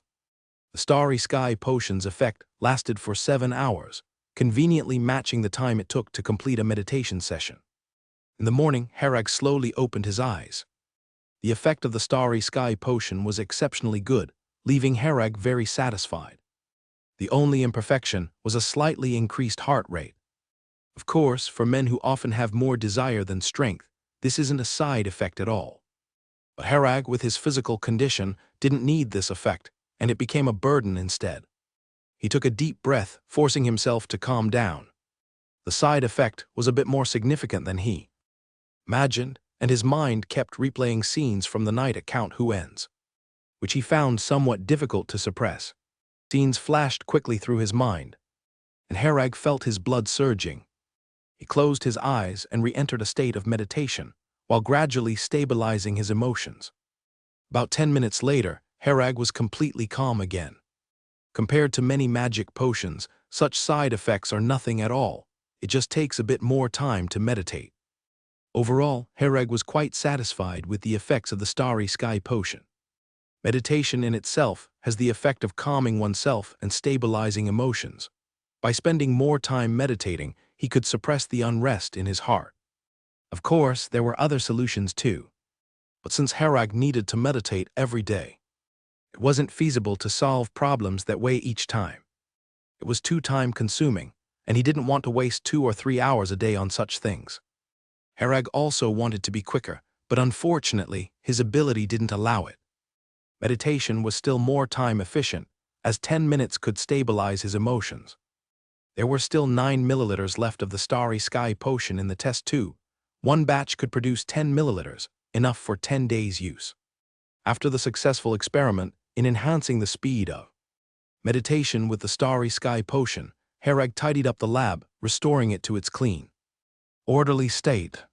After leaving the lab, he went downstairs and locked the door, then prepared to return to the building where he lived. At this moment, Ed and Judy entered with laughter, standing very close. When these two saw Herag, they appeared somewhat panicked and quickly moved apart. Herag smiled and suddenly remembered when he saw the slave mark on Ed's face. "Ed, come over here." Judy looked at Ed worriedly, while Ed followed nervously. Herag patted his shoulder. "Don't overthink it. If you like Judy, then pursue her boldly. As long as you handle things well, I won't interfere." "And no, sir." Ed felt a bit embarrassed when Herag directly pointed it out. Upon hearing Herag's words, the fear he felt was immediately relieved. In many households, the owners forbid their servants from dating. If discovered, the owners could beat them to death without anyone saying a word. Clearly, Herag wouldn't do that. Besides, Herag wouldn't stay here long, and Ed would eventually need to have his own life. "I called you over primarily to deal with the slave mark on your face." Herag observed the large mark on Ed's face and pondered. Can it really be dealt with? Ed was a bit excited. During the time he was newly branded with the slave mark, Ed felt like dying, never daring to lift his head to talk to others. Now, though he seemed accustomed to others pointing at his slave mark, he didn't show much sensitivity, but deep down, it still mattered a lot to him. It's common knowledge that slave marks are hard to remove. This mark was made with a special potion that penetrated the flesh, making it difficult to eradicate. Ed had even tried scraping the flesh on his face with a knife, leaving him bloodied and eventually giving up. He had lost hope, but Herag's words rekindled it. In his eyes, Herag was synonymous with mystery and power. Since Herag was willing to take a look, there was hope of removing the slave mark. Shenlin, examine this slave mark and provide a removal method that won't cause much harm to the body. Herag issued an order. Detected the mark was made with a solution of cabbage grass. The following potion formula will remove the mark: 10 grams of rootless vine, 40 grams of pig's belly grass, 80 grams of yonju stone. Herag looked at the formula, noting they were all basic herbs, not even one magic potion material. Since he didn't have many of these items, he wrote a list for Ed to buy. Upon learning these items were to remove his slave mark, Ed felt immense gratitude towards Herag and ran off quickly. In less than half an hour, Ed returned with the items. With the herbs in hand, Herag began the concoction directly. This process was much simpler than magic potion refining. It required neither magic power input nor constant attention. The tolerance for error in magic potion refining was low. One wrong move and the effort was wasted. Besides wasting valuable magic potion materials, one would have to start over, sometimes encountering danger. An hour later, Herag held a large beaker containing a pale yellow solution. He called Ed over and used a brush to apply the solution to his face. Do this every day, once a day, understand. In about half a month, the mark will disappear completely. After finishing, Herag poured the remaining solution into a glass bottle and handed it to Ed. After application, this solution would penetrate Ed's flesh, reacting with the components of the mark and dissolving them. Once dissolved, the pigments would gradually vanish and the mark would fade away. This process required time, at least half a month. It held the glass bottle in both hands as if it were a treasure, kneeling on the spot and kowtowing to Herag. Herag waved his hand impatiently. All right, go back. He couldn't stand a grown man whining in front of him and gave Ed a kick. Ed didn't feel upset even after the kick. Instead, he laughed happily. Back in his room, Herag first checked every corner, finding nothing unusual. Shenlin constantly monitored the surroundings. If anyone or any animal approaches, alert me immediately. Task is now being executed. Herag took a deep breath and took out the stone slab inscribed with ancient magic from the space ring. He just glanced at it and quickly looked away. The content on the stone slab hadn't changed. Shenlin, can you interpret the content on the stone slab? Herag asked. Shenlin, what does the slab roughly contain? Herag, while suspecting it was a level 1 spell, was still uncertain. Based on currently known information, the stone slab contains a spell model equivalent to a level 1 spell. Shenlin responded. As expected, Herag continued. Shenlin, if using 30% of magic power daily, how many days until the stone slab's contents can be fully interpreted? 10 minutes later, Shenlin replied. Based on calculations, it's estimated that interpretation will take 187 days. Over half a year, quite some time, but it doesn't really affect me for now. Even if it's interpreted, I would need at least the spiritual power of a third-class wizard apprentice to possibly read the contents. Herag could completely accept the time frame of more than half a year. Anyway, he wasn't qualified to view the contents just yet, so he let Shenlin slowly analyze it. As for why he only used 30% of his magic power each day, it was because he wasn't in the Moonlight Forest, and basic safety couldn't be guaranteed. Herag had to ensure he was always in good condition to deal with any unexpected situations. He needed to retain at least 70% of his magic power to have decent combat capability. If he consumed too much magic power daily to analyze the stone slab's contents and couldn't cast even 3 shields during an emergency, it would be dangerous. Shenlin, from today on, analyze the stone slab's contents during my meditation sessions and pause once 30% of magic power is consumed. After arranging the task of analyzing the stone slab's contents, Herag began to observe the stone slab from the side. He didn't look directly at the contents on the stone slab, but stood aside to examine the material of the stone slab. At first, he thought the stone slab was made of ordinary stone and didn't check carefully due to the circumstances at that time. But after observing it carefully again, Herag found that it wasn't merely ordinary stone. It seemed to be a stone containing gold, a type he had never seen before. The stone slab was very hard. When Herag pressed it, he felt that even a knight level couldn't leave a mark on it with a sword. For a great knight, it might be different. Herag didn't say for sure, as great knights had various methods, and their power in bursts was very high. Herag then recalled the strange events in Valley Town, and instinctively felt that there was a significant chance they were related to the stone slab. He felt that by moving the stone slab, he had affected Storm City, even 100 kilometers away. Otherwise, he couldn't explain why the memories of Milo and the others had changed. And the archive contents had changed, likely because Herag had moved the stone slab. But this was just his guess, and Herag couldn't confirm the specific reason.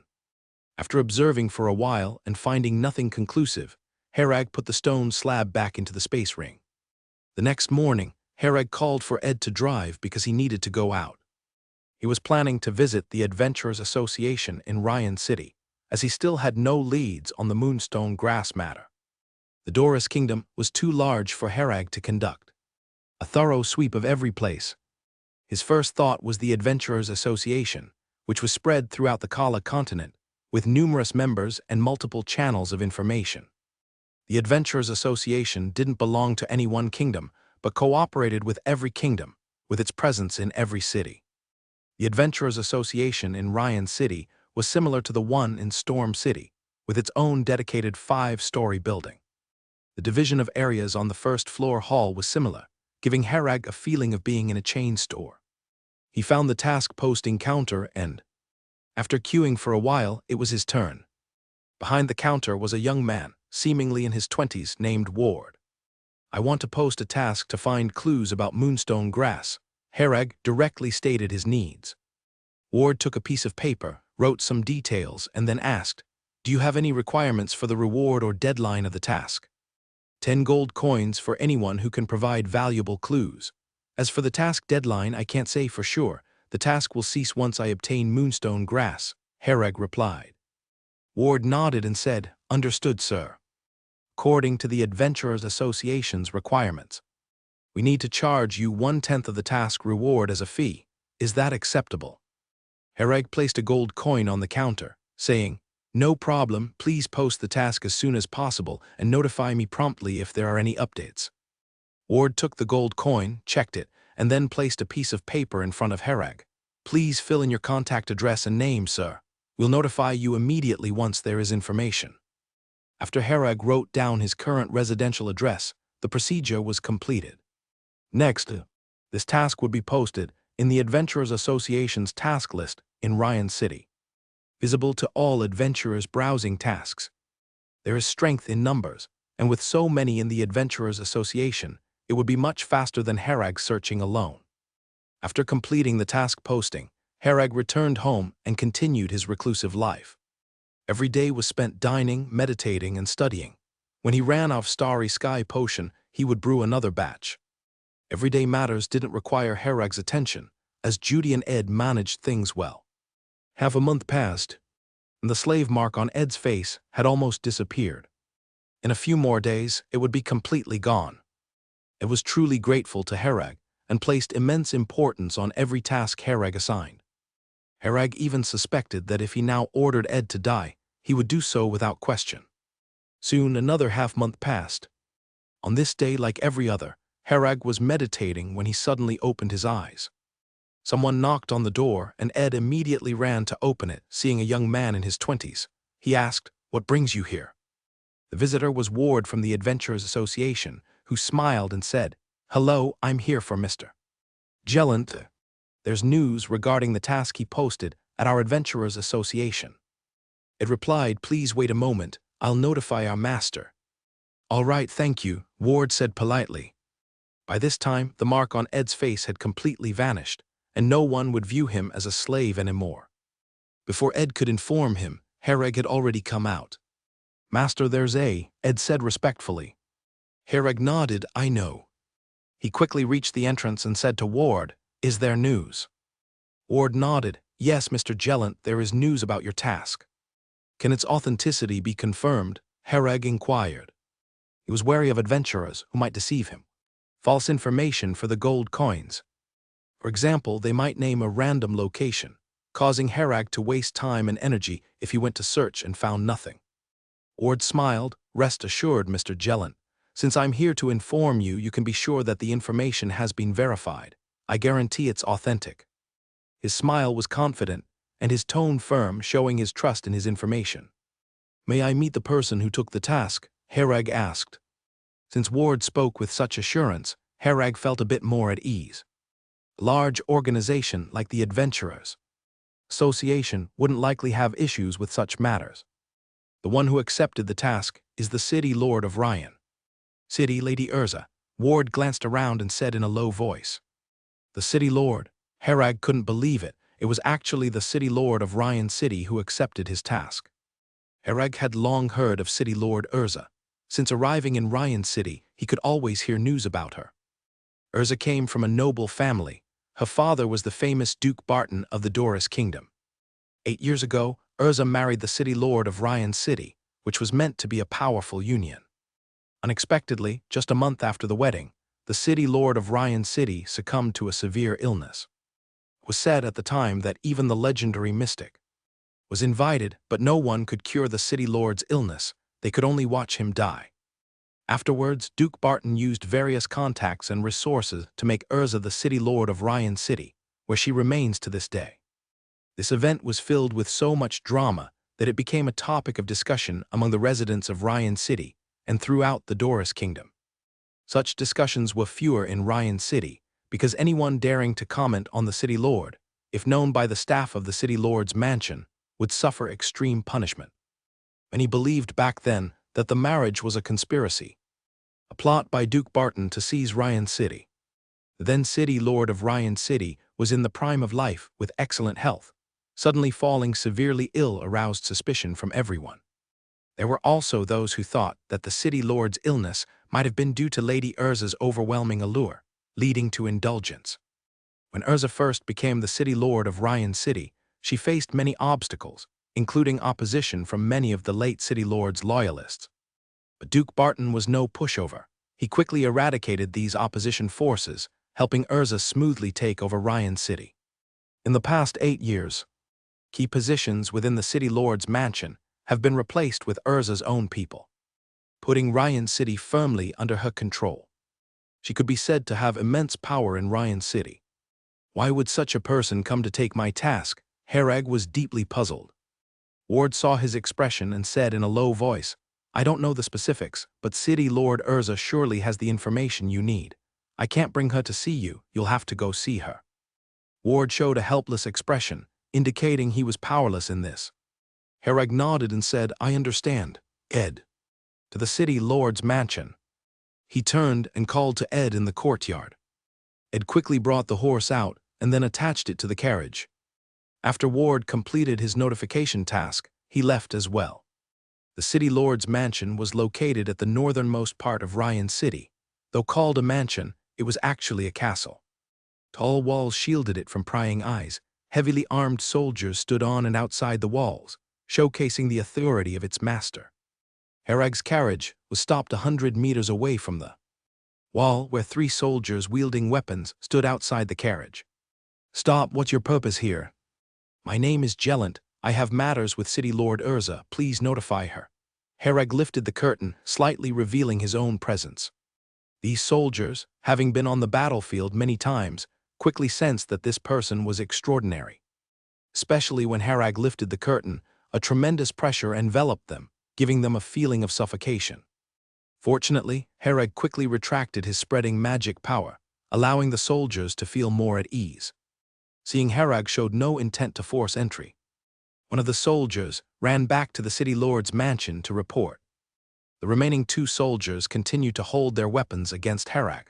Although they knew they weren't a match for him, it was their basic duty. Soon the soldier returned. Mr. Jelent, you may enter. Herag jumped off the carriage and followed the soldier into the city lord's mansion, while Ed stayed outside to wait for him. As soon as he entered, Herag felt like he had stepped into a garden. The mansion was filled with all sorts of flowers, and plants, fountains were everywhere. There was a winding waterway with the sound of flowing water that was soothing to hear.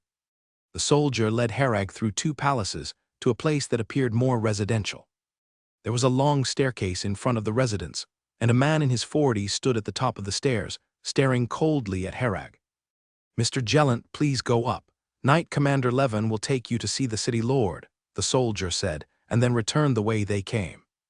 Herag stepped onto the stairs, silently noting another great knight at the top, Knight Commander Levin.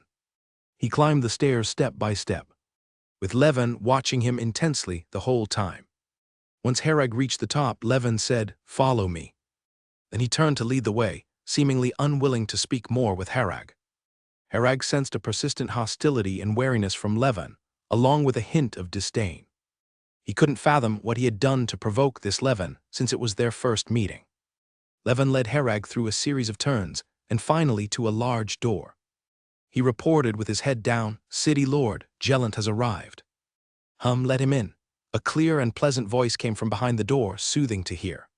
"Yes." Levin gently pushed open the door, then turned to stand by the door, not even glancing inside. Herag took a look at him, then walked in. The door was promptly closed by Levin. Once inside, Herag's first impression was the luxurious decor and expensive furniture. Every chair was made from precious wood, each worth tens of thousands of gold coins. He then turned towards the deepest part of the room on the right, where there was a bed.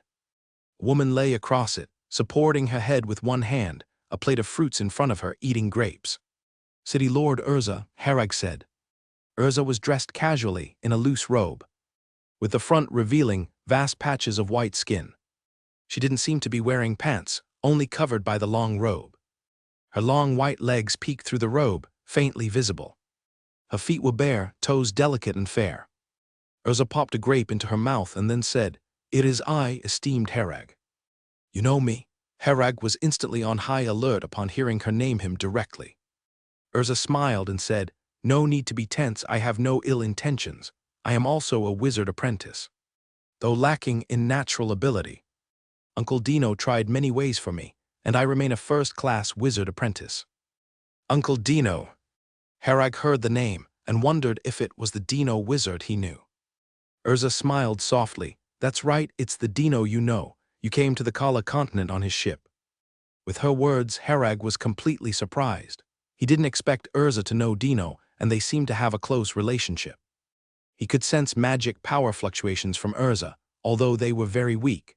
It was evident that Urza's strength was not remarkable, even considered weak among first-class wizard apprentices. Those with poor aptitude are like this. No matter how much they meditate, the progress is unbearably slow. If Harag were like Feger with only 5 points of aptitude, he might need 10 or 20 years to successfully meditate on a single star. As for advancing to second-class wizard apprentice or third-class wizard apprentice, it would be pure fantasy. The path of a wizard is harsh. If one's aptitude is too low, there is almost no hope of continuing. Feger's situation is very special. Harag wasn't sure by what means he advanced to second-class wizard apprentice, only that his spiritual power was extremely unstable. Since Urza called him Uncle Dino, it meant their generations were a bit apart by one. But the problem was that Dino had been at sea for 70 to 80 years and looked only 30 or 40, whereas he was actually over 100 years old. The lifespan of a level 1 wizard typically exceeds 300 years, so Dino was still considered young. Harag asked, "Uncle, Dino is over 100 years old, you call him uncle. Doesn't that make you 70 or 80? Urza chuckled softly and then lightly chided, "What are you saying? Uncle Dino is more like my great-grandfather. I've just always called him that since I was little, and he doesn't care about such trifling titles." "I see," Harag realized. Urza was married at 20 and now was 28. Though he was curious why she called Dino uncle. Urza lay back on the bed, adjusting her position. Her robe slipped slightly, revealing her ivory shoulder and rolling scenery. The bed was surrounded by a layer of black gauze, making it difficult for ordinary people to see what's inside clearly. But Harag had Shenlin assistance, allowing him to see the scene inside clearly. Urza changed position and continued lying down while saying, "I've heard your name long ago." "Dino mentioned me," Harag speculated. "Yes, when Uncle Dino returned from the sea last time. He brought me some gifts and talked about interesting encounters on the sea, which included you." Urza continued. "I didn't expect Dino to mention me," Harag said. At that time, he was just a newly enrolled wizard apprentice, and Dino was a powerful official wizard. He didn't expect to make an impression on Dino, let alone be talked about in front of others. Urza laughed. "That's when I remembered your name. Later, half a month after you entered Ryan City, the Adventurers Association handed over your file to me. Since you are a mystic, they dared not keep the information from me, so they reported it up for my awareness." Harag sighed. When Urza called out his real name, he guessed it was the Adventurers Association that leaked the information. "Don't blame Milo, though. He doesn't have ill intentions towards you and even hoped in subsequent messages that I could provide you with some conveniences. He said you're a lawful mystic who wouldn't harm the city's order. After you entered Ryan City, I arranged for someone to observe you from afar for a few days, finding that you indeed spent most of the time at home without causing any disturbance to the city. So I didn't bother you much. It seems you just want to spend a quiet time here," Urza said, adjusting her legs a bit as if feeling uncomfortable from lying down too long, her long and fair legs exhibiting perfect curves. "Then why did you accept the task I posted? Do you have any information about the moonstone grass?" Harag asked. Urza replied, "I did. To be precise, I originally had 2 moonstone grasses, but they were stolen halfway. You're the city lord of Ryan City, and your father is Duke Barton, who would dare rob you. A great knight stood outside, and Urza had significant military power in her hands, making her hard to provoke. Wizards, Urza slowly uttered 2 words. The one who stole my moonstone grass is a wizard, not an official wizard. Likely a first-class or second-class wizard apprentice. Herag knew things weren't this simple. No wonder Urza asked him to come over. But since Urza is Dino's descendant, she should also have wizard connections. Why would she need to call upon him? Aren't you Dino's descendant? Plus, the Doris Kingdom is within the jurisdiction of Dream Island. Which wizard apprentice would rob you? Herag voiced his doubts. Urza sighed, her lower part rising and falling, the white expanse making one's head spin. She said, I only have a good relationship with Uncle Dino, but besides him, I don't know any wizards. With my aptitude, I don't even qualify to join Dream Island. Uncle Dino also said that with my aptitude, joining a wizard organization is not beneficial. He's at sea for long periods and can't always look after me. It's better to be a city lord in Ryan City, living the rest of my life quietly. And Mr. Dino, is he at sea again? Herag asked. Urza said, of course, he's very busy. So when the moonstone grass was taken by the wizard, I had no choice. The only wizard I could contact was you. Initially, I didn't want to bother you. But when I saw you posted a task for moonstone grass at the Adventurers Association, I thought you might be interested, so I took the liberty of disturbing you. When was it taken? Herag thought even if he was called in, it might be useless. Whoever took it must have fled far and he can't track them down.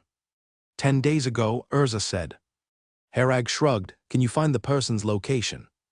Urza shook her head. I don't know his location, but I know where he'll go next. Where? How do you know? Herag was a bit puzzled. The person who stole my moonstone grass doesn't belong to any wizard organization. There are many such wizard apprentices. Not everyone has the conditions to join wizard organizations like Moonlight Forest or Dream Island, Urza said. She adjusted her slipped shoulder garment again, changing positions to lie face down on the bed. The snow white instantaneously pressed out explosively. Her small feet leisurely moved in the back. Wizards need resources for cultivation. These freelance wizard apprentices regularly hold a market once a year to obtain resources. In this market, all wizard apprentices can buy or exchange resources as needed for cultivation. So the wizard apprentice who took the moonstone grass did it to sell or trade for the resources he needed at the market, Herag asked. Urza nodded. Exactly, that's the only possibility. Because I know that moonstone grass is actually a high-tier magic potion material, generally used for high-level magic potion refining. How could a rogue wizard apprentice refine high-level magic potions? So he must be preparing for the market. Herag understood what Urza meant. Moonstone grass is useless to an average wizard apprentice, so they can only sell or trade it. And since the market is about to start this year, that person will definitely go to the market. After thinking for a while, Herag said, but there are still 2 problems. First, where is the market located? Can you find the specific location of such a place? The second problem is, even if I get to the market, I won't know who has the moonstone grass. I already know the location of the market. Don't forget, I can use the power of the Adventurers Association to gather information. Although a few people died, the information was obtained. It's in Loya Town. Urza sat up, her robe haphazardly draped, her golden hair cascading down to cover the critical points. She continued, as for the second problem, you don't need to know who that person is. As long as someone is selling moonstone grass at the market, you can buy it for me. Get both batches, I only need one, and the other is yours as payment. Herag thought for a moment, meaning he actually didn't need to fight to get the moonstone grass, as long as he could buy or trade for it at the market. With the moonstone grass in hand, he could complete the task Larry gave him. Next, he just needed to quietly meditate and wait for news from the Moonlight Forest. Herag asked, can your information channels find out what currency these wizards typically use for transactions? Gold coins or magic stones?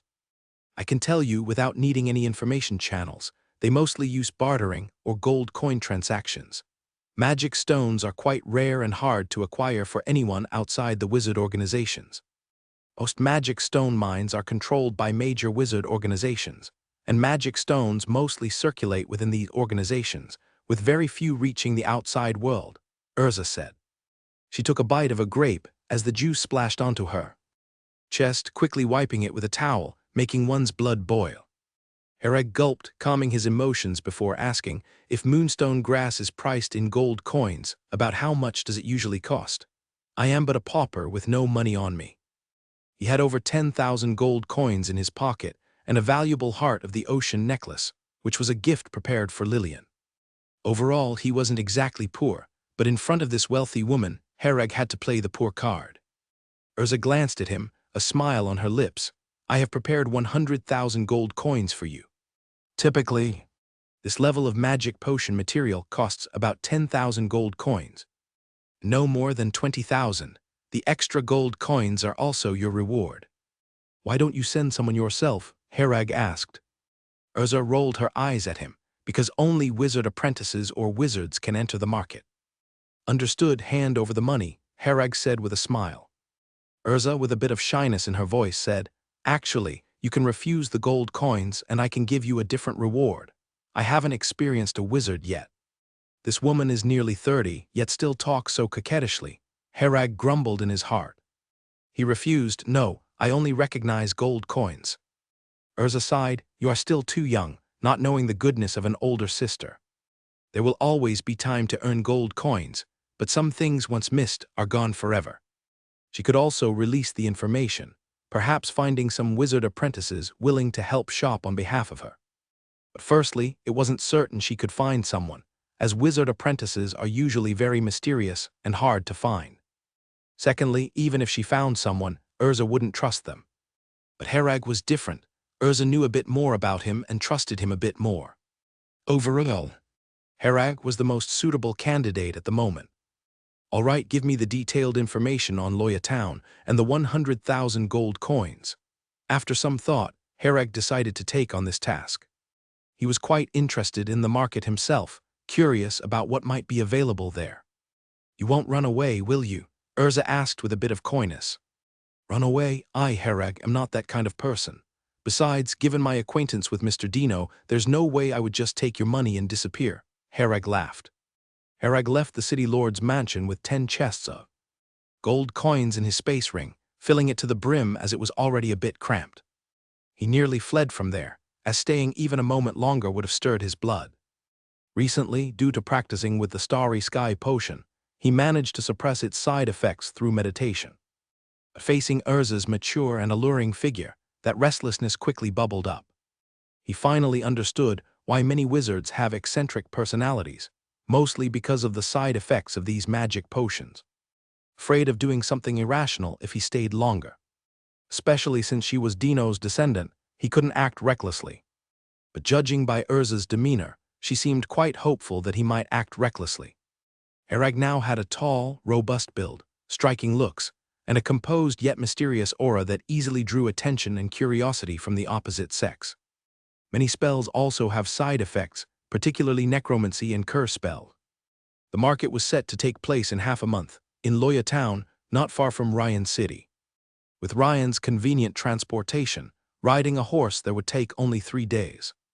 Hereg spent 10 days meditating and practicing at home as usual, then set out early for Loya Town. Although the market would start in 5 days, the wizard apprentices intending to participate generally arrived early. Resource exchanges and intelligence transactions began even before the market officially opened.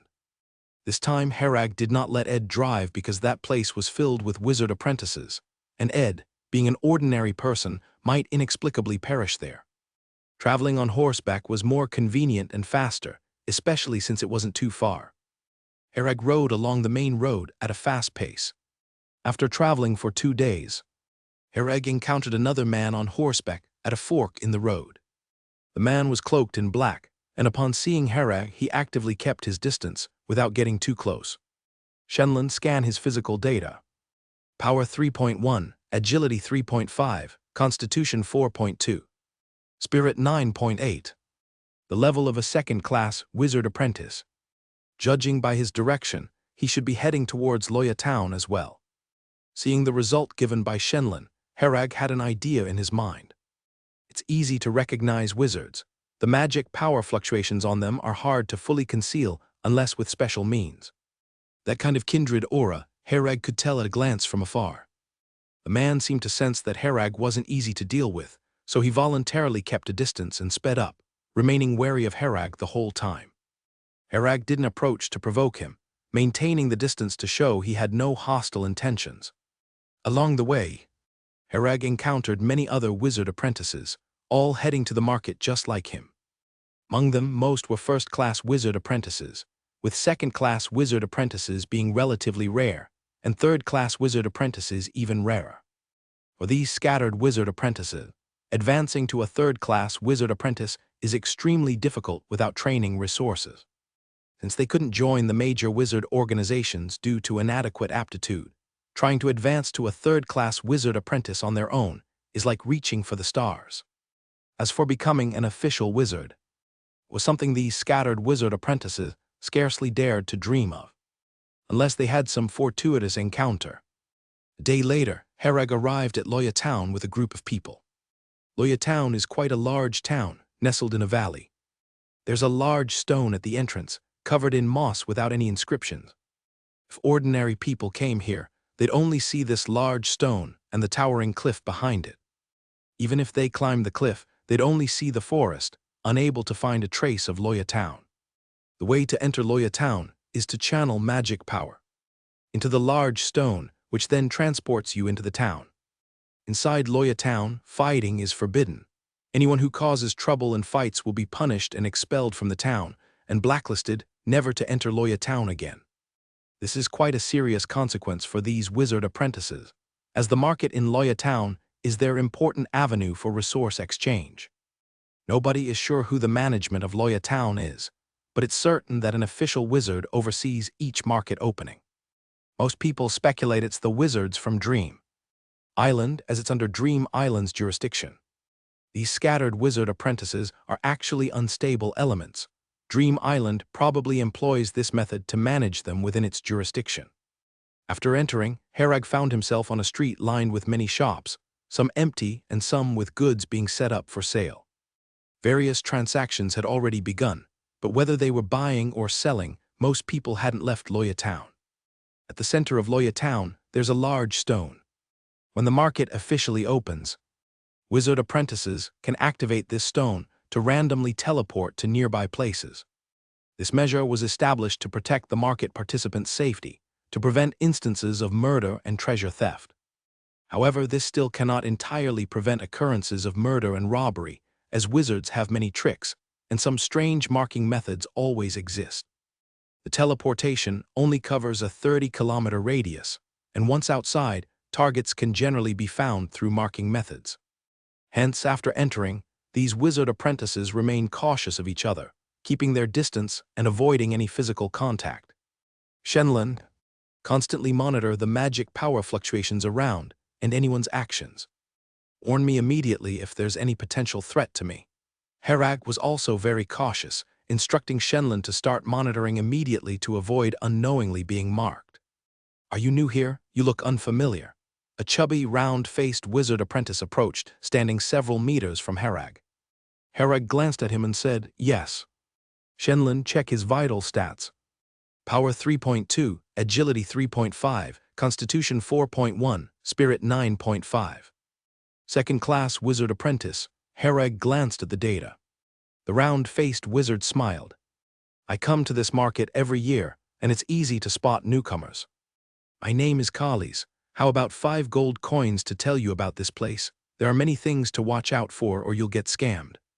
5 gold coins, you sure know how to make money, Herag chuckled.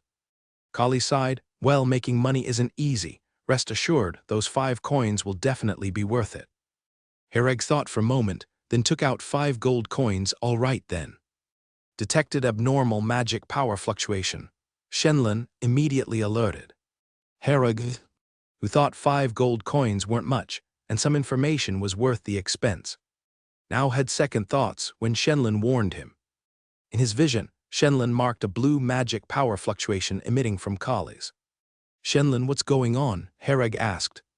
Analysis complete. There's an 87.3% chance it's some kind of ritual. If the subject hands over the coins, the ritual will complete, Shenlin replied. Hereg weighed the coins in his hand, looked at Kali's and smiled, interesting. He guessed this was likely a marking ritual. If he handed over the coins to complete the ritual, this wizard apprentice named Kali's might be able to monitor his whereabouts anytime. The ritual itself is unlikely to be harmful, as there's not enough magic power and Kali's isn't strong enough. A deadly harmful ritual wouldn't be completed so easily. Surely it would require a greater price. Hereg took a deep breath, feeling the complexity of the situation, almost falling for a trick just upon entering. No wonder these wizard apprentices avoid lengthy conversations with each other.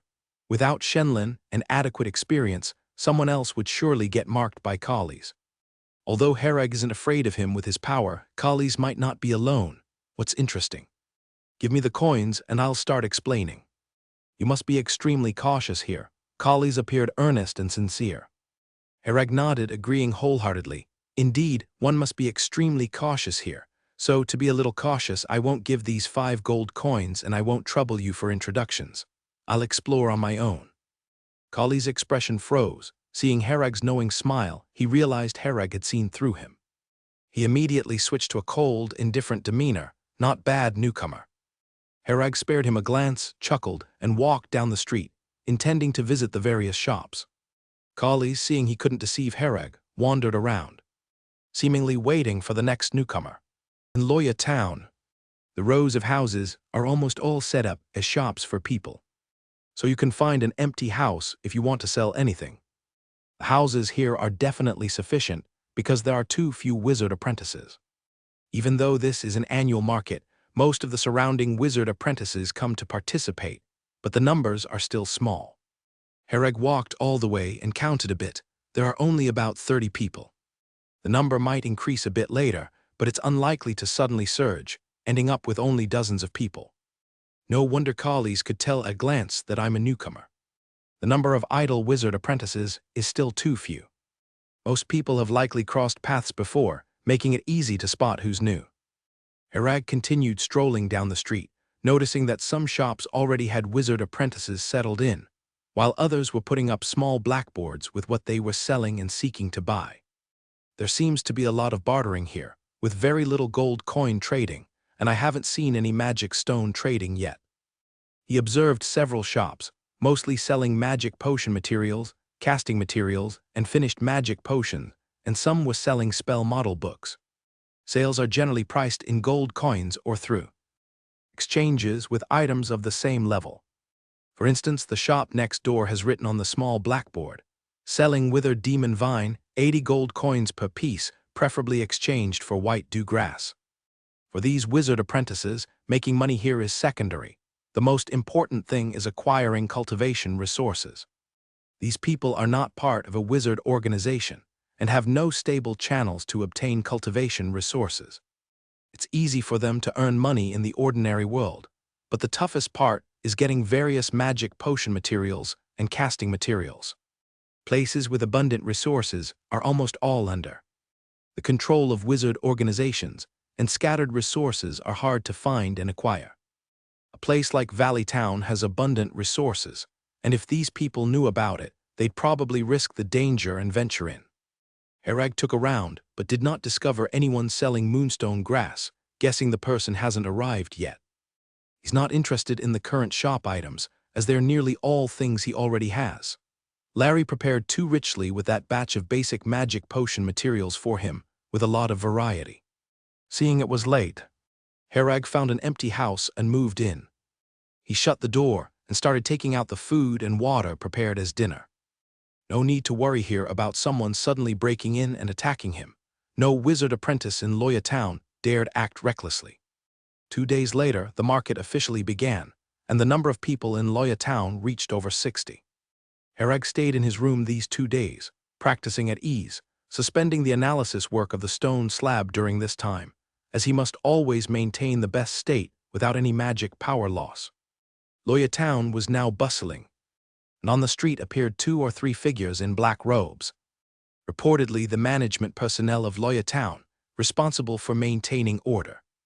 Hereg sensed and found they were all third-class wizard apprentices, with very strong magic power auras.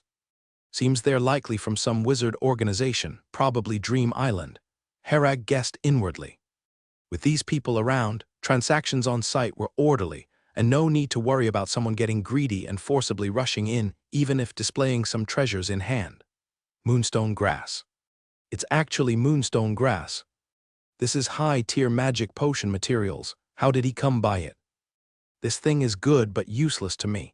General magic potion refining doesn't use this stuff. Exactly, if I had such magic potion skills, why would I be struggling outside? I'd have entered some wizard organization for work long ago. Herag noticed quite a few people crowding and discussing in front of a shop ahead. Upon hearing the word moonstone grass, he immediately rushed over, discovering it was a man with a white mask selling moonstone grass. The masked man held a delicate wooden box, opened it, revealing red silk as the base, with 2 silver transparent leaves resting on it. Shenlin, detect if this is moonstone grass. After inspection, confirmed to be moonstone grass. Herag, to be cautious, let Shenlin verify its authenticity. Moonstone grass generally grows underwater and must be in a location illuminated by moonlight. Before picking, moonstone grass is green, looking unremarkable like aquatic plants. Without the relevant knowledge, even when seen, people won't recognize it, let alone relate that plant looking like water grass to high-level magic potion materials. After showing the moonstone grass to the crowd, the masked man said, "I have 2 portions of moonstone grass. I need casting materials from the necromancy or curse element in exchange. Can't use gold coins for swapping. Those 2 categories of casting materials are hard to get," someone asked. The masked man shook his head. "No, I don't lack gold coins. I see there probably aren't any wizard apprentices specializing in necromancy or curse element here. Trading your moonstone grass would be quite difficult." That person seemed very interested in moonstone grass, continuing to persuade. What he said was also true. Both necromancy and curse element require extensive knowledge learning, which is a high threshold for idle wizard apprentices, making specialization in these fields rare. Without being specialists in these 2 directions, they generally wouldn't carry corresponding casting materials. After all, necromancy and curse element casting materials are generally quite dark. Who would keep such things for no reason? The masked man's attitude was firm. "If I can't trade for the casting materials I want, the trade for these 2 portions of moonstone grass will cease, and I'll reconsider later." Hereg glanced around and moved through the crowd. He took out the resentful doll. "I do have a good casting material here, but trading it for just these 2 casting materials would be a big loss for me." It's actually a resentful doll. Where did he get such high-level casting materials? The crowd's gaze instantly focused on Hereg, his hand holding the resentful doll, attracting much attention. For curse element wizards, a resentful doll is a treasure. Using it for general level 0 curse spells is quite wasteful. Of course, it's not impossible to use it. The effect would definitely be excellent, just too wasteful. The masked man was instantly moved seeing the resentful doll, but now his 2 portions of moonstone grass was suddenly not qualified. He quickly took out a thick book. "This is the spell model of level 0 spell ice cone technique. I'll add this for the trade, how about it?" Hereg smiled. How could that be possible? A resentful doll can serve as casting materials for level 1 curse spells. Just this small ice cone technique book is still lacking. If you can't provide something more valuable, I'm afraid this trade is unfeasible. He deliberately displayed a stance of not caring much about moonstone grass, feigned to retract his resentful doll. "Wait," the masked man reached out to stop Hereg.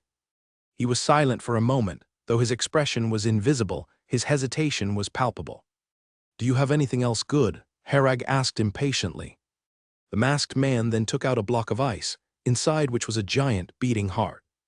The heart of a stone giant. This is a stone giant's heart. Normally, even with this together with moonstone grass, it wouldn't be enough to trade for the resentful doll. However, I used cold insect grass to freeze this stone giant heart, which can maintain its vitality for a full 2 years. With this and moonstone grass, it should be enough to trade for your resentful doll. The masked man held the ice block in his hand and spoke to Hereg. Hereg was genuinely tempted now. This thing was of great value to a second-class wizard apprentice. The heart of a stone giant was an essential primary material for the Dawn and Dusk potion, necessary for advancing to a third-class wizard apprentice. The main issue with this material is that it cannot be stored for long, so generally, only when a second-class wizard apprentice reaches the advancement conditions do they hunt stone giants. For wizard apprentices in the wizard organization, this isn't too difficult because they have channels for hunting stone giants. But for these independent wizard apprentices, things are different. They have no idea where to find a stone giant. Even if there are any, they are usually near major wizard organizations. These people going there are at great risk. Cold insect grass is also a rare magic potion material, its value even higher than the heart of a stone giant. Using cold insect grass to freeze a stone giant's heart is extremely extravagant, but for these people, it is the only way. The masked man himself is also a second-class wizard apprentice. This item was surely prepared for himself. Now that he's brought even this out, it shows that he really wants the resentful doll. Herag was worried about where to find a stone giant heart for his next advancement. This frozen stone giant heart was just what he needed. He thought for a moment and said, "This is not bad. If you add that ice cone technique book, I'll make the deal." The masked man was silent again for a while, then took out the spell model for ice cone technique. "Fine." His words were cold, and anyone could hear the chill in his tone. Herag wasn't afraid of offending him. He didn't think the masked man would give up on the stone giant heart, and there would likely be trouble afterward. Given the situation, why not profit a little more? The transaction quickly began, witnessed by the management of Loya Town, as the two exchanged their items. Shenlun, check if these items have anything attached that can enable tracking. Herag immediately began inspecting the items, believing the masked man would likely tamper with them. Checking in progress. Shenlun's inspection results were unexpected to Herag. None of the items had any residual magic power or anything similar. After completing the transaction, Herag put everything into his space ring. Normally, within the space ring are different spaces. Even if there were tracking methods, it would be impossible to track items in another space. Herag went straight to the central large stone of Loya Town, placed his hand on the stone, and then infused it with magic power. Then the world spun, and he vanished from the spot. After Herag left, the masked man appeared seemingly out of nowhere, also standing next to the large stone. According to Loya Town's rule, one person must wait 10 minutes after another leaves before they can leave. The masked man didn't dare break this rule, so he stood earnestly next to the stone, waiting for 10 minutes to pass. When the time was up, the masked man immediately transported himself away via the large stone. Once Herag landed, he glanced around and then determined his direction by sensing the position of the stars. He began to run towards Ryan City. The horse he came with was no longer an option to retrieve. He had to quickly leave this place. His current position was not ideal, somewhat off track from his arrival direction and farther from Ryan City. After running at high speed for an hour, Herag sensed someone catching up behind him. He turned to see the masked man chasing after him on horseback. Herag turned and cast 2 corrosive arrows, one aiming at the horse and another at the man. To evade the corrosive arrows, the masked man immediately jumped off the horse, rolled several times on the ground, and got back up. Shadow insect swarm. The masked man chanted spell syllables, summoning a large swarm of mosquito-like black creatures. The swarm, dark and dense, rushed towards Herag. Dark energy shield. Herag quickly cast 3 shields on himself, and the swarm continuously battered against them, consuming their protection. "You've mastered so many shield spells," the masked man was surprised. People like them, who hadn't joined a wizard organization, generally mastered fewer spells. And he didn't even have a single shield spell, yet Herag had cast 3 upon himself right away. Counting the earlier corrosive arrows, he's already used 4 spells. The masked man felt a bit grim. He realized Herag wouldn't be easy to deal with. But retreating was not an option. The stone giant heart was too important to him, and he must retrieve it. Herag drew his longsword, and, taking advantage of the thick shield's protection, accelerated towards the masked man. The swarm completely obscured his shields.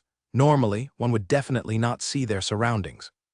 Herag remained unaffected, advancing quickly with steady steps. Seeing this, the masked man had no choice but to recall some insects for defense, while a bone spike formed in his hand. Herag charged fearlessly, continuously casting corrosive arrows to harass the masked man.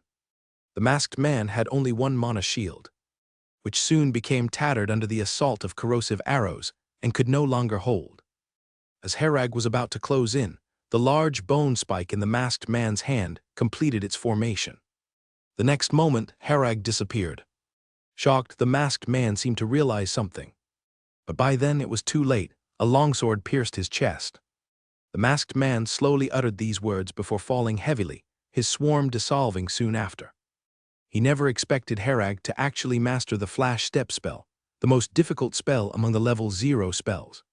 First, obtaining the spell model was incredibly rare, accessible only to members of wizard organizations. Second, learning it was highly challenging, often requiring immense time and effort, and still not guaranteeing successful mastery. As he fell, the masked man suspected that Herag probably belonged to a wizard organization. Otherwise, it would be impossible for him to master so many level 0 spells. He treated Herag as an independent wizard apprentice, underestimating Herag's strength. His obsession with the resentful doll and stone giant heart made him rash, leading to his demise. Herag followed up with several sword strikes, facing an enemy without finishing them off easily leads to tragedy. After confirming the masked man's death, Herag checked the items on the corpse. This masked man did not have a space ring, only a backpack with the space of a water tank, which is considered a relatively low-level space storage item. Inside, Herag saw his own resentful doll, a few bottles of low-quality healing potion, and several gold coin deposit tickets from the Doris Kingdom treasury. This person still had money. These gold coin deposit tickets totaled over 30,000 gold coins. Herag couldn't use them because these tickets require identity verification. If he tried to exchange the tickets for gold coins, he might encounter other troubles, and it's not worth it for 30,000 gold coins. The rest were just some miscellaneous items, and the most valuable was his own resentful doll. After counting the spoils, Herag used a small fireball technique to burn the corpse. How did he find me? Herag couldn't understand where he went wrong, but now that the person was dead, there was no chance to ask. After dealing with the corpse, Herag resumed his journey. He bought a horse in a village along the way and continued his journey. From here to Ryan City, it takes 2 days on horseback. Walking is too slow and easy to be overtaken. Unfortunately, he killed the masked man's horse, otherwise he could have been faster. About an hour after Herag left, the plump collies arrived at the scene. Looking at the still blazing fire, he muttered to himself, "That kid is actually so fierce." 2 days later, Herag returned to Ryan City. Once in Ryan City, Herag could relax a bit. Wizards rarely fight in cities inhabited by ordinary people, because accidentally harming many ordinary people would cause trouble for themselves. As for those casual wizard apprentices without any background, they wouldn't dare to make a move in the city. After entering the city, Herag headed straight to the city lord's mansion, and after being reported, Urza's knight commander, Lewandowski, personally came to lead him inside. Just like before, Lewandowski always had a grim face and remained extremely wary of Herag. "You've returned so soon." Urza, as before, was still lying slanted on the bed with black gauze draping around. This time, she wore a small tank top that fully showcased her figure. Herag always felt the straps of the tank top might snap at any moment, given the immense stress. "This is moonstone grass, 2 leaves in total. As agreed, this is yours." Herag took out a wooden box and retrieved a piece of moonstone grass from it. "How much did it cost?" Urza asked curiously. Herag earnestly replied, "A lot. Almost all the gold coins you gave were spent. Moonstone grass is very rare and they inflated the price quite high." "Really? I didn't hear it was so expensive before," Urza asked somewhat skeptically. "I don't know either, but it's definitely expensive. By the way, why do you need this?" "Are you conducting alchemy?" Herag asked. It was a question he had wanted to ask. Ordinarily, wizard apprentices are not worthy of using moonstone grass, so why was Urza, a barely first-class wizard apprentice, using such high-level magic potion materials? Urza said, "I heard moonstone grass when soaked in water maintains youth and delays aging." "I've never heard of such an effect. Herag recalled and couldn't remember any such record in herbalism books. You formidable wizards naturally can maintain youth. Anyway, so you wouldn't notice such trivial matters. Urza looked at Herag somewhat enviously. She had worked hard to become a wizard apprentice mainly to preserve her appearance. She had personally seen Dino, her great-grandfather, still retain the appearance of someone in his 30s despite being over 100 years old, so she naturally aspired to become a wizard. But unfortunately, her qualifications were insufficient. Even with Dino's help, she barely entered the field. After her hopes of further advancement dwindled, Urza began pursuing various methods of maintaining her appearance. Especially in recent years. Approaching 30 years of age, Urza increasingly sought to maintain her beauty. This matter with moonstone grass was passed on to her by Dino, saying that soaking it in water could alleviate aging. Many wizards naturally overlook this effect as it holds no meaning for them. And ordinary people can't afford such items, so naturally few know about it. Shenlin, does moonstone grass have anti-aging effects? Herag asked. After testing and database research, moonstone grass has certain effects of delaying aging. Shenlin provided the answer. So it really has such an effect. Herag didn't expect it to be true. Come over and give it to me then, Urza said leisurely while lying inside. Holding the moonstone grass, Herag put the wooden box back into the space ring and walked over. Handing the moonstone grass through the black gauze, Herag passed it inside.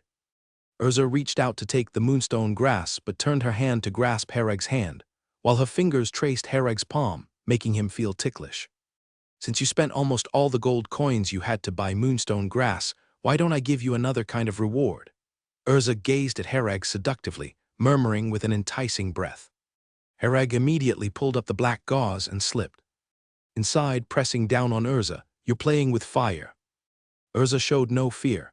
Instead, she hooked her arms around Herag's neck and leaned close to his face, saying, "Dry kindling needs a blazing fire.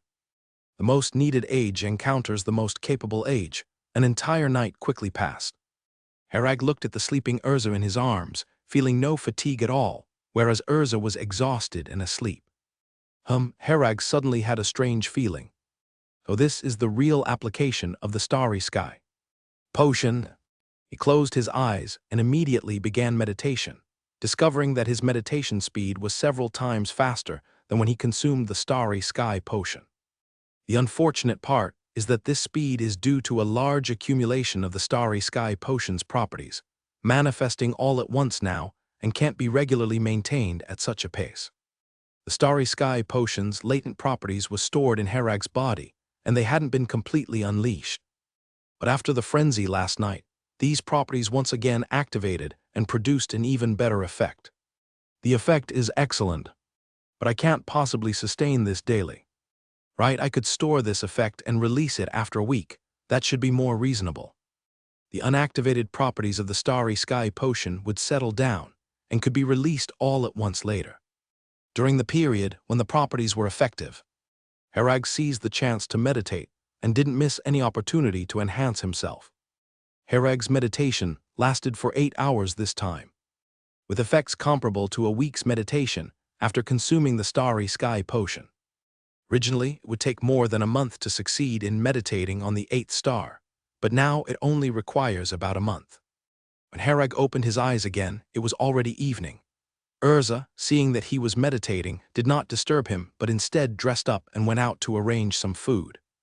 It was expected that Herag would finish meditating by noon, so the delicacies were placed in the room.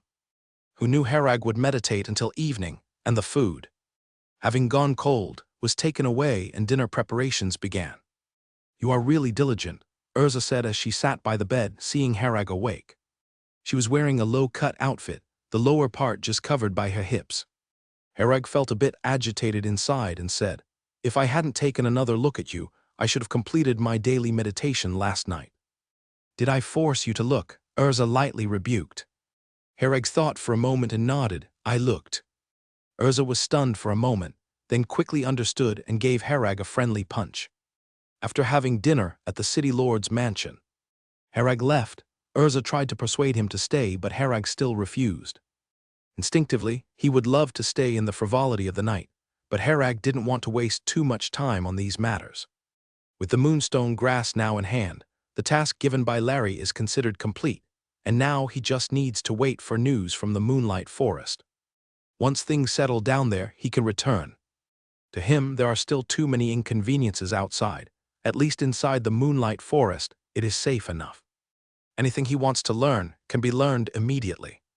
There is no shortage of resources as long as there are sufficient magic stones. He can acquire whatever resources he wants. For wizard apprentices, the wizard organization indeed provides a relatively stable environment for practice. When Herag arrived at his courtyard and pushed the door open, he found Ed diligently trimming the lawn. Upon hearing the door open, Ed looked up, saw Herag, and ran over, pleasantly surprised. "Sir, you're back." "Yes," Herag replied simply, and continued walking towards his room. Judy also came running when she heard the commotion, her hands still wet, seeming to have been doing laundry. Herag looked around and found everything very clean, showing that the two of them often cleaned meticulously and diligently. Upon returning to his room, he began to organize the harvest from this trip: a moonstone grass, a frozen stone giant heart, and a spell model of the ice cone technique. These are all good items, especially the frozen stone giant heart, which is of great significance to Herag. He now just needs to meditate step by step until his spiritual power reaches the requirements for advancing to a third-class wizard apprentice. Then he can start brewing the Dawn and Dusk potion. The brewing of the Dawn and Dusk potion is not much more complex than the Dawn potion. Herag's spiritual power is certainly a lot higher now than when he brewed the Dawn potion, giving him more confidence in the brewing process. He also plans to learn the Ice Cone technique spell.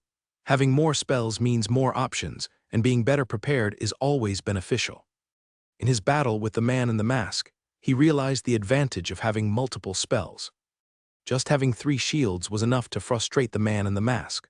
Ordinary wizard apprentices don't have that much energy and time to master 3 shield spells. However, for Herag, the work of deciphering the ancient stone slab is certainly important as well.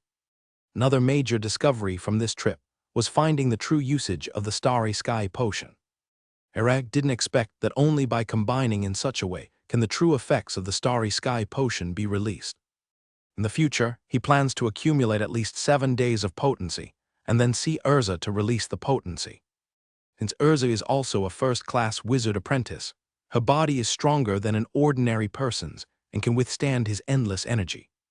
To avoid leaving descendants, Herag used his magic power to envelop certain things. Instinct told him that Urza might have deliberately acted this way for this very purpose. Herag's wizard potential is quite good, and Urza herself has a bit of wizard potential as well. The chances of their offspring having wizard potential are high. But Herag remained cautious, ensuring Urza's intentions would ultimately be in vain. After tallying the gains from this trip, Herag resumed his usual practice life. Every day, he consumes the Starry Sky potion to complete meditation, visiting Urza every 7 days to release the potion's potency. The content of the ancient stone slab continued to be deciphered. Herag took time to have Shenlin complete the spell model construction for the Ice Cone technique, giving himself another attack magic. Shenlin, check my body data. Herag Merlin, Power 4.8, Agility 4.9, Constitution 6.1, Spirit 13.5, Magic Power 100%. The meditation on the 8th star was complete, once again enhancing Herag's metrics in all aspects. His spiritual power was nearing the standard for advancing to a third-class wizard apprentice, but Herag wouldn't rush into advancement. With the Starry Sky meditation technique, he can complete meditating on 2 stars before attempting the advancement to a third class wizard apprentice. By then, his spiritual power will undoubtedly surpass 15 points, making the advancement more assured and with a higher success rate. Herag's days in Ryan City passed peacefully, typically involving meditation practice, brewing potions, and visiting Urza to release the Starry Sky potion's effects. This house needn't be rented anymore, as Urza directly gifted it to him. He later learned that the entire area of houses belonged to Urza. Over the course of more than half a year, Herag turned 16, marking his 3rd year in this world. Herag Merlin, Power 6.7, Agility 6.3, Constitution 7.8, Spirit 16.8, Magic Power 100%. Herag completed the meditation on the 10th star, with all 10 points on the array map in his mind lit up. It was then that he understood the function of the array map. Once all points of the array map are lit, it can store 50% of Herag's magic power. This functions like a magic power storage tool, allowing Herag to have 150% available magic power. This is a significant enhancement for Herag. Whether in combat, potion brewing, or Shenlin executing various simulations, analyzes, and calculations, all requiring magic power. The magic power stored by the array map increases with Herag's power, different at a spiritual power level of 16 compared to 20, but the magic power the array map can store also increases accordingly. This is just one array map. Herag can imagine having 10 or 100 array maps, making magic power almost endless and never exhausted.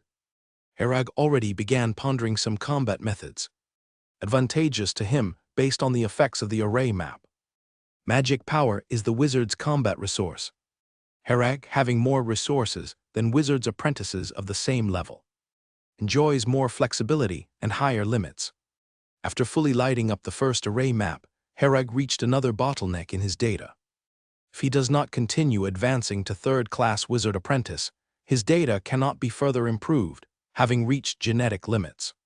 To continue enhancement, he must take the Dawn and Dusk potion to break through his limits and become a third-class wizard apprentice.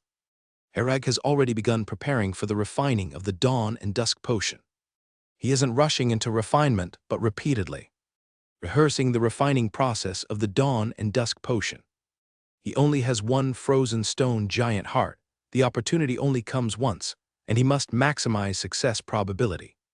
Besides significant progress in cultivating the starry sky meditation technique, an important matter has been completed. The contents of the ancient magic stone slab analysis have been completed, currently organizing. Shenlin's analysis of the ancient stone slab content is complete, and Herag very much wants to know what kind of magic is recorded on it. Great Dark Heaven. Tier 1 innate spell, can devour all bloodline power to strengthen oneself. Also able to devour malicious intent, resentful energy to strengthen oneself. According to the residual information in the ancient stone slab, this is a Tier 1 innate spell named Great Dark Heaven. A Tier 1 spell is essentially a Level 1 spell, previously referred to as 1 ring, 2 rings, later changed to Level 1, Level 2, merely a name change. It's actually an innate spell. Herag contemplated, not looking at the spell model, his spiritual power currently unable to observe this spell model, otherwise might explode his mind. Every third-class wizard apprentice, upon advancing to official wizard, must select a Level 1 spell. Constructing this Level 1 spell model, successfully completing a Level 1 spell model, and solidifying it as one's own innate spell, signifies a successful advance to Level 1 official wizard. The casting of an innate spell requires no magic power, nor incantation. It is the most crucial spell for every Level 1 official wizard. Due to the characteristics of innate spells, many wizards choose defensive Level 1 spells as their innate spell. This allows for self-preservation capability without consuming magic power and enables continuous self-protection at any time. The Great Dark Heaven, such Tier 1 innate spell, can only be studied as an innate spell, meaning that one can only solidify it as one's innate spell when advancing to official wizard. Once having an innate spell, one cannot learn Great Dark Heaven afterward. Herag heard of such innate spells, but existing instances of such spells are virtually none, almost lost to history. Only the wizard race had inherited such innate spells, but that was countless years ago. No wizard race or wizard tribe exists today. Upon seeing some information about this spell, Herag decided to solidify Great Dark Heaven as his innate spell upon advancing to official wizard. Strictly speaking, Great Dark Heaven is a body refining technique. Unlike conventional wizards, who use spells for combat, body refining wizards emphasize the strength of the body. It somewhat resembles the knight's cultivation path, but far more powerful than knights. Great Dark Heaven can devour other bloodline powers to enhance oneself, alone providing Herag reason enough to not refuse. Wizards from 1st, 2nd, 3rd class wizard apprentice to advancing Level 1, Level 2 official wizard. require consuming potions to break through genetic limits. The great dark heaven does not require it.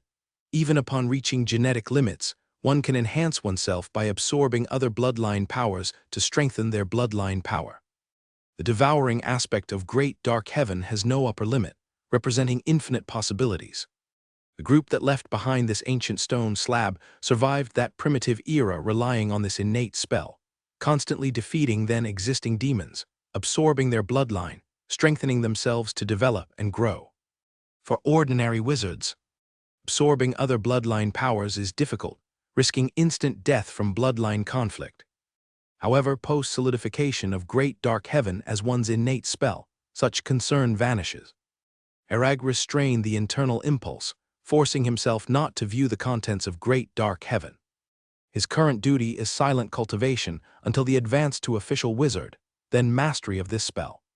Presently, the most crucial task is refining dawn and dusk potion. Herag had Shenlin input the formula and refining method of the dawn and dusk potion long ago, and has been familiarizing himself with this content these days, while continuously rehearsing.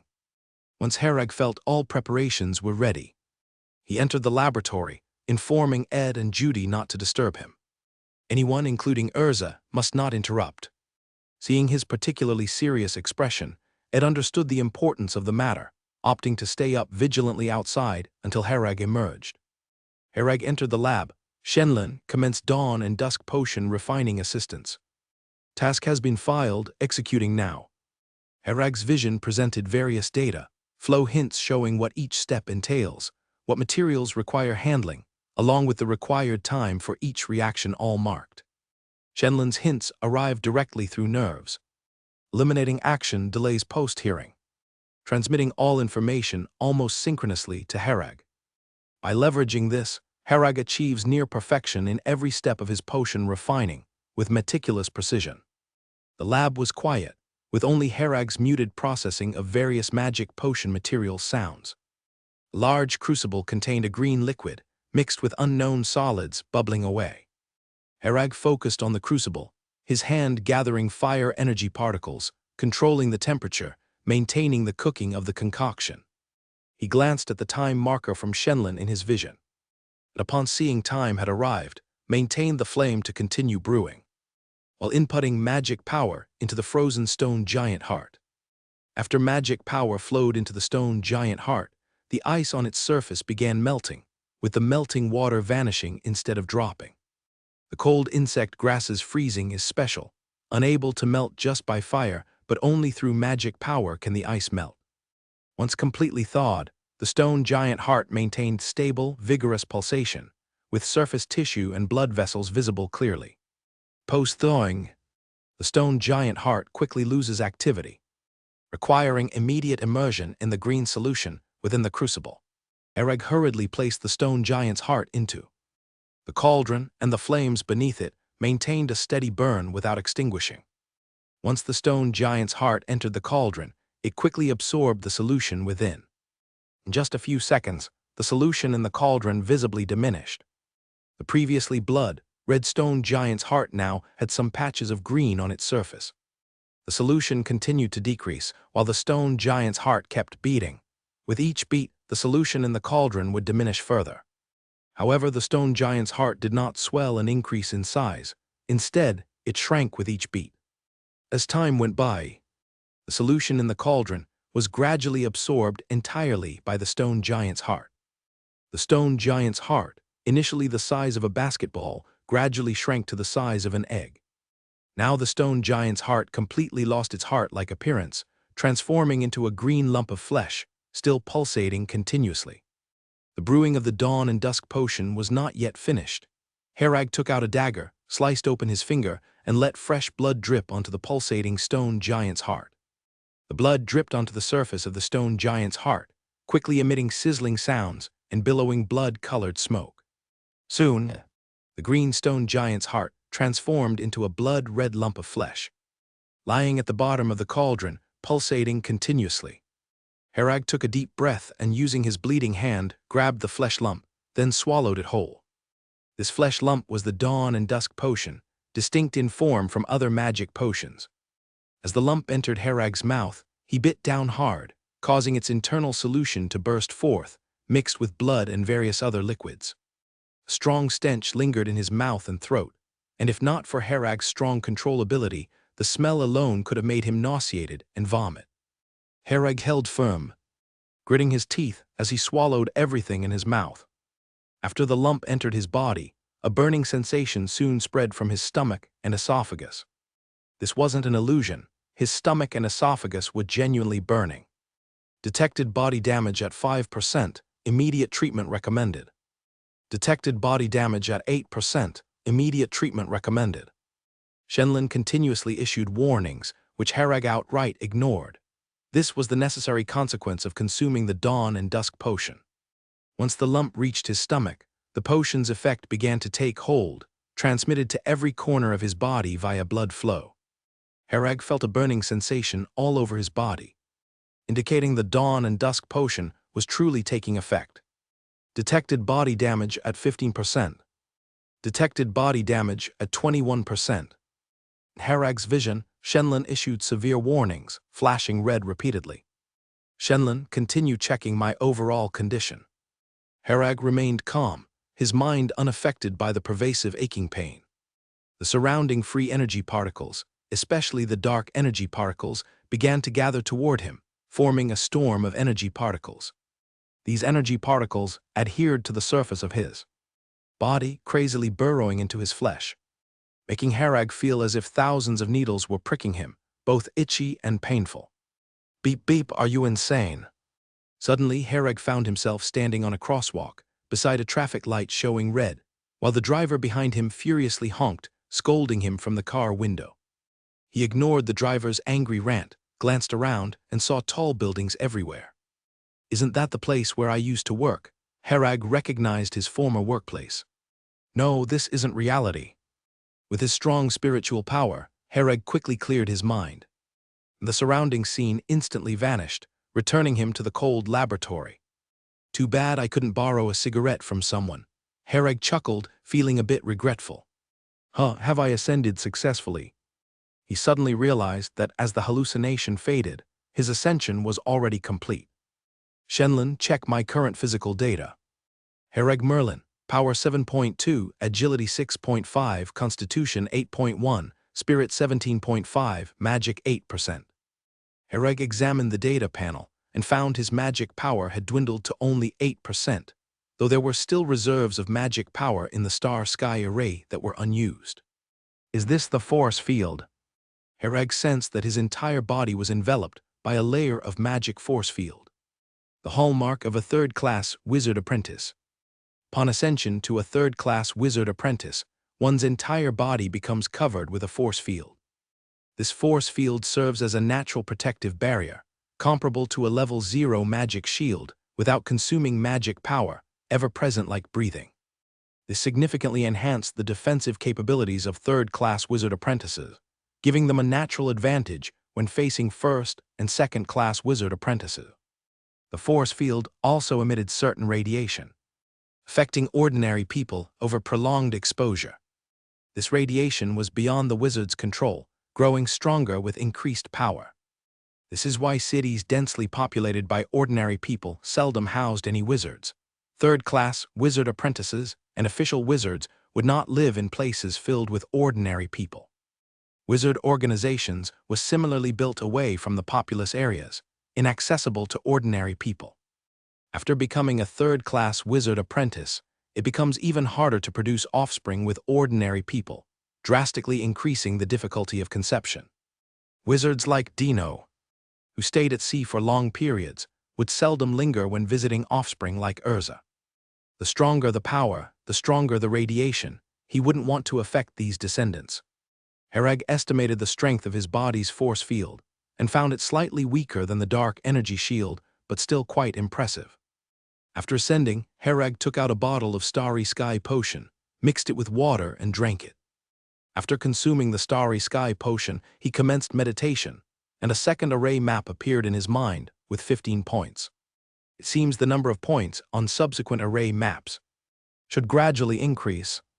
Herag thought so too, as each array map could store 50% of his magic power, accumulating more storage over time. If the point number remained constant, it would be quite unreasonable. Following this, he began meditation practice on the 11th star. A few hours later, Herag slowly opened his eyes. The starry sky potion's effect has decreased significantly. It's still usable, but once I ascend to an official wizard, it might lose effectiveness entirely. After meditation, Herag discovered the starry sky potion's effect on meditation practice had reduced to roughly half its previous strength. It still accelerated his meditation speed, but the effectiveness had considerably diminished. He was uncertain if this was due to his ascension to a third-class wizard apprentice or his frequent consumption of starry sky potions making his body resistant, thus diminishing the potion's effect. Herag shook his head, deciding not to dwell on it for now. He'd resolve the issue after ascending to an official wizard. For now, he'd make do with what he had. After advancing to a third-class wizard apprentice, the side effects of the starry sky potion had significantly less impact on Herag. Previously, that surge of restlessness was difficult to suppress, but now it almost had no effect on him. Dark Energy Shield. Herag released the Dark Energy Shield, noticing that the shield's strength had greatly improved once again. He distinctly felt the surrounding free energy particles increase. In fact, the energy particles around had always been this abundant. It was just that, after becoming a third-class wizard apprentice, he could perceive more energy particles. Half a month after the advancement, Herag continued to repeat his previous routine. Having just advanced, he needed some time to familiarize himself with his current power, stabilizing his spiritual power through meditation. Shenlin also saw some improvement, with its detection range reaching 500 meters, feeling vastly larger in experience, completely different from before. He sensed Urza's carriage approaching in this direction.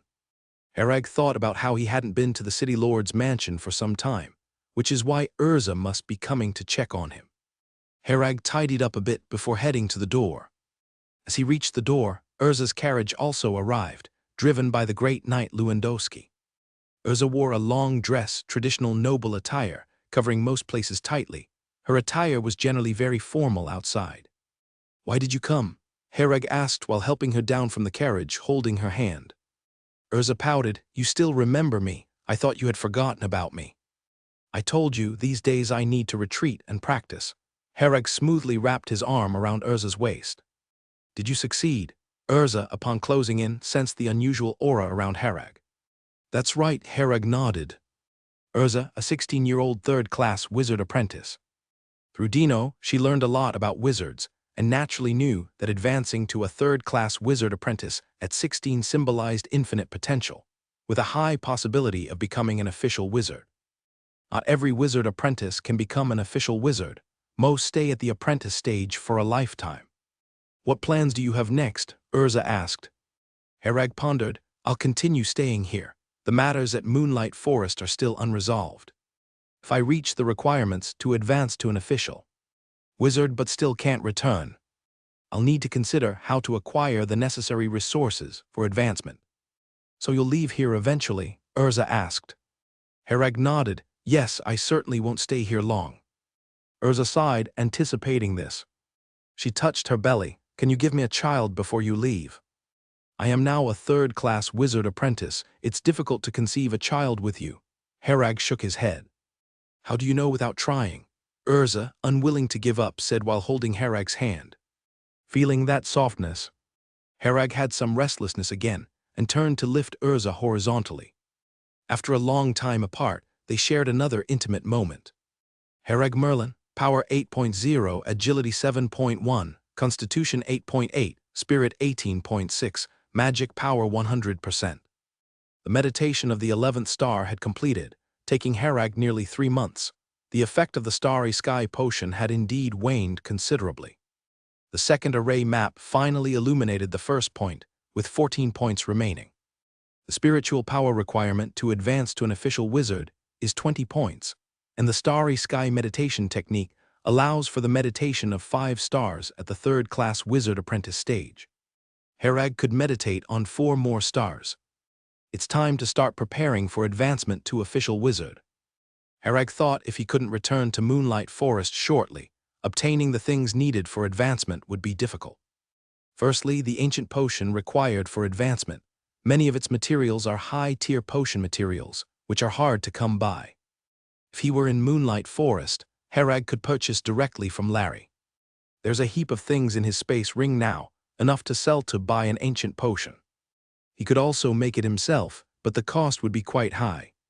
Moreover, crafting the ancient potion isn't as simple as the Dawn Potion or Dawn and Dusk Potion he dealt with before. Even with Shenlin assistance, it's very difficult for Herag to successfully craft it at his current level. Herag believes the ancient potion is a critical resource controlled by major wizard organizations, and most wizard apprentices have almost no chance of crafting it successfully.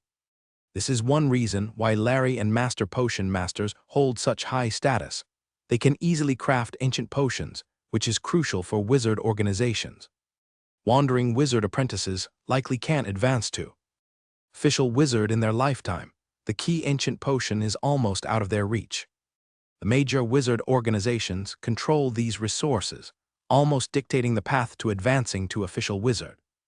In addition to the ancient potion, a potion called Amanda is also needed for advancing to official wizard.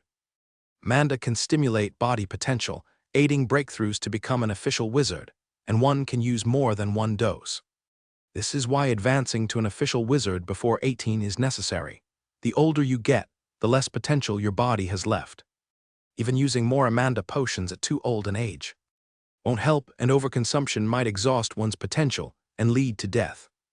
It's common for older third-class wizard apprentices, unwilling to stop at this stage, to consume one Amanda potion to no effect, then recklessly take 2 more doses, burning up their lifespan entirely. While Herag was contemplating these issues, he suddenly paused, then retrieved a talisman stone from his space ring. He saw it flicker a few times. There's news from Moonlight Forest. Herag immediately opened the talisman stone to check the message. The war between Moonlight Forest and Green Cottage is nearing its end, and there's a current ceasefire with negotiations ongoing. You can return. I will notify you if there are changes. This was a message from Larry, sent 2 days ago.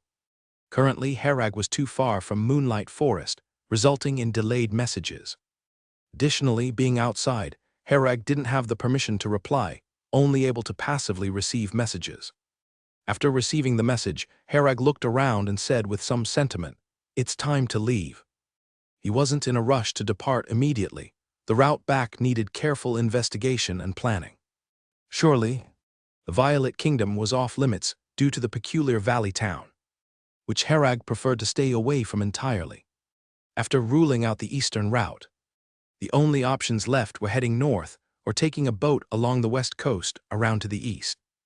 The journey by boat was too convoluted, and the sea was filled with too much uncertainty. Herag ultimately decided to head north of the Doris Kingdom, and once he was out of the kingdom's borders, he would then travel east to reach the region of the Moonlight Forest. He took out a map to check. Benefiting from the Doris Kingdom's excellent road construction, it wouldn't actually take much time. Half a month should suffice to reach the northern border. After crossing the border, it would take approximately 4 to 5 months to reach the Moonlight Forest.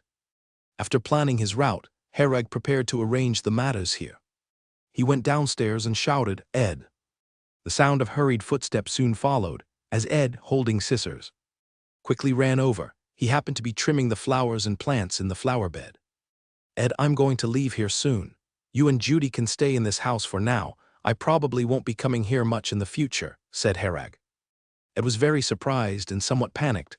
"Master, where are you going? It can always follow you." Herag shook his head. "You're just an ordinary person. The place I'm going to isn't suitable for you to live in. You should settle down here, live well with Judy for the rest of your life. I'll ask Urza to arrange some work for you, so you can learn some skills to earn money and support your family." "Master," Ed knelt on the ground, his entire body prostrate, expressing his gratitude to Herag. Ed was no longer a slave. Urza had arranged for him to have the citizenship of Ryan City's town.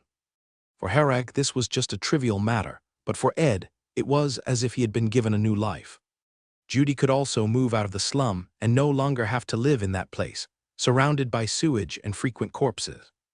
Ed and Judy definitely couldn't afford such an expensive house themselves, nor did they feel worthy of it. Now, Herag had instructed them to live here in the future.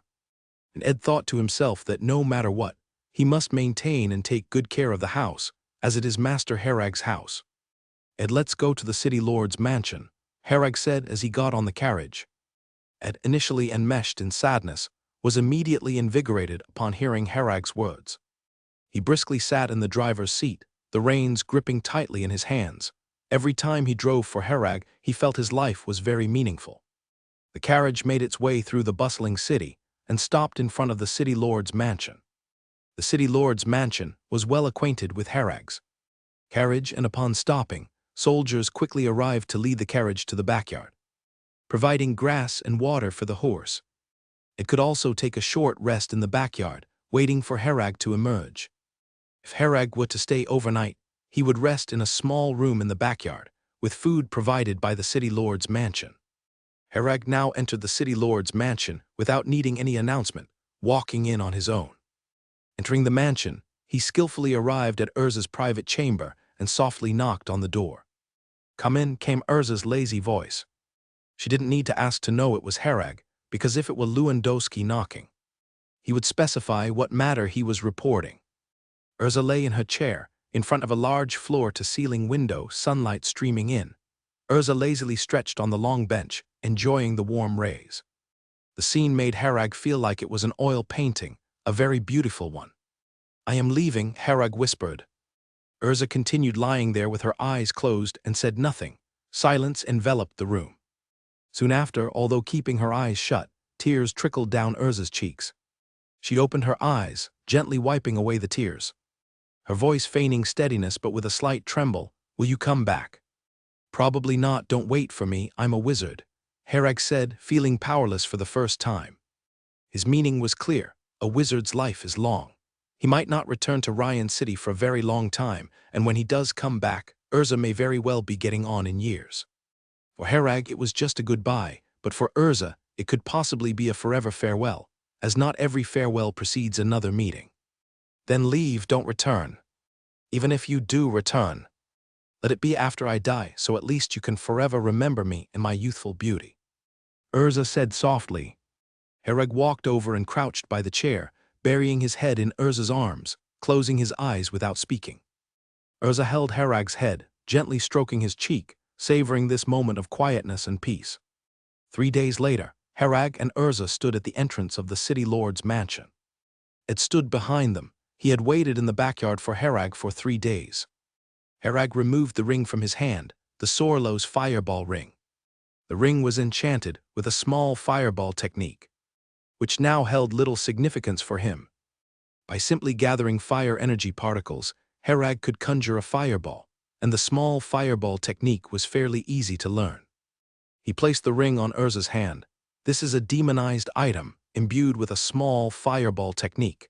If you face danger, infuse it with a stream of magic power to activate it." Urza extended her delicate fingers, delightfully admiring the ring. "Yes, I'll always wear it." Though weak in strength, she possessed enough magic power within her to utilize this demonized item. After a brief farewell, Herag embarked on his journey. Just like his arrival, this time he was joining a caravan to leave. This caravan was also heading north beyond the borders, then east all the way to the Rylena Kingdom, and after crossing Rylena Kingdom, going west through the Violet Kingdom back to Doris Kingdom. Herag happened to be going the same way, and he would pass by the Moonlight Forest en route. The carriage he arrived in was left behind by Herag, or rather, bought by Urza and stored in her city lord's mansion. Urza had specially prepared a new carriage for Herag. Drawn by 2 tall horses, the interior was exceptionally spacious. Crafted with top-tier materials, the worth of which was unknown. She wasn't worried about the carriage causing trouble for Herag. Those tempted by wealth who might rob him couldn't possibly overpower him, and those who could wouldn't do it just for a carriage. Ed initially insisted on driving for Herag, but was swiftly kicked off by Herag. With Judy already pregnant, Herag didn't want Ed to risk not returning, lest his previous efforts go in vain. Many in the caravan were eager to drive. Aware of Herag's esteemed status, as City Lord Urza personally saw him off to the carriage. Driving for Herag was the caravan leader's youngest son, likely hoping to get closer to Herag. The trade caravan began to move forward quickly until they left the northern border. Herag discovered that the development of the Doris kingdom was not without reason. At least they placed great importance on road construction. Upon observing along the way, he found that the roads were regularly maintained to ensure smooth surfaces. After reaching the border, the exit examination was not as strict, mainly checking if there were any fugitives in the group, and generally they were allowed to pass directly if there were none. Once they crossed the border, they entered a stretch of primeval forest where the roads were not as easy to traverse, and the caravan slowed down. The caravan spent a month getting through the primeval forest without encountering any major troubles. There were many wild beasts and demons in the primeval forest, but seeing such a large caravan, they dared not approach. During this period, Herag stayed in the carriage, continuing his meditation practice. Before setting off, he had already prepared enough starry sky potions for use. Luckily, the side effects of the starry sky potion no longer affected him much. Otherwise, he would have had no outlet for his suppressed feelings. Shenlin, divide the great dark heaven spell model into several modules, then give me one module spell model separately. Shenlin's spiritual power had increased significantly, and she could now attempt to read the spell model of the great dark heaven. The great dark heaven spell model has been divided into modules, a total of 32 modules.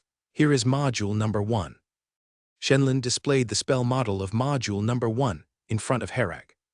Just a glance made Herag feel a headache. There were more than 300 parameters in one module, though only 27 related formulas. However, these formulas were very complex, with daunting calculations. How did ancient people master this spell? Herag was somewhat puzzled. He did not believe that ancient people could comprehend such complex formulas and methods of calculation. Yet how could they construct spell models without mastering these? Herag shook his head and continued reading and calculating this module. He intended to thoroughly understand this level 1 talent spell so that constructing this spell model would be easier when he advanced to an official wizard. In the blink of an eye, a day had passed. The caravan passed through a grove of red maples, and Herag glanced at it. Upon reaching a fork in the road, he said to the caravan leader, "I've arrived at my destination, so I'll leave you now. Safe journey ahead." The caravan leader laughed and said, "Safe travels, sir. Thank you for looking after us along the way." Herag was preparing to return to the moonlight forest, so naturally, he couldn't let anyone else drive the carriage. He had to sit at the front and drive the carriage himself.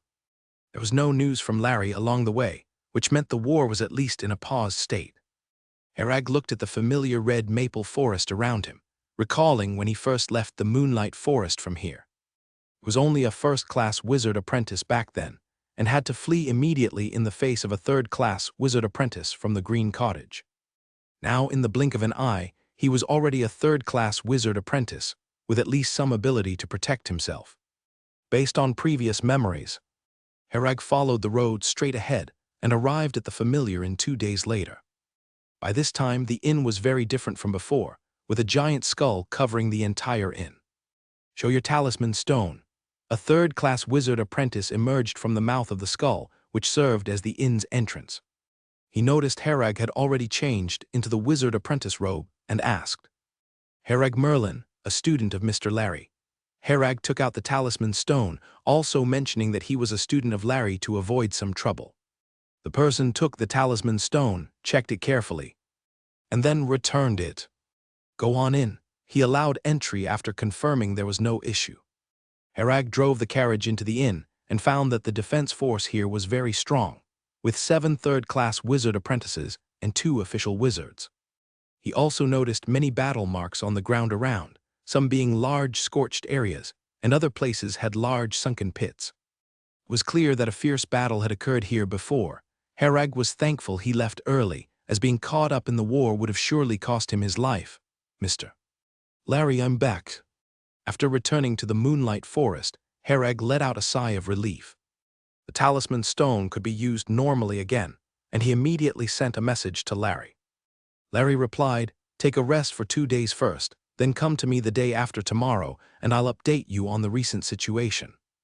Herag drove the carriage past the familiar moonlight forest. He looked into the depths of the moonlight forest from afar, where a barrier blocked out the sky, enveloping almost the entire moonlight forest. I suppose this is the barrier defending against the green cottage. Such a large-scale, prolonged barrier must have been jointly created by several official wizards. Herag continued on the main road towards the northern forest region, encountering the Hellfoot on the way. The Hellfoot curiously glanced at the two horses pulling Herag's carriage, seemingly wanting to take a closer look.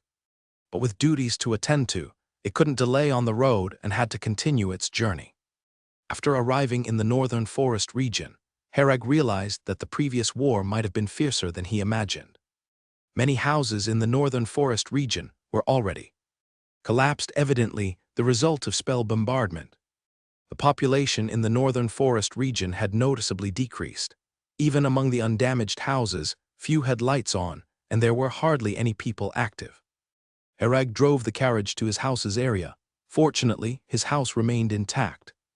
This area was relatively deep, with most houses unaffected. Herag also found 2 letters stuffed under the door, both covered in dust, indicating they had been there for quite some time. He picked them up, blew off the dust on the envelopes, and discovered one was from Lillian, and the other surprisingly from Emil. Herag tied the 2 horses in the woods behind, unloaded the carriage, and let the horses rest. There were stables in the moonlight forest, where Herag could leave the horses to be cared for by others for a fee. The house had accumulated a lot of dust from being away for so long. Using magic, Herag quickly cleaned it, taking about an hour to completely remove all the dust in the house. After completing the basic cleaning, Herag brewed a pot of coffee and lounged on the sofa to read the letters. The first letter he took out was from Emil. He had previously sent them a letter, but hadn't expected it to actually be delivered. Between 2 distant continents, across a vast ocean. This letter truly wasn't an easy feat. Herag, I have a child. It's a son named Wayne Sarah. You're the child's godfather, so if you have the chance, come back and see him. By then, we might not be around anymore, but he should still be here. Master Claude's health is worsening. I don't know if he can make it through this winter. The adventure group I established is doing better and better. It has made a name here, and many people come to me for work. Recently, I feel that I'm getting closer to becoming a great knight. It might not be long before I reach the breakthrough.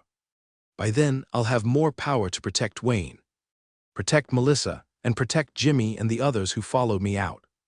You've gone to that distant continent. You're bound to encounter many dangers. Herag, you're still young, so be cautious of others and stay alert. The wizard's world, according to Master Claude, is mysterious and dangerous. You must be very careful and don't be hasty in anything. Emil's letter was long, full of family affairs, and Herag read it very patiently. Until he reached the end, he realized he had been reading for a long time and felt he hadn't read enough. It felt as if Emil was right in front of him chatting. And he wanted to chat a bit longer, but the letter had ended. Herag sighed, carefully putting the letter back and then storing it well in his space ring. He then proceeded to open Lillian's letter. I've heard there's some friction between your moonlight forest and green cottage. It's quite unsettled, and a war might even break out. If you don't know where to go, you can come to me. No wizard would dare to lay a hand on you at Augustus Academy. I don't know if this letter will reach you while you're still at Moonlight Forest, but if you have other avenues, be very cautious once you're out. If you come across any relics, don't enter them. Most wizard relics are beyond the capability of us wizard apprentices to explore. You can remember their location and explore them after advancing to an official wizard.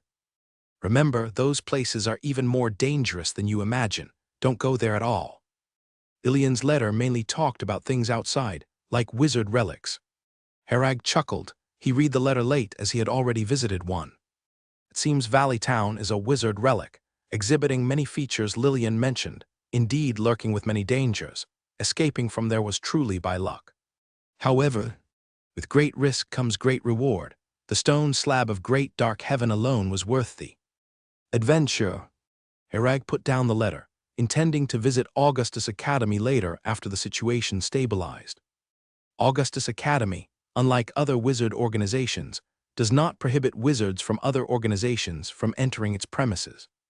Even if other organizations' wizards want to visit, They must go through a strict approval process to be allowed in. However, Augustus Academy only requires a simple registration, advance notification, and application, allowing people from other wizard organizations to visit. In some sense, it really is like an academy, more open compared to other wizard organizations.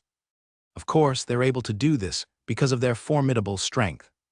It's said that a powerful wizard organization supports Augustus Academy, which is the source of its confidence, and other wizard organizations don't dare to provoke it easily. Looking at the map, Augustus Academy, Moonlight Forest, and Green Cottage, these wizard organizations are all located on the outskirts of the Kala continent, merely on a protruding corner of it. Going further north, there are still vast unknown regions. The force backing Augustus Academy originates from that unknown region. Herag's space ring also contains a Heart of the Ocean necklace, prepared as a return gift for Lillian. He plans to give it to her and take a tour of the renowned Augustus Academy once the situation settles. All these plans must wait until the situation stabilizes, which Herag is unsure of at the moment, and will need to consult Mr. Larry the day after tomorrow. Herag returned to his room, cleaned it once more, took a hot bath, and then lay in bed to meditate. Before meditating, as usual, he mixed a starry sky potion and drank it to slightly increase his meditation speed. A day later, Herag began walking into town, intending to visit Mr. Larry.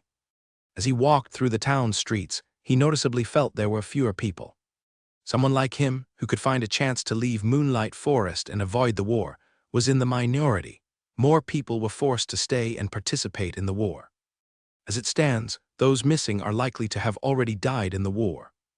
Herag looked at the Talisman Stone's friend list, and there was no reply from Leo. The impression Herag had of Leo was of a very diligent person, who was both setting up a stall at the flea market and studying magic. This person didn't have much of a background, so he probably couldn't leave Moonlight Forest. With no reply from him, he most likely also died in the war. Bessie was still alive, but it seemed she was injured and bedridden at home, saying they could meet once she felt better. Herag arrived in front of Larry's building, knocked on the door, and it was still Gami, the old house elf, who opened it. Gami looked older than before, struggling even to walk. "The master's on the second floor, you can go up yourself. Gami can't move," Gami said feebly. Herag gave him a glance and went upstairs. Larry was taking off his rubber gloves, still wearing safety goggles. Seeing Herag, he smiled. "I knew I wasn't wrong about you. Already a third-class wizard apprentice, truly impressive. Your cultivation speed is nearly catching up with those scored in the 90s, really not bad." Herag's cultivation speed was beyond Larry's expectations.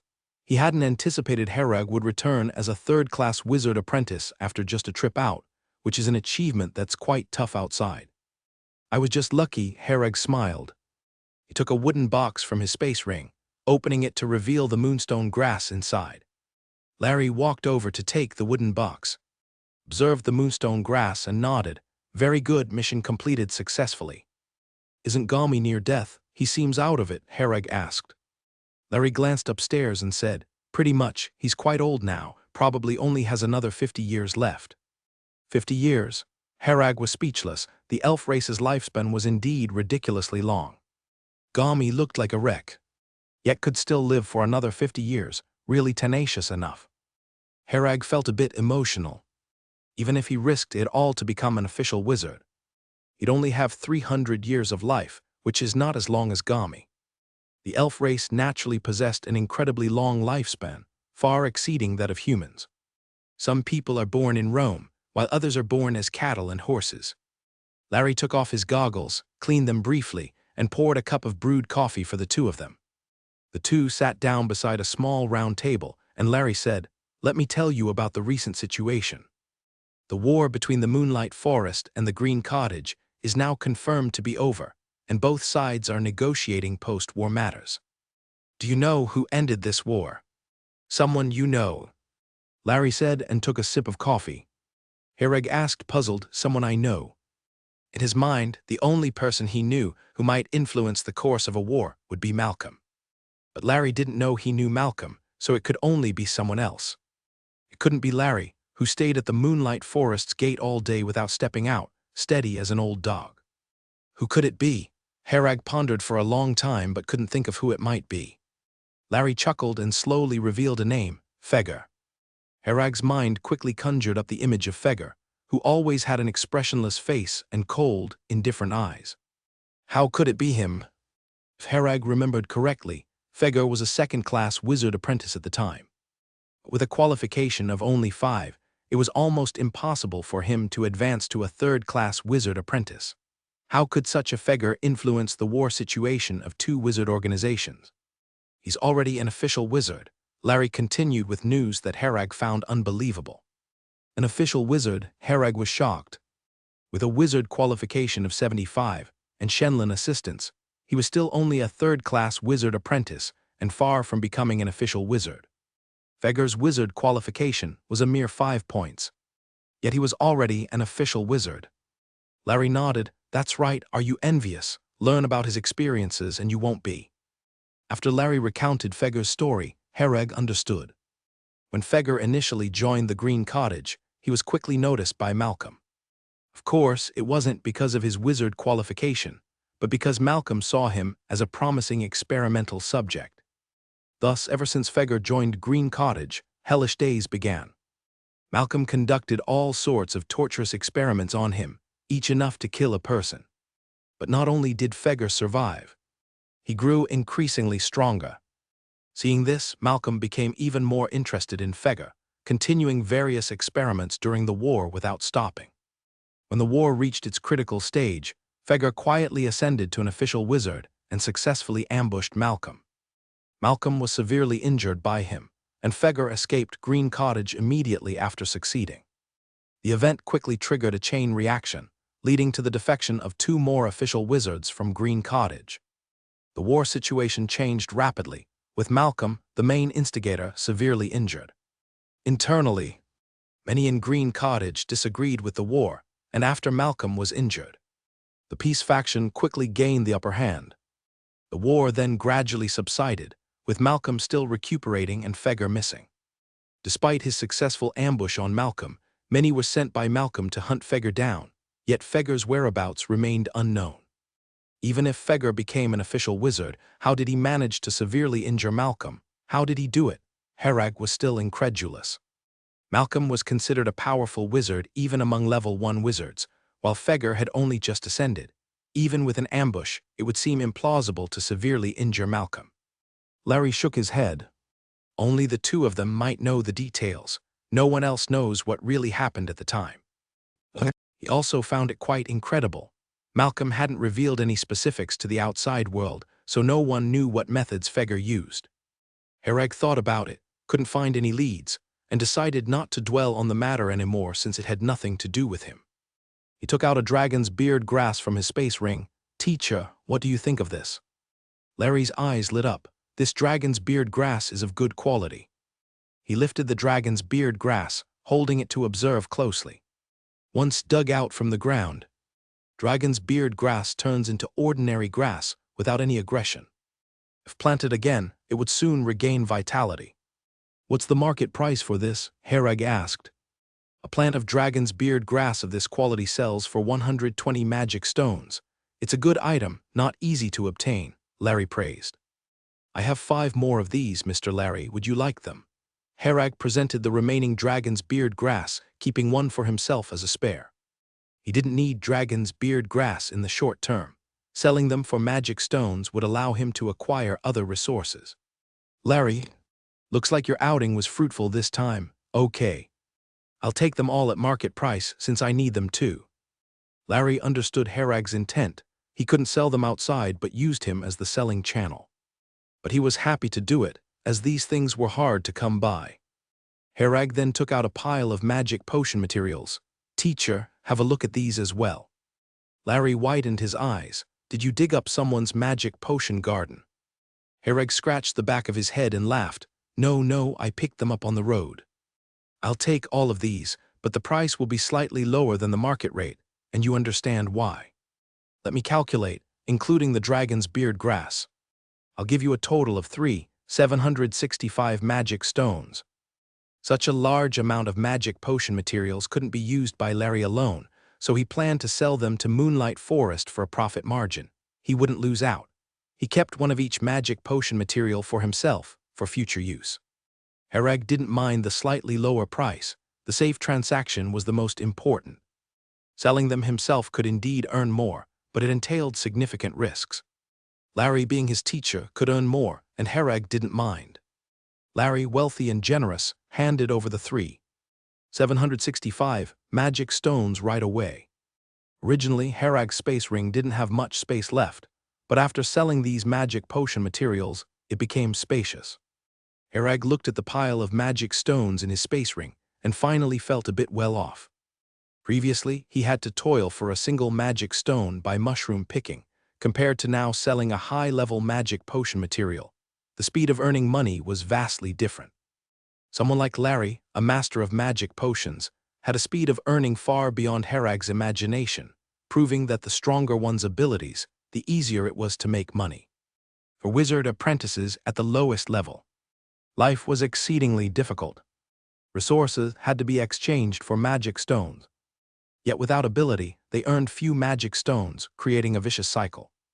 Wait a moment. Don't leave just yet. I need to check if your knowledge in magic potion has regressed. I have an order for memory potions here. Brew one for me to see, Larry said, getting up. Herag suddenly felt as if he was studying under a mentor in a past life.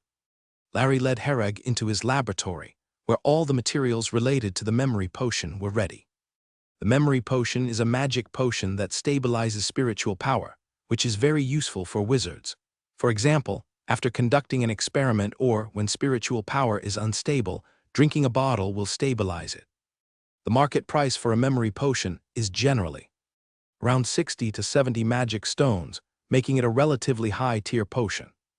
This potion was not difficult for Herag, as its difficulty was much less than that of the Dawn and Dusk potion. He began processing the magic potion materials proficiently, and then started the refining process. During the refining process, he deliberately was not so precise, intentionally being slightly off in some steps. Once the final product was completed, Larry said, "Not bad, but some areas could be more perfect. It may have to do with your familiarity. It's already quite good for a first attempt."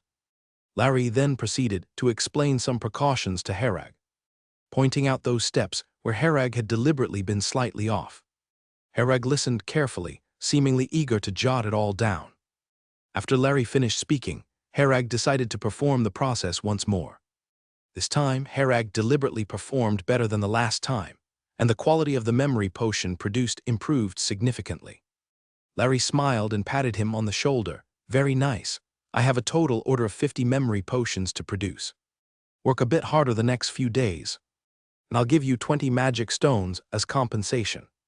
You can also use this opportunity for some training." "Thank you, Mr. Larry." Herag understood that Larry was treating him as a workforce. However, he had no complaints. At least there were magic stones to earn.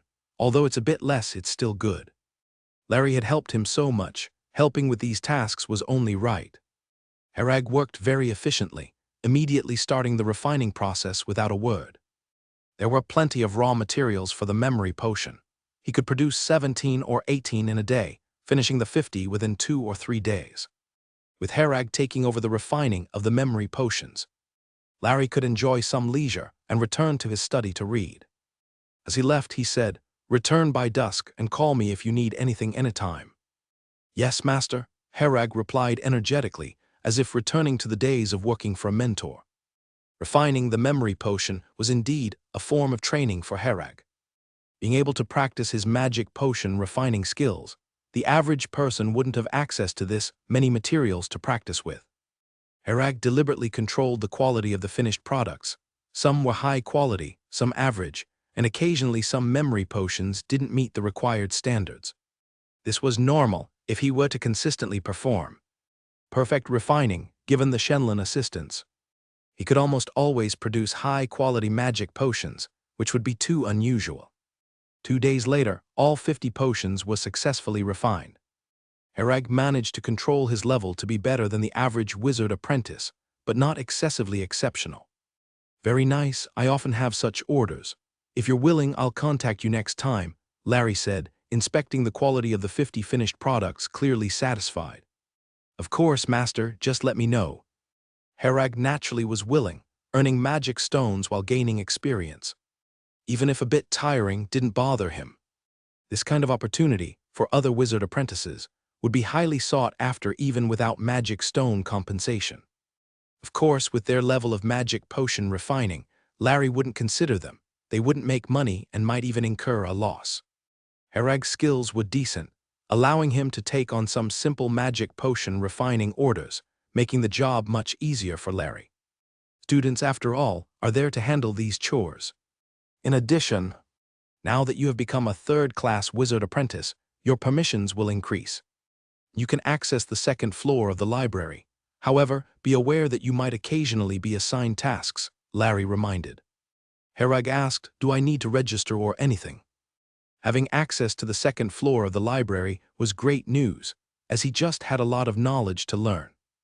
No, once you advance to a third-class wizard apprentice, Moonlight Forest automatically records it, Larry explained.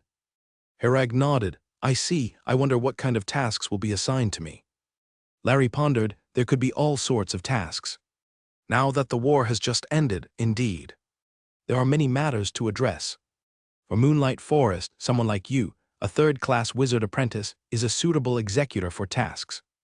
"Hopefully I won't encounter too dangerous tasks," Herag said with a wry smile. He only wanted to practice quietly until he advanced to become an official wizard without any unexpected events occurring. Once Moonlight Forest assigns a task, he cannot refuse it, he must execute it. Only after becoming an official wizard will his contract with Moonlight Forest automatically conclude. For Moonlight Forest, once a wizard apprentice advances to third class, they are considered a useful talent.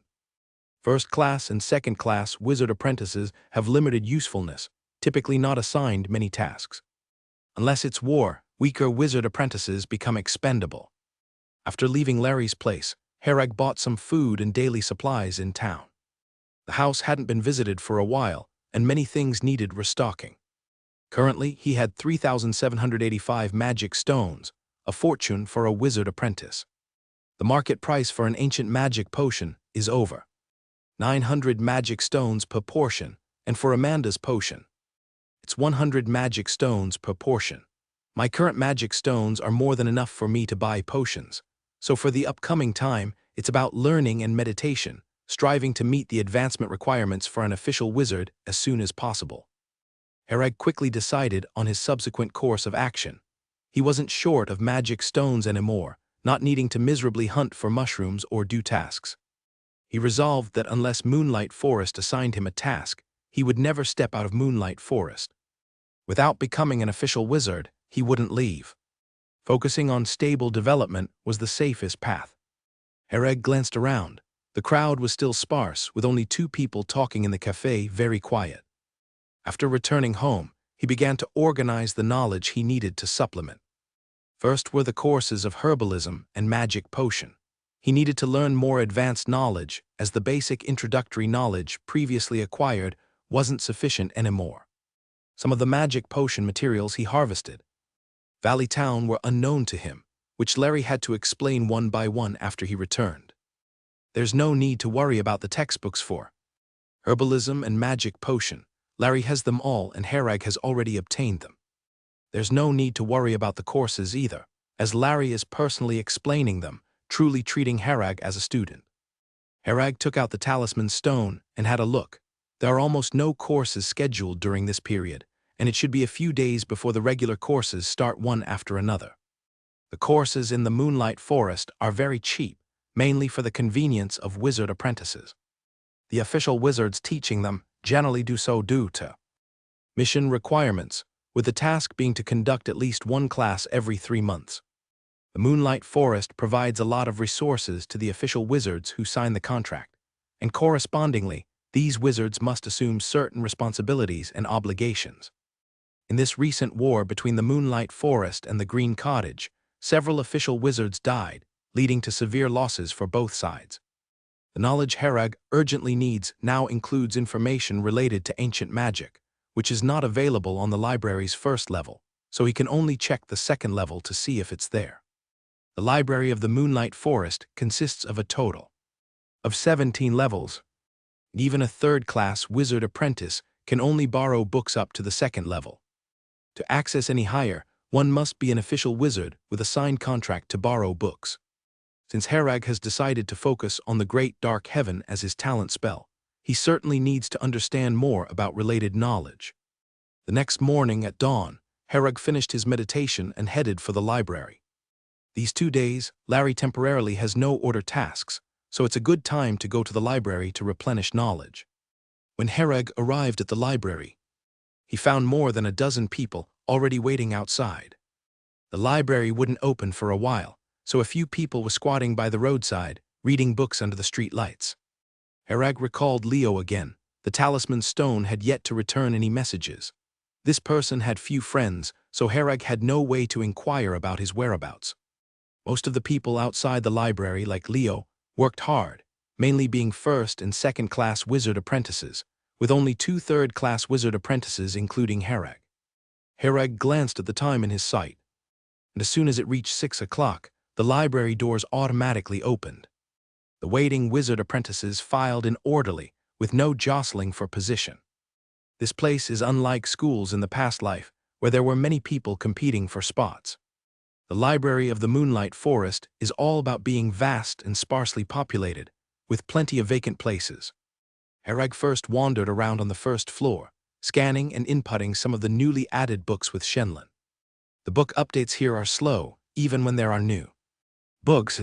They are typically written by Moonlight Forest's own wizards and put into the library after approval. Herag followed the stairs to the second level. The second-floor doors were closed, and on the door was a slot. Herag placed the talisman stone into it. The talisman stone immediately lit up, the slot glowed green, and with a ding, Herag took his talisman stone, and the door opened automatically. The second level of the library was even more expansive than the first, with rows of bookshelves stretching beyond sight. Looks like there's spatial magic here too. Herag estimated the space here, which was significantly larger than it appeared on the outside. At least 3 times bigger than the first floor. There were currently only 2 people on the second floor, one being the librarian at the front desk, who was a third-class wizard apprentice. This person looked very old with white hair and a beard. The sign in front of him read, Leighton Potter. The lifespan of a third-class wizard apprentice typically ranges from 120 to 150 years, aging much slower than ordinary people. However, this Leighton appeared so old that he must be over 100. Herag knew that some wizard apprentices, when they are old and unable to advance, would leave Moonlight Forest and return to their hometowns to retire. But some, like Leighton, don't plan to leave and choose to spend the rest of their life in Moonlight Forest. Moonlight Forest doesn't drive them away, as there are plenty of positions needing people, such as librarian roles, which are suitable for these elderly folk. Work in the library is very light, even book sorting isn't required. There are spells inside the library, so all books placed in the designated location return automatically to their original shelves. Are you newly promoted? Despite his age, Leighton's eyes were still keen, and he sat on the front desk chair with a smile. Herag nodded. Yes, I'm here to check out the second level. Every newly promoted third-class wizard apprentice comes eagerly to see the second level, so I pretty much know every third-class wizard apprentice in the forest. Even though I'm old, my memory is good. I remember everyone, and you, this is the first time I've seen you. Leighton's speech was slow, but his words were clear. After conversing with him for a while, Herag learned about the general classification of books on the second level and their corresponding areas, initially heading to the historical section. After Herag left, Leighton also picked up a book, reading slowly, occasionally sipping coffee, looking very leisurely. Herag arrived beneath the bookshelves, raising his head to look at the tall shelves. The bookshelves here were very high, about 9 meters, making it difficult to see which books were on top, even while looking up. But this wasn't a big issue for Herag, as he had Shenlin to obtain information. It was also a minor task for a third-class wizard apprentice who generally had the skill of magical perception. To retrieve a book from the top, they could effortlessly use magic power to maneuver it down, and the corresponding book would automatically fly to them. Herag began with the first book on the first bookshelf in the historical section, scanning and inputting each one into the Shenlong database. He didn't have time to go through them in detail, seizing every moment to input these books. Given the vast range of the second level, Herag estimated it would take 3 to 4 days to scan all the books. The second-level books were far more abundant and in depth than those on the first level, where many of the works could find higher-tier versions here. 4 days later, Herag stood before the final bookshelf, flipping through a book titled Dragon Race Geography, quickly having Shenlong scan the contents for input. Finally done, Herag thought to himself. The wealth gained from this level was immense, providing sufficient knowledge for a long time to come. For ordinary wizard apprentices, the content here might take decades to fully read. But Herag didn't need to read every book. As long as the data was in Shenlong's database, he could retrieve it as needed. Once this task completed, Herag began to seriously delve into the books. He intended to explore topics related to ancient history and ancient magic, as well as information on body-refining wizards. However, he naturally didn't need to remain in the library for this. He could read at home, lying on the bed. When leaving, he noticed Leighton had fallen asleep, slumped over a book, peacefully dozing. After leaving the library, Herag began preparing his next plan. Now that he had enough magic stones, he was ready to purchase many level 0 spells. The variety of level 0 spells is diverse, and most wizard apprentices, due to time, effort, and financial constraints, cannot support themselves learning and mastering many level 0 spells. But Herag was different. With Shenlong's assistance, he could save a lot of time learning and mastering level 0 spells, and he wasn't short of magic stones to freely purchase spells now. The more spells one masters, the more responses one has to various situations. There are 3 ways to purchase level 0 spells. The cheapest is the flea market, where wizard apprentices generally sell spells they've learned themselves just to get some returns, so the price is a bit lower. There's also the option of buying from the official store in Moonlight Forest, where there's a greater variety but at higher prices, which Herag couldn't afford before. The last option is directly trading with other wizards. For instance, Herag previously bought spells from Leo and Larry. Herag decided to check out the flea market first. Although there weren't many people recently, saving a bit still matters. It was nearing midnight when he left the library, so Herag went home and meditated all night, setting off for the flea market the next morning. The flea market was noticeably quieter than before, with few vendors and even fewer visitors. After browsing for a while, Herag found a vendor selling level 0 spells. He squatted by the roadside and examined the spell models laid out on the ground, excluding the level 0 spells he already knew, and picked out 3 that seemed nice. Small Fireball Technique. The Small Fireball Technique has decent lethality, and once mastered, it can be cast faster and stronger than using demonized items. The Flame Shield is a fire attribute shield, and this shield spell is quite special. Aside from being defensive, it also has a certain level of offensiveness. The surface of the Flame Shield is high temperature, allowing the user to charge into enemy formations with the shield on. For fire element specialized wizards, this shield is quite good. Although Herag is not fire specialized, he still plans to buy it because he can never have too many shield type spells. The last one is Magical Missile, which is most suitable for Herag, as it is a dark attribute attack spell. Currently, Herag doesn't have a single dark energy attack spell, so Magical Missile comes in handy. Magical Missile is considered a practical level 0 spell with low mana consumption and decent lethality.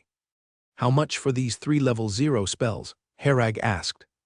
The vendor, a frail second-class wizard apprentice, glanced at Herag and said, 2 magic stones per book. I'll take them all. Herag found the price acceptable and bought them all, as the market price was generally this amount. He promptly paid 6 magic stones and collected the 3 level 0 spell books. The vendor carefully took the 6 magic stones, seemingly relieved. Herag knew what 6 magic stones meant for an average wizard apprentice. They could accomplish a lot with that. He then continued browsing other stalls but found few level 0 spells available, ending up buying only one more, Ice Arrow. I still have to check out the spell store in Moonlight Forest. After browsing without finding anything valuable, Herag headed towards the magic shop. The magic shop is located across from the Lion Coffee Shop, in a 5-story building. The magic shop used to be quite bustling, but nowadays, few people can be seen entering or exiting its entrance. The magic shop mainly sells level 0 spells and a few level 1 spells. Besides spells, it also offers a large number of casting materials for sale. Many spells require the corresponding casting materials to be performed, and these materials are often consumable, needing regular replenishment. Herag's current spells do not require casting materials, so he rarely deals with these or comes to the magic shop to buy casting materials. The magic shop looks like a bookstore on the surface, with numerous bookshelves inside. Each row of shelves is lined with books, each containing a spell model. Each book is priced below it, and the first floor is all level 0 spells, generally priced between 3 to 5 magic stones, typically 1 magic stone more than at the flea market. Standing before a bookshelf, Herag immediately noticed this spell. The Hand of Weariness is a status spell, which, after casting, causes the enemy to fall into a state of weariness upon contact. It seems unremarkable, but is quite useful in real combat. In high-intensity combat, a single lapse in attention could cost one their life. The only drawback is that the spell requires close range to cast. But that wasn't a problem for Herag, as he had his own plans.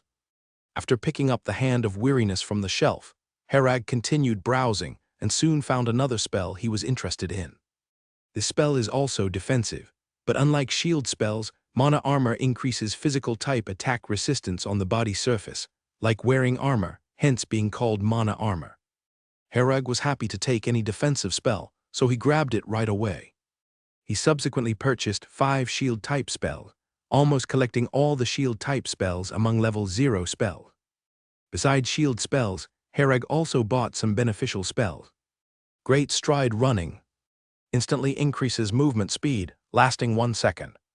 This is a speed burst spell, and since Herag hasn't learned it yet, he doesn't know the specific stats. He figured the spell could be quite useful and possibly have some unexpected effects. Blood Python's Fury greatly increases physical strength and power. This is a spell that requires casting materials, using the blood of a blood python bull smeared on any part of the body for casting. Indomitable Will enhances resistance to negative effects such as charm and fear. Blessing of the Mountain Elf temporarily receive the blessing of the Mountain Elf, granting you a body as strong as a mountain giant. There aren't many beneficial level 0 spells, so Herag selected 3 that seemed good. Next up were the Dark Energy spells. As a wizard apprentice specialized in dark energy, he had mastered too few spells in this area. Dark energy spells were relatively scarce, and after going through them, Herag picked up a book titled Level 0 Spell, Shadowy Corner. This is a shadow element spell, categorized under dark energy element. Shadowy Corner. Merge your body into the shadows, concealing your presence.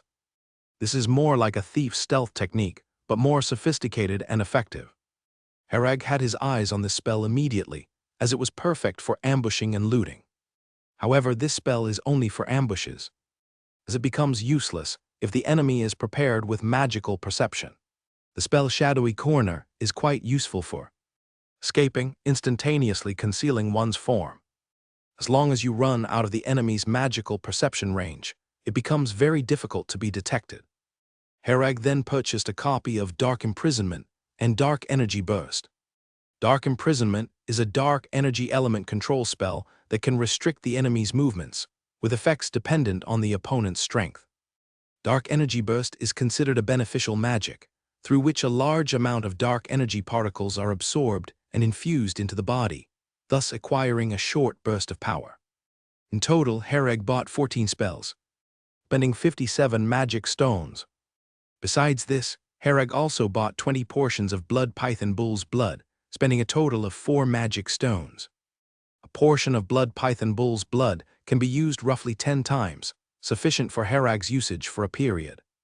The wizard apprentice at the counter was shocked, not because Herag could produce 61 magic stones, but because he bought so many spells at once, wondering if he could finish learning them all. Herag didn't care about his view. After all, he's determined to quickly improve his strength. If tasked by the Moonlight Forest, he must ensure he has sufficient combat capability to handle any situation. With his current status as a third-class wizard apprentice, buying several spells wouldn't draw much attention. Anyone slightly observant could know that he is Larry's student, and having this connection could sweep away a lot of trouble for him. Shenlin input all the spells purchased this time. Upon returning home, Hereg immediately instructed Shenlin to start entering the spells. Inputting in progress. A few minutes later, Shenlin had completed the input. Hereg first picked up the Hand of Weariness. Shenlin began constructing the Hand of Weariness spell model. Task recorded, execution starting, estimated time required, 8 minutes, estimated magic power consumption, 2%. Hereg mused, it takes less time than before. It's quite normal for the consumption of magic power to decrease, given that his spiritual power has improved significantly. Now 1% of magic power isn't what it used to be. As his strength increased, especially after advancing to a third-class wizard apprentice, Shenlin's data analysis calculation capabilities have greatly improved, and Hereg has input all the books from the second layer, enhancing the efficiency of many tasks for Shenlin. In Hereg's mind, Shenlin was swiftly and precisely constructing the spell model for Hand of Weariness. He too could independently construct the spell model for Hand of Weariness, but can't match Shenlin in speed and precision. Hand of Weariness spell model construction completed. Hereg extended his right hand, muttering 2 simple syllables, with many energy particles quickly converging in his right hand. The casting for Hand of Weariness was complete. The surface of his right hand showed no abnormality, but upon contact with a target, it could induce a state of weariness. After dispelling the spell's effect, Hereg continued to construct spell models for mana armor and great stride running. 20 minutes later, Hereg tested the effect of great stride running. It could increase his agility by 4 points, whereas the Wind Elf's blessing only increased it by 2 points. However, the effect of great stride running lasts only 1 second and cannot sustain long durations. Subsequently, Hereg spent an entire afternoon completing the construction of all remaining spell models. Even an official wizard couldn't possibly master so many level 0 spells in such a short period. Any given spell would be enough for other wizard apprentices to spend several months studying and learning it. Shenlin saved Hereg a lot of intermediary learning time. I need to test each specific data point. After constructing all the spell models, Hereg prepared to test the effects. He took out a vial of blood-red reagent, containing blood python bull's blood. Hereg placed the vial in his palm, dabbed a bit of the blood on his palm. He muttered strange syllables while guiding magic power into the corresponding spell model of blood python's fury. The blood in his palm began to sink and disappear, seemingly merging into Hereg's body. Warm current flowed from his left palm throughout his body. Hereg felt his strength and speed rapidly increase, as if explosive power surged within him. Shenlin, detect my current body data. He needed to know concrete data to accurately judge the spell's effects. Hereg Merlin. Power 8.0, 2.8. Agility 7.1, 1.7. Constitution 8.8, 3.4. Spirit 16.3. Magic power 72%. The data in parentheses represented the enhancement effects brought by the Blood Python's Fury spell, which were remarkably clear. Shenlin, how long does it last? Hereg continued to ask. Based on calculations, the duration is 47 minutes, Shenlin replied. 47 minutes. Hereg was quite satisfied. This duration was sufficient to handle many situations. He then began casting another spell. Mountain Elf's Blessing. Phantom emerged on Hereg's body, a closed-eye green elf, arms crossed before chest, unclothed. The green elf fell into Hereg's body, as if assimilating with him. Hereg felt something immerse within him, followed by a gentle warm flow spreading from the stomach throughout his body. Hereg Merlin, power 8.0, 2.8, 2.3, agility 7.1, 1.7, 1.2, constitution 8.8, 3.4, 3.5, spirit 16.3, magic power 52%. With Blood Python's Fury and Mountain Elf's Blessing spells stacked together, Hereg's physical data reached an astonishing level. At this data level, most third-class wizard apprentices couldn't withstand a punch from him if they faced him directly. In addition to this, Hereg had learned many shield magic spells. during real combat, with 8 or 9 shields and beneficial spells enhancing him. Directly charging at enemies rendered non-official wizards hard pressed to withstand him. The only issue was that all these spells combined would deplete too much magic power. Shenlin, how much magic power is needed for all shield magic and beneficial magic combined? Estimated magic power consumption is 98%. Shenlin provided the answer. Ordinary wizard apprentices certainly wouldn't choose to fight like Herag, as having only 2% magic power left after was too risky. But they didn't have the time and energy to learn as many spells. Herag was naturally dissatisfied with this magic power consumption, even with a ray map storing 50% magic power. The consumption was still too high. Optimize, it must be optimized. Shenlin, start optimizing mana armor, Blood Python's Fury. Focus on reducing magic power consumption. Task recorded, execution starting. Task completed, magic power consumption now estimated at 67%. Shenlin spent several hours reducing magic power consumption for these spells. Herag was already very satisfied with being able to reduce magic consumption by 31%. The current problem lies in the fact that he has a total of 9 shield spells. Even if casting a spell only takes 1 second, it would still take him a full 9 seconds to stack these 9 shields on himself. In real combat situations, there isn't so much time for him to slowly stack shields, with various unexpected developments likely. He pondered for a moment and asked, Shenlin, is there a way to cast the 9 shield spells in one go? Herag asked with a mindset of giving it a try, as Shenlin had absorbed a lot of knowledge from the second level of the library and might solve this problem. Analyzing calculations in progress. Shenlin, through analysis and calculation, it is possible to construct a central type spell model connecting the 9 shield spell models, allowing for simultaneous casting of 9 shields. Herag didn't expect it to actually work. From the information given by Shenlin, it seems possible to deduce a spell model as a bridge that connects the other 9 spells. Shenlin, begin inferring this spell model. Task archived, estimated to take 72 hours, estimated magic consumption 73%. The long duration required for this task is quite normal, as Shenlin is essentially deducing a new spell by itself. I didn't feed you all that knowledge for nothing. Herag was well aware of how immense that knowledge was, even if an ordinary person read through it, they wouldn't achieve the effects Shenlin could. The data analysis and calculation ability of Shenlin were extremely terrifying. When the amount of stored data reaches a certain level, it causes a qualitative change. In the following days, Herag specifically informed Larry that he was doing research over the next few days, then focused on studying and meditating, awaiting Shenlin's inference completion. Inference complete, the spell model is as follows.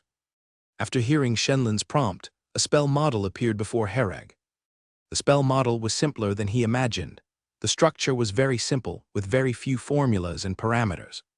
Herag couldn't help but praise it. This is the charm of data calculation, removing all unnecessary structures. Shenlin, simulate the operation of this spell model to test for any issues. For prudence, Herag did not rush to construct this spell model.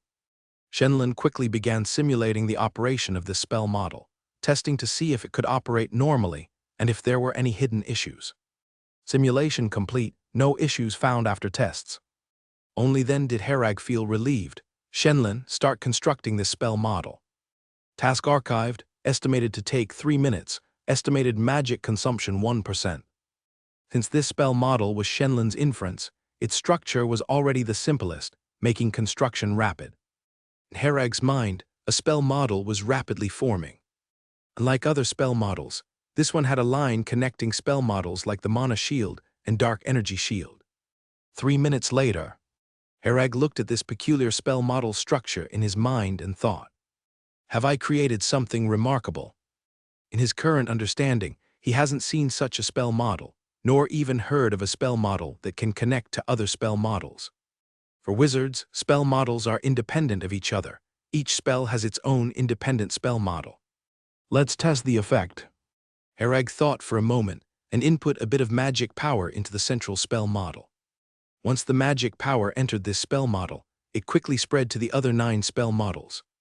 At that moment, a strange shield appeared on Herag's body. The shield appeared thin, with its surface being colorful, looking like a child had drawn on it carelessly. Herag didn't expect the spell to manifest such an effect, not looking like any serious shield. How to get specific data? Without testing, it's impossible to know the shield's strength, but Herag had no means for testing. He thought it over and went to the backyard, then cast a small fireball technique on an empty plot. Shenlin with this small fireball technique as a standard. Establish a new unit degree. To quantify the attack strength of spells and the defensive strength of shields. Recording relevant data. Shenlin set the degree unit based on Herag's current spiritual power and the strength of the small fireball technique. He then cast magical missile, corrosive arrow, ice cone technique, and ice arrow techniques, which Shenlin quickly provided corresponding strengths for. Magical missile, 0.6 degrees. Corrosive arrow, 0.2 degrees. Ice cone technique, 1.2 degrees. Ice arrow, 0.4 degrees. The strength of the magical missile was somewhat unexpected to Herag, but a second thought clarified things. Being specialized in the dark energy element, the strength of the magical missile he casts would be higher. The strength of attack magic is easily tested, but the strength of shield spells is less straightforward to test. Currently, there aren't many people in the northern forest region, and finding someone to attack oneself randomly would seem bizarre. Shenlin, can you estimate the defensive strength of the shield? Herag thought it over and could only have Shenlin estimate it, which shouldn't be too far off. It can be estimated, Shenlin replied. Herag, estimate the strength of my current shield. After calculation, the estimated strength is 18 degrees. Herag raised an eyebrow. 18 degrees indeed that high.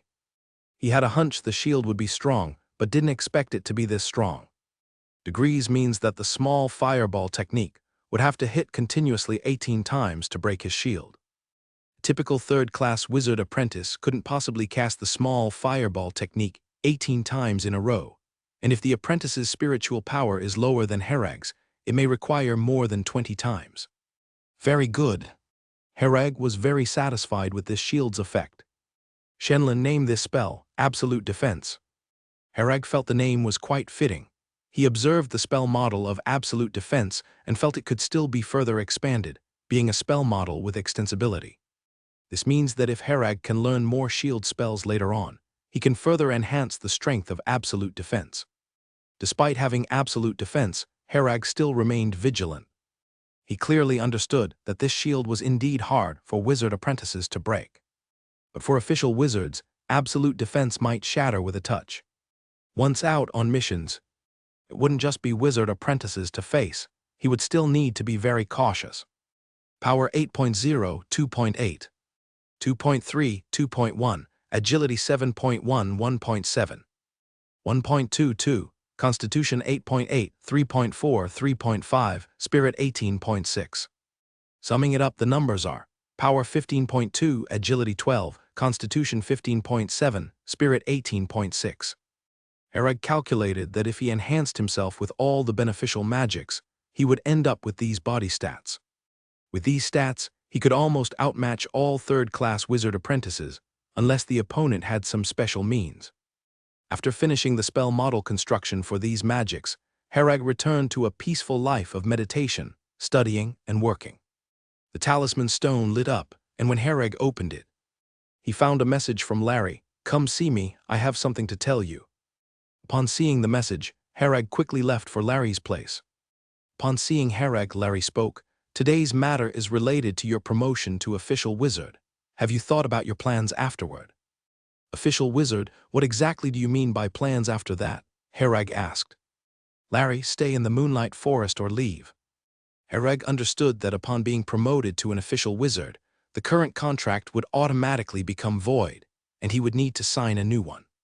Once promoted to an official wizard, if he didn't continue to sign a contract with the Moonlight Forest, he probably wouldn't be able to stay here.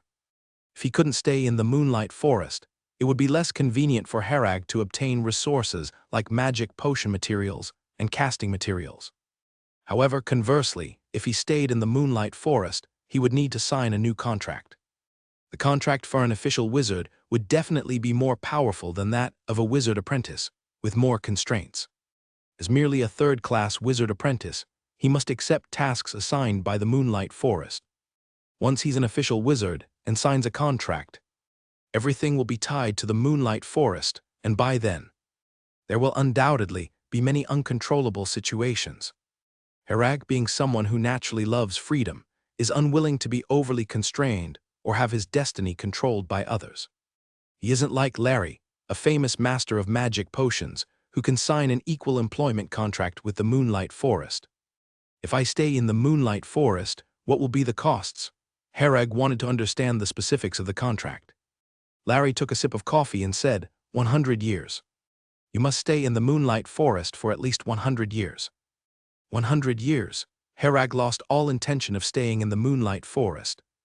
Larry nodded. Actually, many wizard organizations are like this.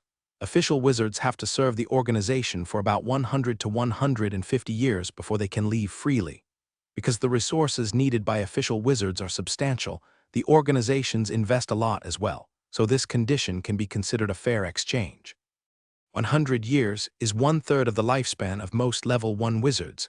It's not really that long. For ordinary, newly promoted official wizards without any background, staying in the Moonlight Forest is a fairly reasonable choice, at least with no concerns about resources. Normal level 1 wizard takes a long time to advance to level 2, and many level 1 wizards never make it to level 2 wizard in their lifetime. Even powerful level 1 wizards like Dino and Malcolm, after so many years of training, are only nearing the threshold of advancing to level 2 wizard. But for Herag, things are a bit different. With Shenlin within him, his advancement rate is certainly faster than ordinary wizards. For normal wizards, learning and constructing spell models consume a lot of time. But Shenlin can save Herag that time. Spending 100 years in the Moonlight Forest could very likely slow down his cultivation speed. More importantly, once the contract is signed, life and death would be in someone else's hands. Not knowing this upon entering the Moonlight Forest was one thing, but since Herag now knows it, he doesn't want to sign such a contract again.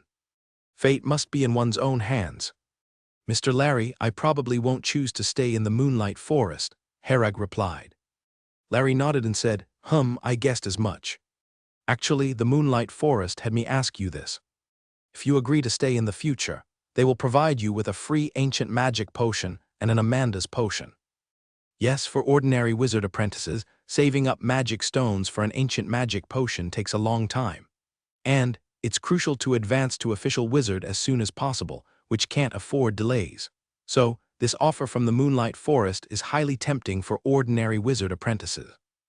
But your situation is different. You have enough magic stones to buy them outright. Larry smiled, having not disclosed much about Herag to the Moonlight Forest. He's just working here too, not very close with them. This offer from the Moonlight Forest is almost irresistible to ordinary wizard apprentices, especially those without a background.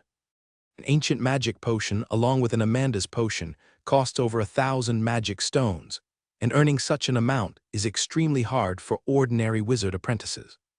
Herag asked, Mr. Larry, can you acquire the ancient magic potion and Amanda's potion? He felt the need to prepare in advance in case something went awry with the Moonlight Forest. The ancient magic potion and Amanda's potion differ from the dawn and dusk potion, as they have a very long shelf life, remaining stable for decades. Larry understood his meaning and nodded. I can, but I'd recommend only preparing 3 of Amanda's potion. You're young and the limit you might need is 3. However, I don't have them in stock. Come and get them in a few days. I'll give you a discount off the market price, totaling 200 magic stones. Thank you, Mr. Larry. Herag expressed his gratitude. I'll mention to them that you haven't considered this issue yet, and we'll discuss it closer to your promotion. Larry worried that if he directly said Herag wouldn't stay in the Moonlight Forest, it might cause him trouble. After all, he's still a third-class wizard apprentice, and it's impossible to refuse tasks assigned to him. After leaving Larry's place, Herag continued pondering his plans. Since he decided not to stay in the Moonlight Forest, he needed to gather more information about the Kala continent to decide his next steps. Shortly after returning home, the talisman stone lit up again with a message from Bessie. Can we talk? I've been injured, so it's inconvenient for me to move. Would you mind coming to my place? Hereg replied, sure, when and where. He didn't know where Bessie lived. She was one of the few familiar faces still around. Today is fine. I live in Northern Forest Area K District No. 16, not far from you. Hereg's seat wasn't even warm before he had to set off to Bessie's residence again. Bessie's home was indeed not far from him, just through 2 patches of forest. Hereg looked around and saw a red wooden house. He walked over and knocked on the door, and footsteps quickly followed from behind the door as Bessie opened it. At the moment Bessie opened the door, Hereg's gaze was irresistibly drawn to her. Bessie was wearing a small camisole top, just barely covering up the surging parts. The long legs were adorned with black stockings, revealing a section of fair, tender thigh, making it exceptionally enticing. Bessie was already very tall, with particularly long legs, creating a striking visual effect. Are you injured? You look quite well to me. Hereg noticed his gaze was a bit disrespectful and promptly found a topic to ask. Bessie smiled softly. The injury is almost healed, please come in. The main structure inside was similar to Hereg's house. The wooden cabin structure was pretty much the same here. The first floor was also a living room, furnished with some sofas, and next to it was a fireplace, which was currently lit and burning fiercely, making the room quite warm. Bessie brewed a pot of coffee, took out the prepared cups, and bent over to pour coffee for Hereg. This bend revealed an impressive and magnificent view. Hereg hadn't expected this mountain range to be so grand. Before, he had only noticed Bessie's long legs, not realizing there was such a hidden view. Of course, he only glanced and then quickly looked away. The first glance was involuntary, but viewing again would be impolite. Bessie seemed unaware, and after pouring coffee for Hereg, she sat down directly next to him. A subtle and elegant fragrance filled the air, very pleasant to smell, not overwhelming, making one feel comfortable. I heard Mr. Larry say you were promoted to 3rd class. Wizard apprentice. I didn't expect you to do it so quickly, Bessie said softly, her body leaning slightly toward Hereg. You are also a 3rd class wizard apprentice, way earlier than I am. Hereg felt the warmth and softness close to him. Bessie looked gloomy, saying in a low voice, although I am a 3rd class wizard apprentice, after being injured, I no longer have hope to be promoted to official wizard. She then emotionally hugged Hereg's arm, wrapping his right hand with her softness. Besides, you are different. You have high talent. It's rare to see wizard apprentices progress so quickly. You even have Mr. Larry, a master of magic potions, as your teacher, leading to a great future. No hope to be promoted to official wizard. Hereg suppressed his inner restlessness and remained calm. He was more curious about why Bessie could not be promoted to official wizard. She seemed fine enough now. During the recent war, my spiritual power suffered heavy damage, unable to be enhanced anymore. Without increasing spiritual power, naturally, there's no hope to advance as an official wizard, Bessie said with some dejection. Unable to enhance. Has Mr. Larry had a look? Hereg asked. Bessie replied, Mr. Larry has looked at it and tried to help me, but it had no effect. Since even Larry could not help, it indeed seemed difficult to resolve. Hereg didn't know how to console her. For a young 3rd class wizard apprentice, her hope for promotion was severed. One could imagine how desperate she was. The longevity of a 3rd class wizard apprentice is just a bit longer than ordinary people, whereas official wizards have at least 300 years of life. So close, yet such different lives. The room suddenly fell silent. Only the slight crackling sounds from the fireplace's burning wood and the breath of the 2 people were audible. After a long silence, Bessie suddenly leaned her whole body against Hereg, hugged him tightly and said, Hereg, let's live together. Huh, Hereg exclaimed in surprise. Bessie looked at Hereg and said, don't you want to? Am I not pretty enough, or is my figure not good enough? If you think anything's wrong, I can learn some beauty techniques. Hereg interrupted directly, wait, you're very pretty and have a good figure. I just wonder why. He was just a 3rd class wizard apprentice himself, even if promoted to official wizard. It would be difficult to solve Bessie's problems. With Shenlin, there might be a small possibility, but this was a problem even Larry couldn't solve.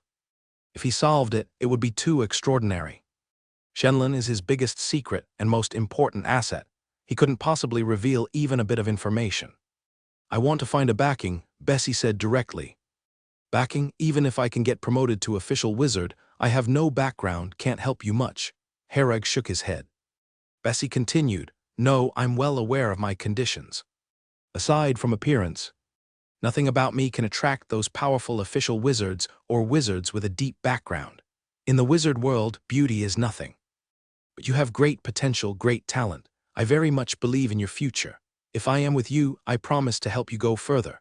My talent is 82, neither of our talents is bad. Our offspring will definitely have a good aptitude, and we can establish a pureblood wizard family on our own. Bessie was very self-aware, knowing that wizards with backgrounds wouldn't be interested in her. Even if accepted, she would mostly be treated as a plaything, discarded when tired. After much thought, she felt Hereg is the most suitable choice. With talent and potential, having Larry as a teacher and no background, he was simply the best candidate. Hereg hadn't expected Bessie to think so far ahead. From her words, it seemed she had been pondering for a long time.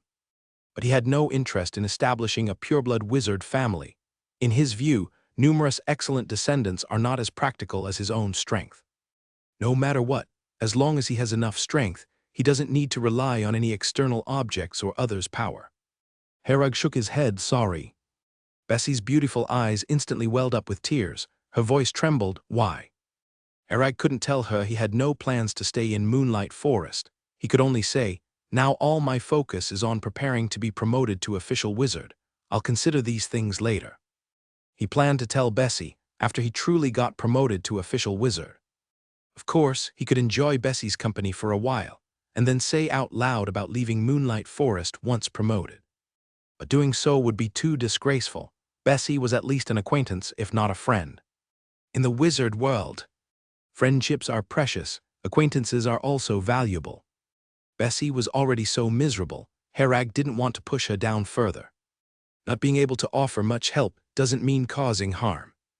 Bessie lowered her head and was silent for a moment. Then said, then we could move in together. You can focus on your practice while I handle everything else. Hereg refused, no, I'm still used to living alone, let's talk about it later. After saying that, he got up and left, ignoring Bessie's attempts to keep him. Bessie was different from Urza. While Urza wanted a child from the start, Bessie wanted to form a long-term pureblood wizard family with Hereg. Hereg knew he couldn't stay here and have children with Bessie forever, so he could only refuse. After leaving Bessie, Hereg hadn't had 2 days of peace before news came again. Task: patrol the Western Mountains for a month. Report to the task hall within 3 days.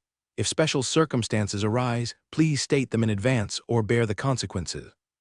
This was a task directly assigned to Hereg by Moonlight Forest through a talisman stone, and Hereg sighed, what had to come has come. He suspected that a few days ago, when Moonlight Forest sent Larry to ask about his intentions, it was to prepare for this task.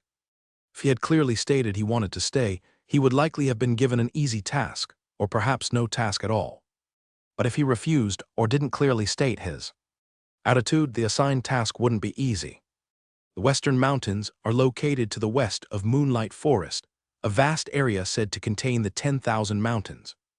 Patrolling such a place is naturally not a simple task, as the Western Mountains are filled with many demons and fierce beasts.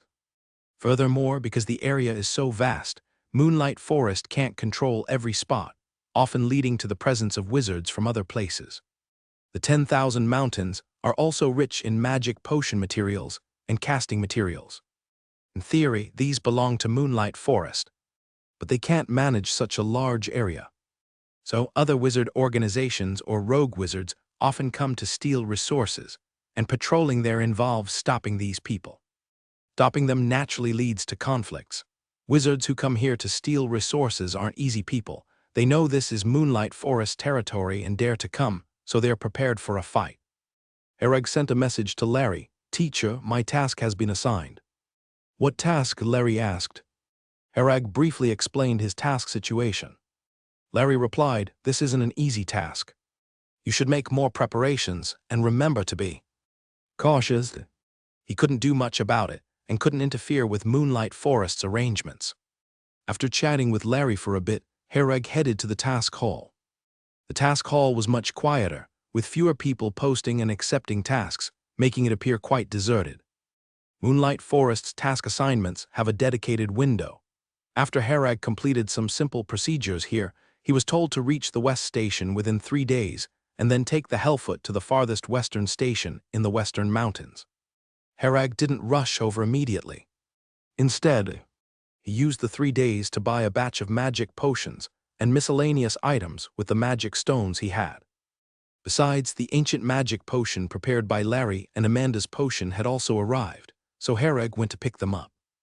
1,200 magic stones. Herag counted a large amount of magic stones painfully and placed them on Larry's table. Larry waved his hand and collected them all. Be careful with this task. After you complete it, there should be no new tasks for a while, allowing you to focus on your practice. Herag nodded and said, Hope everything goes smoothly. The ancient magic potion looked dreamy, a vial of azure blue liquid with the shadow of a giant tree faintly visible. Amanda's potion looked like orange juice, a very pure orange color, and there were 3 portions in total. Herag stored these potions in his space ring, waiting to complete his ascension once his spiritual power met the requirements. After completing his preparations, Herag set off for the West Station. The journey was relatively long, requiring a night's rest at a station along the way, and the Hellfoot would rest in a dedicated stable. Early the next morning, the Hellfoot woke early and stood at the station entrance, sneezing and stamping its feet, urging the people inside to hurry up and set off.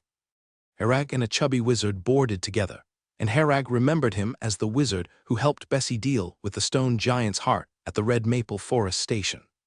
The chubby wizard's name was Fred, and he also had a patrolling task in the Western Mountains. After boarding, Fred murmured, Sigh, this task isn't easy. I heard it's quite dangerous and often involves battles. Most people here are third-class wizard apprentices without background or potential. Herag nodded, We'll just have to be extra careful then. The carriage reached the Western Mountains Station by afternoon.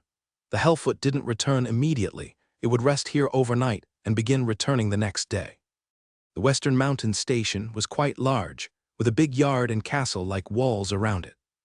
After getting off the carriage, Herag realized there were already 8 third-class wizard apprentices and a level 1 official wizard stationed there. The official wizard was a gaunt old man, with skin as if hewn from deadwood, named Batty. He glanced at Herag and Fred and said, Everyone's here. Pair up in groups of 2 for daily patrols, alternating day and night shifts with 5 groups taking turns. Herag and Fred, you're a team. Herag and Fred were the last to arrive, and the others had already been grouped, so the 2 of them ended up together. The patrol duty would formally begin the next day, lasting for a month. Herag and Fred received a map, on which they found the area they needed to patrol. For now, it's a relief we don't have the night shift.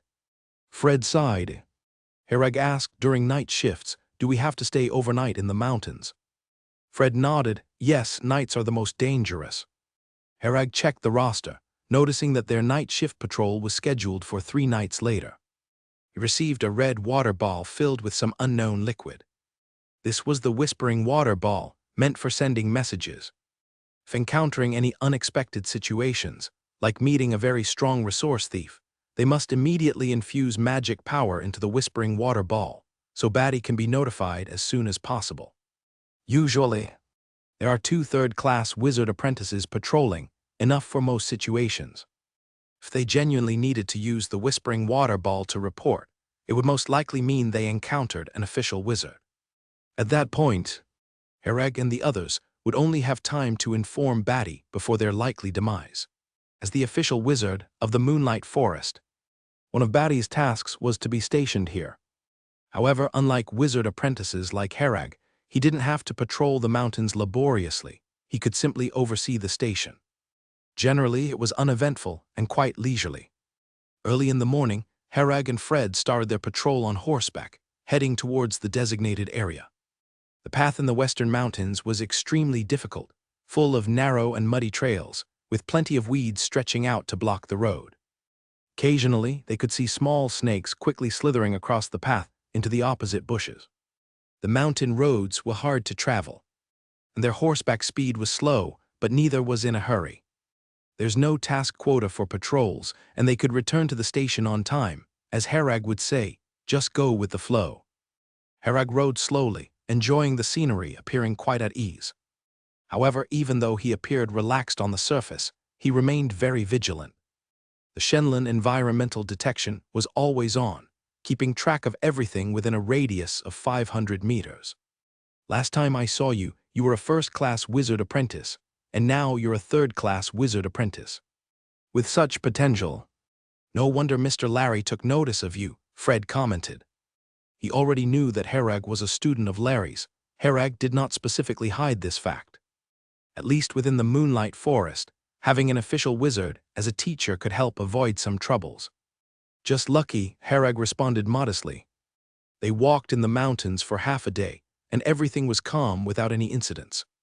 At a mountaintop, Herag found a flat area, tied his horse to a tree nearby, and then sat down under the tree to have some dried food. After a simple lunch, Herag leaned against the tree to rest with his eyes closed, and seeing this, Fred found a large stone to lie down on. For this journey, Herag was in charge, and Fred had no objections. When Herag decided to rest, they rested, and when it was time to set off, Herag decided. Fred was already 25 years old, and had a low chance of promoting to an official wizard. Herag was only 16, with Larry as a teacher, promising a bright future. Naturally, Fred wanted to maintain a good relationship with Herag. Half an hour later, Herag suddenly opened his eyes and then stood up. Fred sensed movement, saw Herag looking west, realized something might be happening, and also became alert. Not long after, a small red bear covered in blood ran over in a panic. Seeing Herag and Fred, the bear grew even more frantic, not daring to approach. The bear kept looking back while fearfully gazing at the two people ahead, caught in a dilemma. Mountain Fire Bear, a very rare demon, Fred recognized it at once. Herag nodded. A bear this small wouldn't act alone, the mother bear should be nearby. But seeing the blood on the bear, it's likely the mother's blood, indicating hunters are after it. Fred's expression became serious.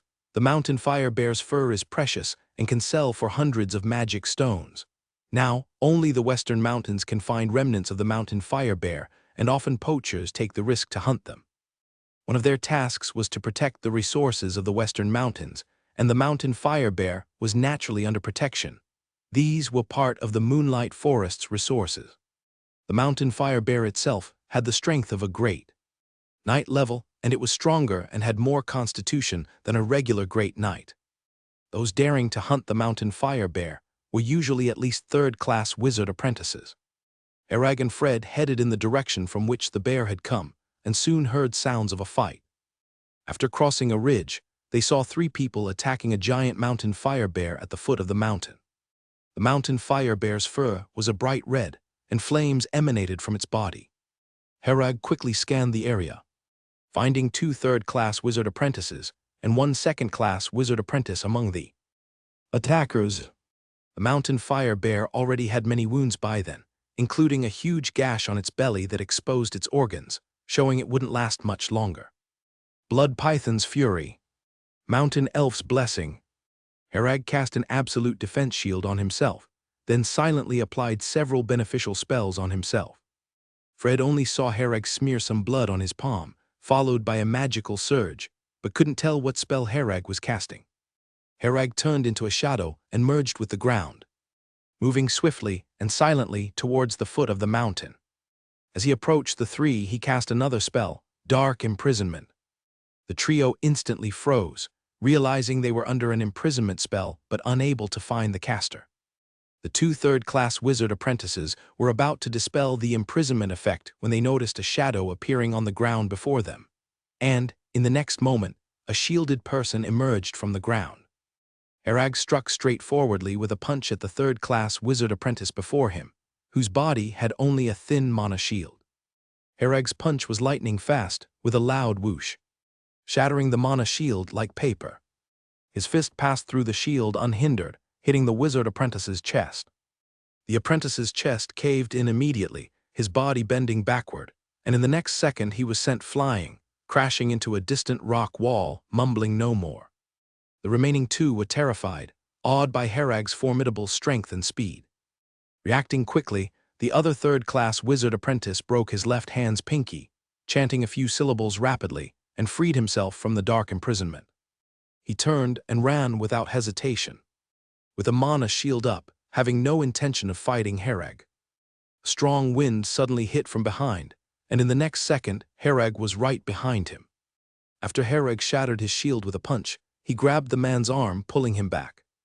Without hesitation, Hereg smashed a fist into the man's neck, driving him into the ground, creating a small pit and severing his head, which rolled several meters into the bushes. The remaining second-class wizard apprentice watched in horror, his legs trembling uncontrollably, wetting his pants. He had witnessed battles and seen death, but never something like Hereg's sheer brutality. Strong enough to crush a person with a single punch. A gust of wind blew through, and the next second, Hereg stood with his arms crossed over his chest, his towering figure blocking the view of the second-class wizard apprentice like a mountain. He looked down expressionlessly at the second-class wizard apprentice, and with a thought, he released the dark imprisonment on this person. As the dark imprisonment was lifted, his legs went soft instantly, and he fell to the ground, trembling all over. Please let me go," he pleaded, his voice shaking with a sob. Name, origin, purpose. Hereg's tone was devoid of any emotion. The person continued to tremble, stammering, I'm called Banik from the Green Cottage. We came to steal some valuable magic potion materials to sell." It was then that Fred came down. He looked a bit fearful at Hereg's face. Just on the mountain, Fred had witnessed the entire process of Hereg's action. He first slipped into the shadows, getting close quickly without the three noticing, then punched swiftly, cleanly killing 2 third-class wizard apprentices. The speed and strength were beyond Fred's comprehension. In his mind, even great knights who followed the knight's path did not have such overwhelming physical power. In the face of such terrifying power, all shields were mere paper. These 2 third-class wizard apprentices might have had more tricks, but they had already been approached by Hereg, leaving no time to react in such short distances. Imagining himself in front of Hereg, Fred simulated the scenario a little in his mind, and cold sweat broke out instantly on his forehead. "Are there any others?" Hereg continued to ask. Banik quickly replied, No, just the 3 of us." "Isn't it a ceasefire period now? Did you come to provoke new conflicts?" Hereg questioned. No, it's exactly because the war just ended. Both sides are short of manpower. So we figured that patrols in the Western Mountains might be less frequent right now," Banik explained. Seeing that Fred had arrived, Hereg said, "Take him back, hand him over to Mr. Batty. Their patrol duty could end early today because of this sudden incident. It was necessary to report back to Batty and, more importantly, to take Banik back. Banik's fate wouldn't be any better than the 2 dead third-class wizard apprentices. After being brought back, he would definitely have his memories explored thoroughly by any means, and once his value was exhausted, he would be executed or used as necromancy materials." Thinking of necromancy, Hereg realized he had not yet had the chance to learn necromancy knowledge. Necromancy knowledge is quite complicated. It's not just about buying a couple of spells from the magic shop and learning them. It requires complete knowledge inheritance. But necromancy courses are rare. One must contact official wizards in the Moonlight Forest to see if they can purchase knowledge inheritance. Hereg had originally planned to digest the spells he bought before considering learning necromancy knowledge, but due to this patrol task, he first had to come to the Western Mountains. Fred took out a pair of anti-magic handcuffs, cuffing Banik's hands behind his back. Once the anti-magic handcuffs were on, several tentacles extended, piercing into the flesh on Banik's back, completely restricting the flow of his magic power. Now Banik was no different from a normal person, unable to use magic power. After temporarily cuffing Banik, Hereg slowly approached the injured mountain fire bear. Seeing him approach, the mountain fire bear cautiously backed away a little. Hereg spoke in the monster's universal language, "We are wizards from the Moonlight Forest. If you trust me, I can help heal your wounds." The mountain fire bear's eyes showed a human-like hesitation. She glanced at the human. Corpses on the ground, then decided to trust Hereg, nodding. Hereg took out 3 bottles of white sage healing potion, slowly approaching the mountain fire bear, maintaining his absolute defense shield. He first poured a bottle of white sage healing potion onto the mountain fire bear's belly, where the wound was the worst. After the white sage healing potion entered the wound, the mountain fire bear's expression showed pain, but she knew Herag was healing her, so she endured it silently. The mountain fire bear's wound visibly stopped bleeding and began to heal. As a demon, her recuperative power was already strong, and now with the white sage healing potion, it wouldn't take long for the wound to close. After dealing with the wound on the mountain fire bear's belly, Herag poured the other 2 bottles of white sage healing potion on other areas of the bear's body. He then took out a bandage, circled the mountain fire bear once, and wrapped the wound on her belly. "You are fine now, you can leave," Herag said in the monster's universal language. The mountain fire bear glanced at Herag, nodded, and roared towards the mountain top. The cub quickly peeked its head out from the bushes, sprinted down the mountain, and hid behind the mother bear, sticking out a small head to look at Herag and Fred. Herag waved at them, and then proceeded to walk towards the mountain top. The 2 mountain fire bears also turned and left, their figures gradually vanishing into the mountain forest. On the way back, Herag was summarizing this battle. Overall, if he could approach the enemy through shadowy corners, with all sorts of beneficial spells cast on him, even a 3rd-class wizard apprentice couldn't stand against him. If the enemy was alert from the start, using shadowy corners to get close wouldn't work. Herag had both Flash and Great Stride running spells. Flash allowed him to leap directly to the enemy's side after closing a certain distance, and Great Stride running could burst instant speed, enhancing his ability to get close. After this battle, Herag was even more determined to make Great Dark Heaven his talent spell. Truly, personal strength is the power that surpasses everything, Herag mused to himself. Great Dark Heaven can infinitely enhance one's bloodline and strengthen the body, fitting Herag's requirements perfectly. When they returned to the station, they immediately reported the situation to Batty, though omitting the specifics of Herag's fight. And Batty assumed they had resolved the enemy together. Looking at Banik, Batty said, "Lock him up. I've notified the forest someone will come to take him away tomorrow." The station had cells built with forbidden magical materials, specifically for imprisoning wizards. After dealing with this matter, Herag continued his patrol life. Since that day, there had been no more anomalies, and he peacefully spent half a month. In the early morning, the sun rose from the horizon. The dawn light illuminated the entire western mountains. Herag crawled out of the tent, breathing in the fresh mountain air. A drop of dew fell from the branches above, landing on his face with a chilly sensation. The campfire outside the tent had already gone out, with only some embers still radiating warmth.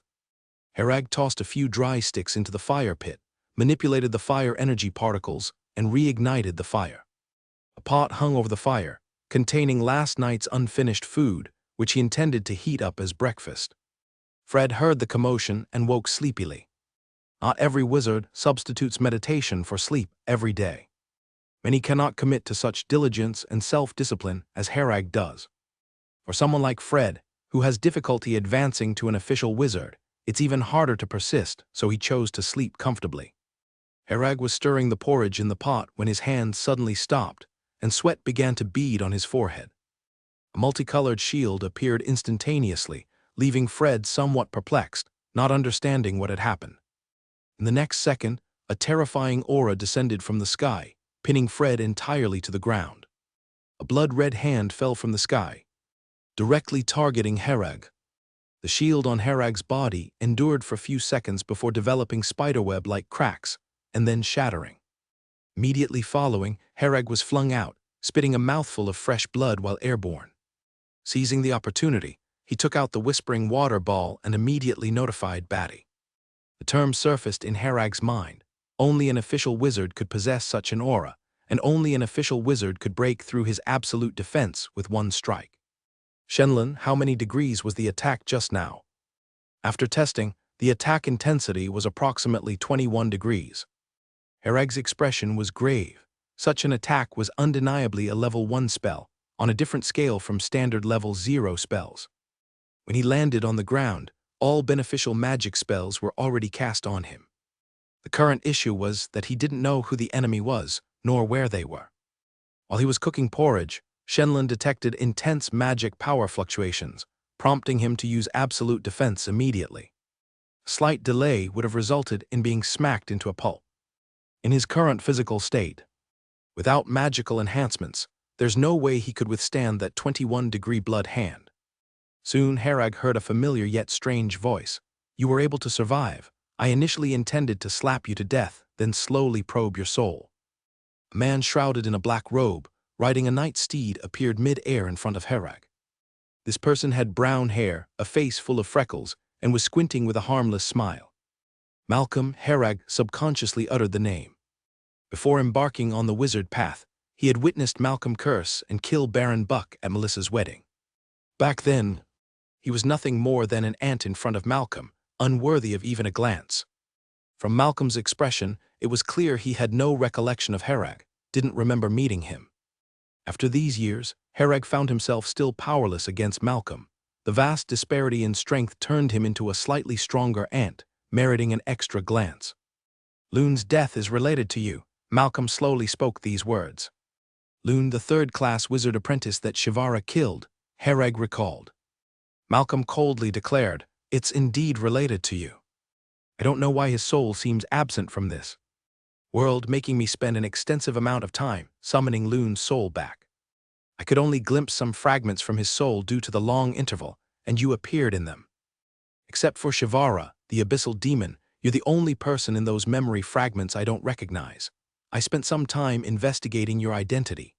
Harag Merlin, third-class wizard apprentice from Moonlight Forest, discovered via divination and locating that you're actually in the Western Mountains.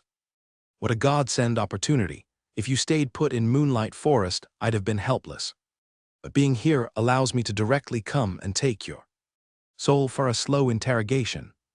Harag took a deep breath. "Loon's death has nothing to do with me. Shivara killed him." Malcolm laughed. "I never trust anyone's words, only the truth seen from the depths of a soul. Loon's soul, due to the passage of time, holds two fragmented images, but you're alive, and your soul must harbor the entire sequence of events, which I'll recognize at a glance." Harag clenched his fist, hoping Batty would arrive soon. He absolutely couldn't let Malcolm capture him, because he harbored numerous secrets. If captured and Malcolm learned Harag possessed Shenlong's chip, Malcolm would undoubtedly go mad, using all means to try to extract Shenlong. Additionally, Harag had his memories of the past life, and the meditation method inheritance of the Sixth Ring Tower, secrets that must remain hidden.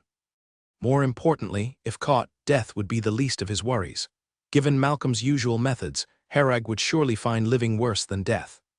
"What spells comprise the shield on you?"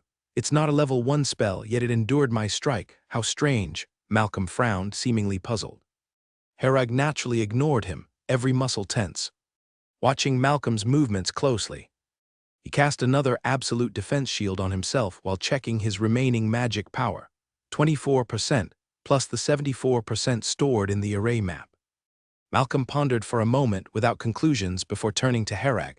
"Looking at your soul will reveal the truth." He smiled, once again conjuring a blood hand, reaching for Harag. Just as the blood hand was closing in, Harag's form twisted and vanished, reappearing several meters away in the forest. Malcolm let out a stunned exclamation. "You know Flash."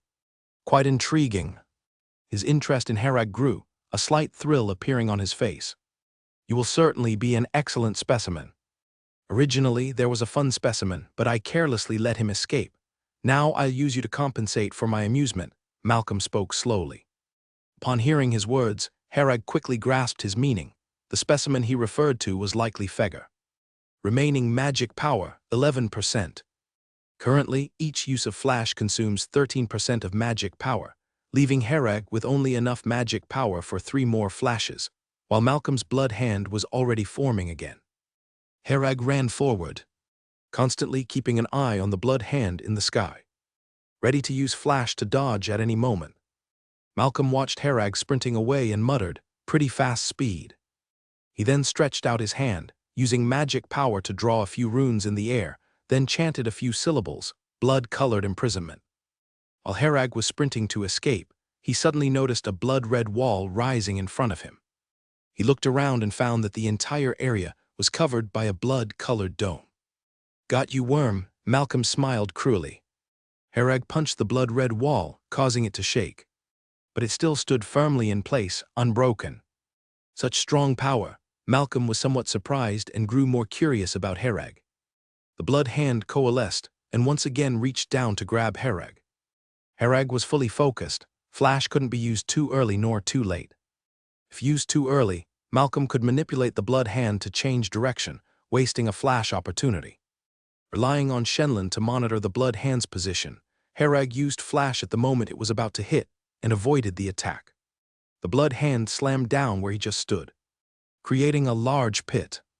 Malcolm thought, remarkable judgment, dodging perfectly twice is intriguing.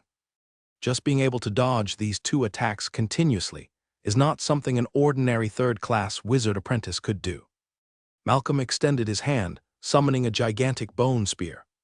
The next second, the bone spear directly vanished. Upon seeing the bone spear, Herag sensed a tremendous threat, and Shenlin only detected the swift approach of magic power fluctuations. Herag had no time to determine the direction of the bone spear, and had to use flash to evade. Just as he flashed away, a massive bone spear stuck into the ground where he had been. Malcolm looked at Herag and said, "You clearly have issues. A normal third-class wizard apprentice would have exhausted their magic by using so much magic already, yet you still use flash. Also, you seem to sense attacks in advance. Is it a talent? Let's see how many more times you can use flash." Another blood hand formed, and Herag looked grim. His magic power could only support one more flash. To replenish his magic, he'd have to drink a potion.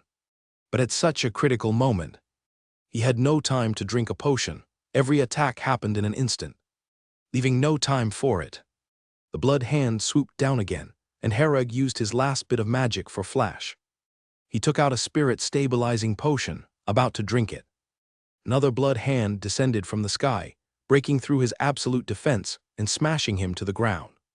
Herag felt several ribs break and spat out a mouthful of blood. It didn't stop there. He barely propped himself up when another blood hand followed closely, slamming onto his body.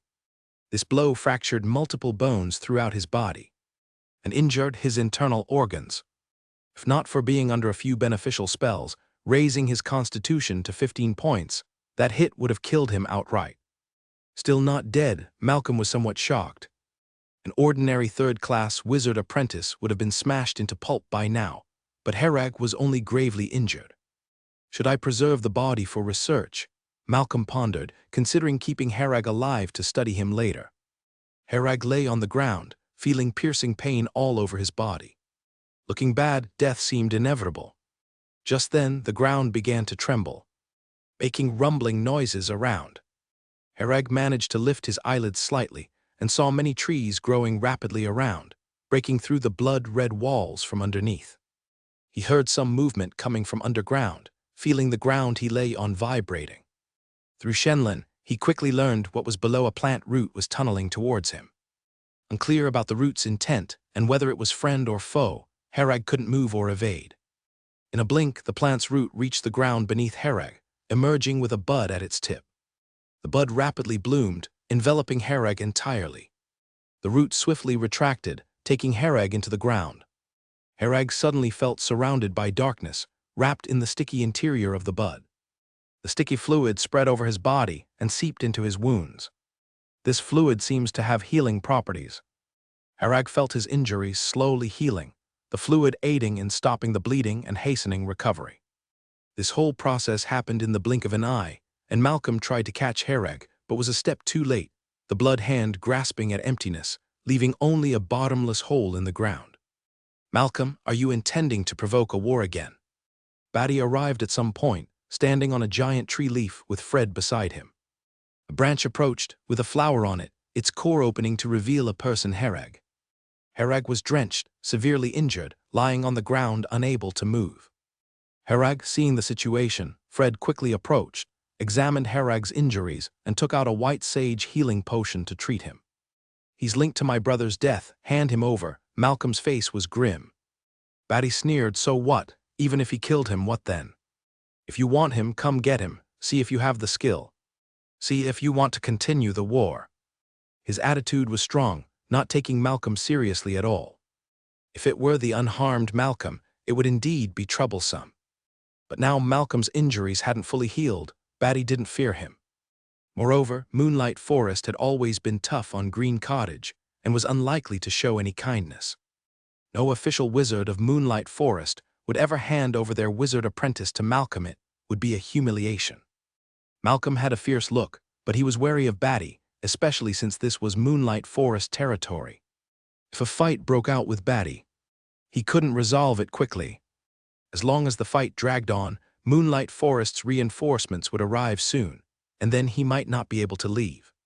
He glanced at Hereg lying on the ground. "You better stay in Moonlight Forest forever and never come out." Malcolm's words were obviously threatening, unless Hereg stays in Moonlight Forest all his life, Malcolm would attack once he comes out. After considering, he still decided to leave temporarily. The current Batty was difficult to deal with, making it almost impossible to capture Hereg from his hands. Malcolm glanced at Batty, and then rode on the night steed and flew away. Batty stood on the spot watching him leave, not making a move to stop him. Now, at this critical moment of the ceasefire, he didn't want to stir up the situation again. Batty looked down at Hereg. "Let's send him back to the forest first. I'll notify Larry." He knew Hereg was Larry's student, and although the injuries were serious, he wouldn't die. Batty summoned a huge leaf, and with a flick of his finger, Hereg floated onto it. He stepped onto the leaf himself afterward. Once steady, the leaf suddenly accelerated, flying towards Moonlight Forest. "Mr. Batty, I haven't gotten on yet," Fred shouted from below. "Adding a person is more burden. You return to the station and continue the mission yourself." Batty's voice came from afar in the sky. Fred watched the rapidly disappearing leaf and glanced in Malcolm's departing direction, feeling nervous. If Malcolm turns back now, he would undoubtedly die. He wasn't as strong as Hereg, and probably couldn't last a second under Malcolm's hand. The circle of giant trees around hadn't disappeared. These were summoned by Batty's magic. Fred climbed down from the tree, wiped the sweat from his forehead, and started running back. Hereg awoke after being unconscious for 3 days, only to feel a splitting headache and soreness all over his body. "You're awake," a gentle female voice sounded. Hereg's consciousness slowly returned, discovering himself lying on a bed in his home's bedroom, with a woman sitting beside him. Upon closer examination, it was Bessie. "Why is it you?" Hereg was somewhat surprised. Bessie said, "Don't say too much now, you haven't fully recovered. Mr. Larry just left, he has been treating you these days. Your broken bones are all connected now, and you need to rest quietly.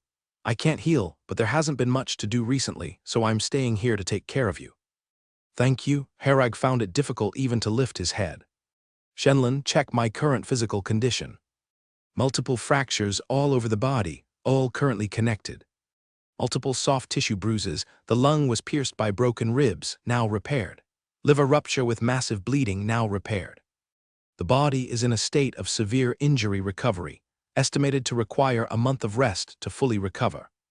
Hereg looked at the results Shenlin provided. "Seems I almost explained myself there." This was his first time facing an official wizard. The huge gap in strength left a deep sense of helplessness in his heart. Even if he strived with all his might, he could only live a little longer. Fortunately, Batty's rescue came in time.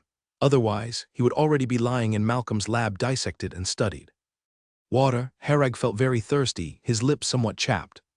Bessie immediately got up and poured a glass of water, slowly helping Hereg sit up, placing a soft pillow behind him, and then slowly fed him water. "Thank you," Hereg expressed gratitude. "No problem, we're friends after all," Bessie smiled. Hereg noticed that she dressed very conservatively today, unlike the last time when she was more stylish. He then asked, "How long was I unconscious?" 3 days. Bessie replied, "Your body is really strong."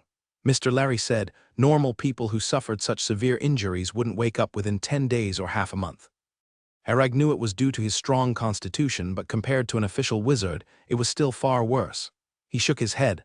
"I'm still too weak, barely made it back." Bessie quickly said, "No, you're already very strong. Malcolm is a level 1 crystallization wizard, and you managed to hold on under his hand for so long until Mr. Batty arrived for assistance. That's really impressive, barely any third-class wizard.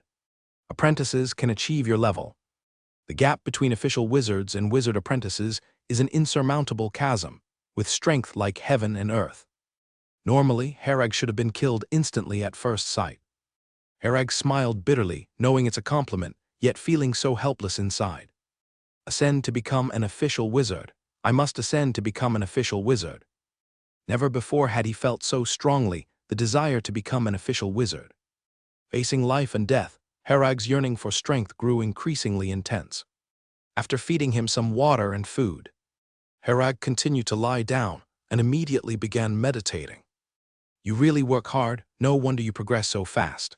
Mr. Larry said that meditation indeed can speed up recovery, but don't do it for too long, adequate rest is still needed.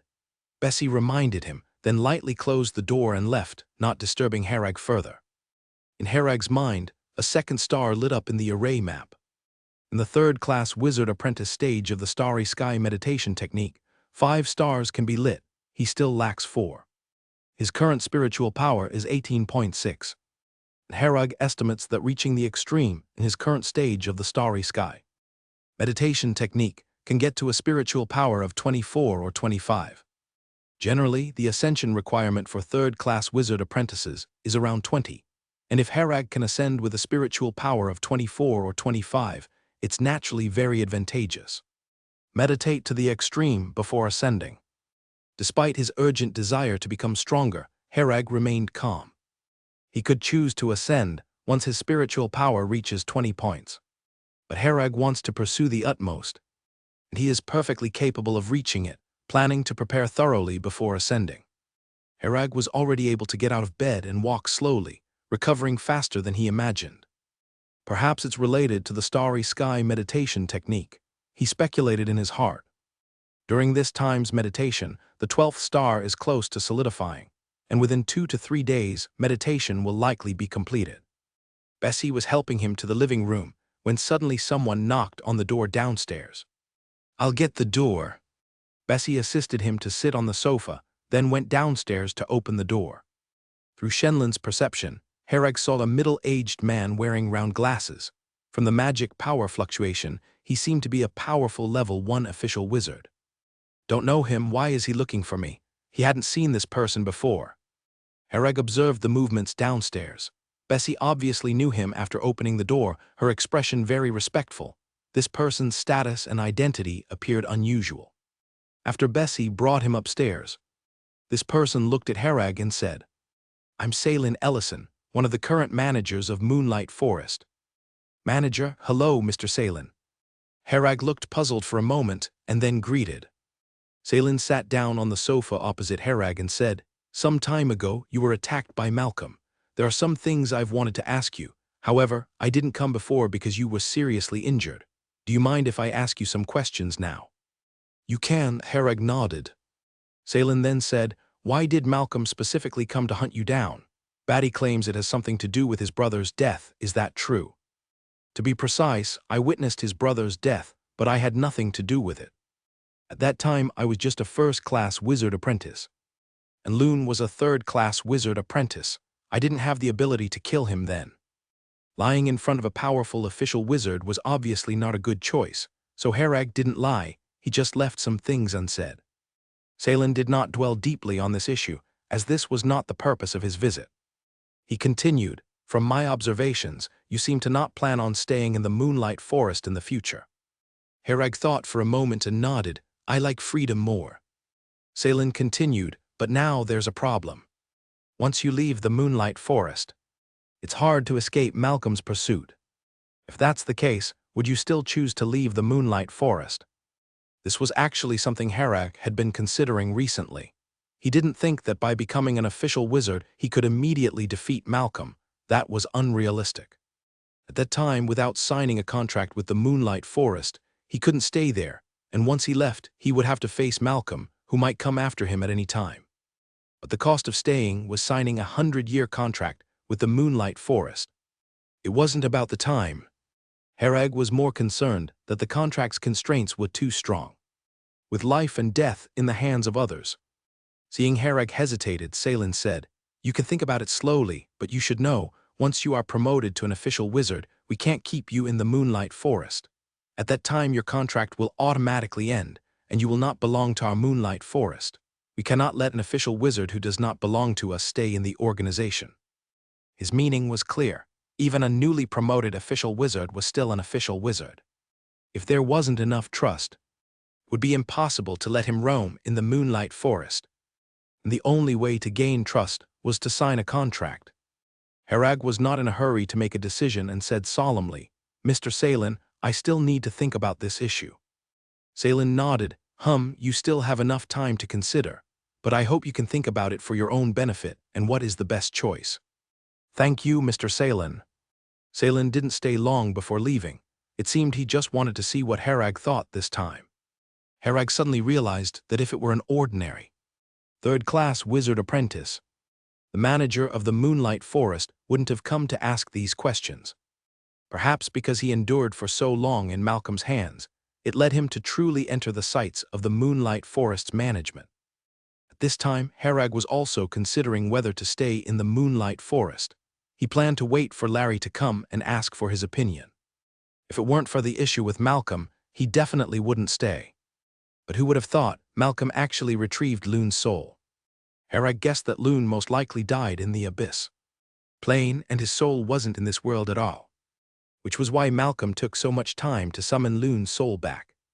Thinking of this, Herag also remembered the wooden plate in the space ring. He had been pondering why he encountered Shivara at that time, why he entered that strange space, and has no answer yet. Shortly after Salen left, Larry also arrived. After Herag talked with Larry for a while, Larry glanced at Bessie, and Bessie tactfully went downstairs. "You two chat first." Larry smiled apologetically, and after she left, said to Herag, "Actually, your problem is that staying in the Moonlight Forest means facing a century-long contract. Leaving the Moonlight Forest means facing Malcolm's threat. In fact, there is a way that can perfectly solve these two problems." "What problem?" Herag asked. Larry smiled. "That is, work with me." "What do you mean, teacher?" Herag thought, even if he worked with Mr. Larry, he couldn't stay within the Moonlight Forest. Even Larry couldn't let an official wizard, who didn't belong to the Moonlight Forest, stay within the organization. "I come from a pure-blood wizard family. Our family has a large magic potion garden in Kent Valley. After you become an official wizard, if you don't know where to go, you can spend some time there. Help me manage the magic potion garden. And sometimes there will be some magic potion orders for you. And we will split the money proportionally. We won't sign any contract. When you want to leave, just let me know. You can cultivate there with peace of mind, because that's the territory of our Checky family. Malcolm won't dare to go there and cause you trouble." Larry said this very confidently, and he had the confidence to back it up. Only a family that has had official wizards for at least 3 consecutive generations can be called a pure-blood wizard family, each with deep roots. They don't belong to any wizard organization because they are essentially a wizard organization themselves, with a complete system. Larry's contract with Moonlight Forest is also just an employment contract, which can be terminated at any time. He was invited to join the Moonlight Forest. Herag felt this option was quite good, not being constrained and having a relatively safe environment to cultivate. He believed that as long as he had enough time, with his efforts and excellent mind, and with a little help from Shenlin, surpassing Malcolm was only a matter of time. Although Herag had made up his mind, he still asked, "Teacher, are you sure it's safe there?" Larry laughed at his question. "Rest assured, a pure-blood wizard family has more cohesion than a general wizard organization. That's common knowledge. No one would easily provoke a pure-blood wizard family. Pure-blood wizard families are known for their protectiveness. After Herag joins, even though he's not blood-related, he's considered one of their own. If Malcolm really dared to go to the Checky family's territory to deal with Herag, then he would surely face the wrath of the entire Checky family, as this would be the most serious provocation to a pure-blood wizard family." "Then I'll follow you, teacher." Herag smiled. Larry patted his shoulder. "Cultivate well, and be promoted to an official wizard as soon as possible. Once you become strong yourself, you won't need to rely on external forces." Larry's words echoed Herag's own thoughts. Only by being strong oneself can one face everything without relying on external forces. Herag Merlin, Power 8.6, Agility 7.7, Constitution 9.3, Spirit 19.7, Magic Power 100%.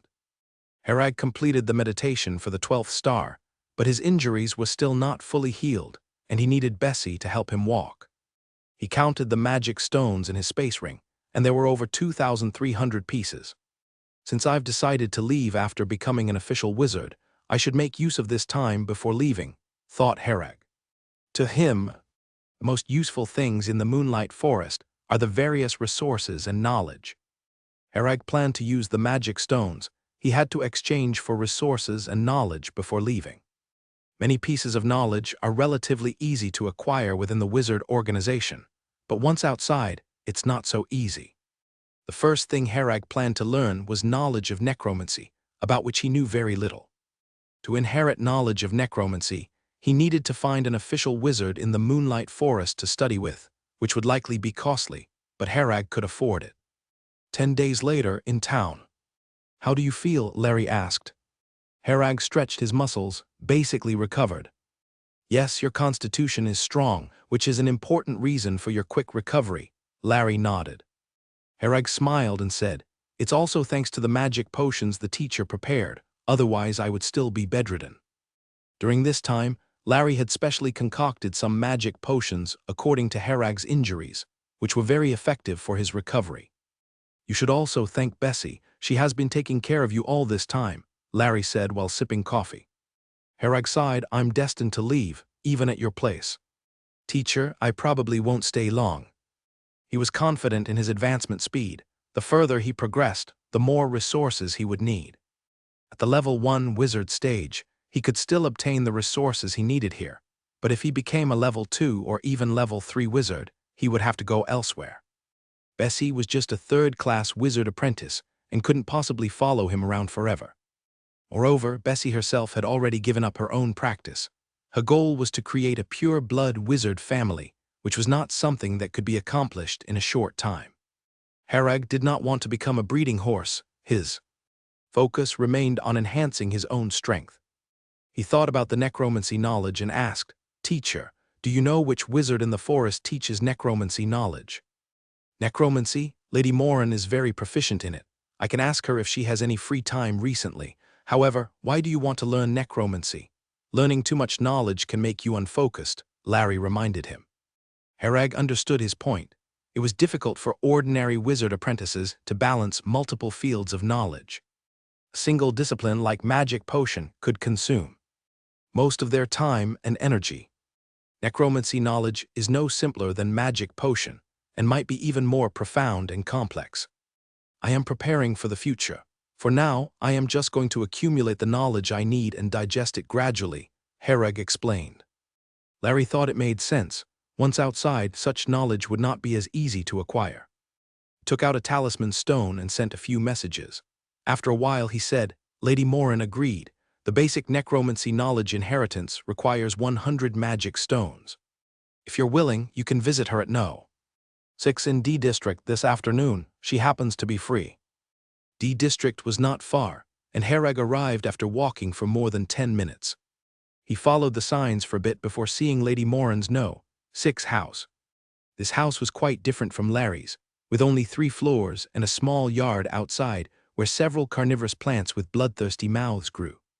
The plants sensed Herag's approach, and all raised their heads to look at him, mouths open with saliva dripping from their edges. Herag stood at the gate, unsure whether to enter. He wasn't afraid of the plants, but worried they might damage themselves biting his shield. "Come in, these little darlings are just curious about you. They won't bite," came a very pleasant voice from inside the house. Herag, watching the predatory plants, cautiously entered, keeping an eye on their movements. If they attacked, he could dodge in the first instance given his speed. The surrounding plants fixed their eyes on Herag, watching him walk to the door. Herag knocked on the door. "Lady Morin, I'm Herag, Larry's student." The door opened automatically, and a cold breeze blew from inside, giving Herag a slight chill. He entered the room, finding it dimly lit, with just a few oil lamps illuminating the corners. The room had a strong smell of preservatives mixed with kerosene, which was quite pungent. Herag didn't understand why there were kerosene lamps, as fluorescent stones were typically used for lighting due to their brightness. Kerosene lamps were too dim. In front of him was a square table with a book and a bottle of green unknown liquid atop it, bubbling greenly. Behind the table was a small figure in black robes, whose appearance was indistinguishable. Herag didn't dare to easily probe, needing to be cautious in the presence of an official wizard.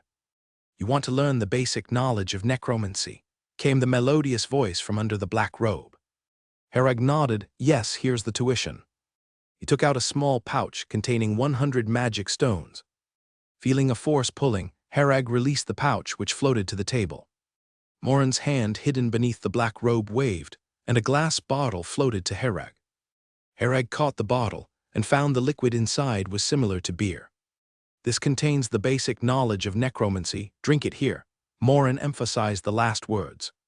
Herag nodded to show he understood. It was to prevent him from selling it the moment he left. He uncorked the bottle and sniffed, finding it smelled like beer, though the fermentation odor was slightly stronger. Herag tipped back his head and drained it in one go. The liquid melted in his mouth, disappearing without entering his stomach. Soon, Herag felt a swelling in his head, as various information poured into his mind. This is a knowledge transfer. Herag quickly realized and controlled his spiritual power, accepting the influx of information. After half an hour, Herag found his mind filled with many necromantic concepts. Subject on malevolent thoughts, evil spirits, and some foundational knowledge and theories about souls. You have now mastered the basic knowledge of necromancy and can learn some basic necromancy spells. Morin's voice was as melodious as a nightingale, with an endearing laugh that uplifted the spirit. Hearing Morin say this, Herag sensed that her implication was whether he should purchase more necromancy. He asked, "Does Lady Morin have any recommended necromancy?" Morin did not rush to answer the question, but instead said, "Have you encountered an evil spirit before?" Herag was taken aback for a moment, then said, "Yes, but it was quite some time ago. Can Lady Morin actually still sense it?" It had been more than a year since the incident in Valley Town. "The aura of an evil spirit doesn't wash off with a bath. To me, the smell is as fresh as if you just stepped in dog poop," Morin chuckled. Herag scratched the back of his head. "Lady Morin, will this aura harm me? Is there any way to remove it?" He was completely unaware that he had the aura of an evil spirit on him. He never sensed it at all. For ordinary people, it's a terrifying aura that could torture them to death, but for you, it doesn't have much impact, just makes you more easily attract evil spirits. Solving it is simple. Just buy some magic from me, and I'll help you remove it. Morin then added, "For you, I suggest learning Undead Perception, Crown of Evil Thoughts, and Undead Sword, these 3 level 0 spells. Undead Perception allows you to sense or even see the presence of a spirit body. Crown of Evil Thoughts is a necromancy defense technique that gives you some protection against evil thoughts. Undead Sword is an offensive necromancy that can condense an undead magic sword, dealing direct damage to spirit bodies. Since you're specialized in the dark energy element, you can infuse dark energy particles into the magic sword to enhance its power." Herag was quite satisfied with these 3 spells and asked, "How much for these 3 spells in magic stones?" 5 magic stones each, for a total of 15, Morin replied. Herag immediately took out 15 magic stones to complete the transaction and obtain the spell model books for the 3 spells. These 3 spells provided him with some basic means to deal with evil spirits, so he wouldn't be completely helpless. "Now I'll help you remove the evil spirit aura from you," Morin said softly. Herag respectfully said, "Thank you, Lady Morin." Morin extended her left hand from under the black robe, a very fair, delicate hand that looked like a child's hand. She spread her palm upward, revealing a tiny crack in it, which quickly expanded into a mouth that even spat out a tongue. This mouth slowly opened, expelling a black beetle with 2 large pincers.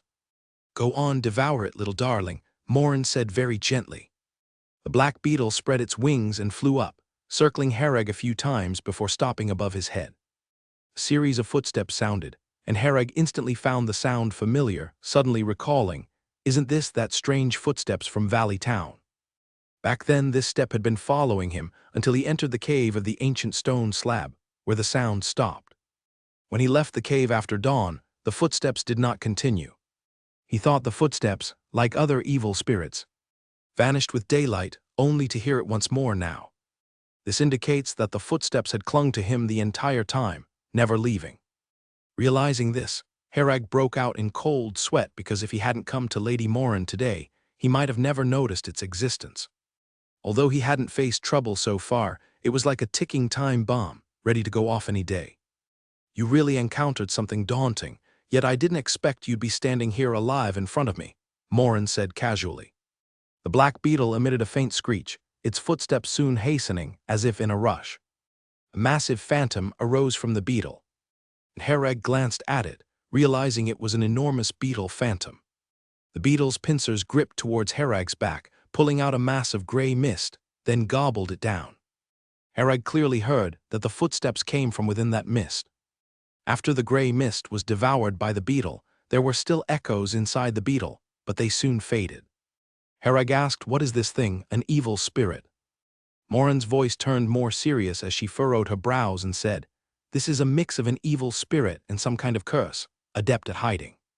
I only sensed the evil spirit aura on you, but didn't expect it to conceal such a thing that even the defensive witch array of Moonlight Forest couldn't detect. What would happen if this thing stayed inside me?"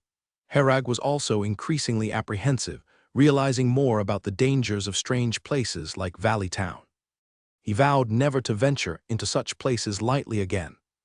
Morin said, "It seemed to have considered you a nutrient, parasitizing deep within your body. Luckily, you're currently quite weak, preventing its growth. Otherwise, I can't predict what kind of existence it might have become. There have been similar incidents before a kingdom was destroyed because of it." Herag didn't imagine this thing would be so troublesome, even making a necromancy specialist, an official wizard like Morin, find it tricky. He asked, "Am I fine now?" Still slightly worried, he feared there might be remnants inside him, posing a significant potential threat. "This is a piece of demonized items called a soul-devouring crystal," Morin said, holding a necklace with a rhombus-shaped crystal at its base. She continued, "It has an enchantment of my own, which array design, capable of sensing evil spirit presence, defending against them, and highly repelling them. As long as you wear it, any leftovers will eventually get cleared. Remember, when the crystal turns red, it means an evil spirit is near. The stronger the evil spirit, the redder the crystal. If your crystal feels hot and burns, then you might want to consider finding a decent grave for yourself." Morin said the last part with humor, seemingly trying to spook Herag. Herag bluntly asked, "How much?" 500 magic stones." Herag hesitated for a moment, but eventually forked out 500 magic stones. "This is the only place in Moonlight Forest, and pretty much anywhere you can get such an item. Magic stones are only useful when converted into resources, and this crystal was invaluable to him, making the painful expense necessary. He had heard of witch arrays, a subject only official wizards can research, with a vastly extensive and complex knowledge base. After handing over the soul-devouring crystal to Herag, Morin gazed at the pile of magic stones and laughed. "Alchemists really are wealthy. I just tossed out a random number." "What, just a random number?" Herag exclaimed in surprise. Morin laughed into her hand, "Just teasing you. This thing really costs 500 magic stones. Ask Larry if you don't believe me." Herag listened to her pleasant voice and suddenly felt that necromancers might not be so terrifying after all. In previous rumors, necromancers were described as dealing with corpses all day, and the depiction was quite frightening. Lady Morin seemed pretty normal right now, and her voice was pleasant. Shenlin scanned the soul-devouring crystal. Herag asked Shenlin to check, just to avoid being tricked. Even though he wouldn't dare to say anything if he were tricked, the deal was done, but he needed to understand. Scanning in progress. Scan complete. Extremely intricate magic power operation structure discovered inside. Currently lacking relevant knowledge. After Shenlin provided a response, Herag felt relieved. Inside the crystal is a witch array, and Shenlin currently lacks relevant knowledge records. Have you ever had nightmares while sleeping? That thing should appear in your sleep and affect you somewhat, Morin asked. Sleep? I don't sleep. It's all replaced by meditation, Herag said, rubbing the back of his head. All right, time is running out. You better leave now, Morin said lightly. Time is running out. Herag felt something weird about it as he diligently prepared to leave. He bowed to Morin and said, Thank you, Lady Morin, I won't disturb you further. Morin's voice was much quieter, still trembling. Herag's scalp tingled, and he quickened his steps to leave, his intuition telling him not to linger. Back home, Herag lit the fireplace, warming up the room considerably, then brewed a cup of coffee and began digesting the basic knowledge of necromancy he acquired. This set of knowledge was directly transmitted into his mind, requiring him to digest, understand, and absorb it. Herag had Shenlin record all this knowledge, and then he began to review it himself. Soon it was the middle of the night. Herag rubbed his forehead, feeling slightly tired after a day of learning. Having just recovered from a major illness, his physical condition was still inferior to before, making fatigue come easily. Too bad I can't learn level 1 spells. Herag lay on the bed, contemplating his future plans. Inside the Moonlight Forest, wizard apprentices can only buy or exchange level 0 spells, and all level 1 spells aren't allowed to be traded or taught to wizard apprentices. Only third-class wizard apprentices, who are about to advance to official wizards, can buy a level 1 spell after approval and registration by Moonlight Forest as their talent spell. However, according to the usual procedure, at this time, most third-class wizard apprentices have decided to stay in Moonlight Forest and can obtain a level 1 spell for free. It's rare for someone like Herag, who has the hope to advance to official wizard, yet doesn't stay in Moonlight Forest. Even though Herag plans to follow the path of Great Dark Heaven in the future, he hasn't considered abandoning spells. Body and spell dual cultivation is the right path, trying his best to enhance his strength comprehensively. Level 1 spells can only be purchased through Larry's family channel later. There's currently no way to buy them in Moonlight Forest. While pondering, Herag entered the meditation state, with Shenlin analyzing the 3 spells obtained today, preparing to construct the spell models for these 3 spells. On the following day, Bessie brought some fruit to visit Herag. After taking and placing the items down, Herag said to Bessie, "Tell me the details of your injury process again." He thought about it, realizing Bessie had been devotedly taking care of him over this period, feeling he should return the favor somehow. Though they couldn't start a family and form a pure-blood wizard family with her, perhaps he could help solve the issue of her spiritual power not being able to continue growing. He had Shenlin, maybe a solution could be found. Of course, even if Shenlin found a solution, Herag wouldn't immediately solve Bessie's problem. After all, this was an issue even Mr. Larry was helpless against. Solving it in such a short time would be too unreasonable. Herag's plan was, if Shenlin could solve Bessie's problem, to wait until he advanced to official wizard and stayed in the magic potion garden of the Checky family for a while. Then solve Bessie's problem at that time, making it look more reasonable and less conspicuous. Even Larry would simply think Herag paid special attention to Bessie's issue, spending a lot of time researching until a solution was found. Bessie shook her head. "Don't bother, Mr. Larry had no solution and I've resigned myself." "You never know unless you try," Herag smiled. He didn't dare make any promises, fearing to give Bessie hope only to turn it into despair. Seeing his persistence, Bessie said, "I was hit by Soul's Scream at close range, and I was already severely injured at the time, utterly defenseless. This spell caused irreversible damage to my spiritual power." Herag pondered. Shenlin, scan Bessie, analyze if her spiritual power issue can be resolved. Task logged, execution underway. Scan complete. After calculations and analysis, the task simulation plan is expected to take 7 hours. Herag glanced at Shenlin's result, which required 7 hours to simulate. The result of the simulation was currently uncertain. Not necessarily a solution. Herag then said, "It is indeed troublesome, I'll think of a way." Bessie chuckled wryly. "Don't bother anymore. Focus on preparing to advance to official wizard. No need to waste time on me." "It's okay, I'll think about it while idle." Herag waved his hand. After they shared a simple meal, Bessie left. Now that Herag had completely recovered, she didn't want to disturb him much, nor did she mention forming a pure-blood wizard family together, genuinely interacting as friends. Task completed. Bessie's spiritual power issue can be resolved with the following formula: 10 grams of mermaid scale, 12 grams of lightning flour. Herag didn't expect Shenlin to actually provide a solution. From the formula, these magic potion materials weren't rare, with no uncommon ingredients. Of course, the actual effect needs to be seen through Herag's experimentation. However, since Shenlin could provide a specific formula, it indicated that Bessie's problem wasn't unsolvable. Even if the formula had issues, adjustments could be made through experiments to finally get the correct magic potion formula. The fact that Larry didn't come up with a solution doesn't mean his expertise was lacking. Shenlin stores a vast amount of data, with capabilities of processing and analyzing data far exceeding human minds. Even though wizards have spiritual power far surpassing ordinary people, they still have limitations. Shenlin can select necessary data from massive datasets, then integrate and process it for solving specific problems. Given enough time to Larry, he would eventually experiment to find an effective formula, but the duration remains unknown. Larry wouldn't spend so much time on this matter. Though the formula was acquired, Herag set it aside for now, currently unable to resolve Bessie's issue. In the following 2 months, Herag focused on learning and cultivation, leading a peaceful life. The 13th star meditation was completed, but simultaneously trouble came. Moonlight Forest arranged new tasks again.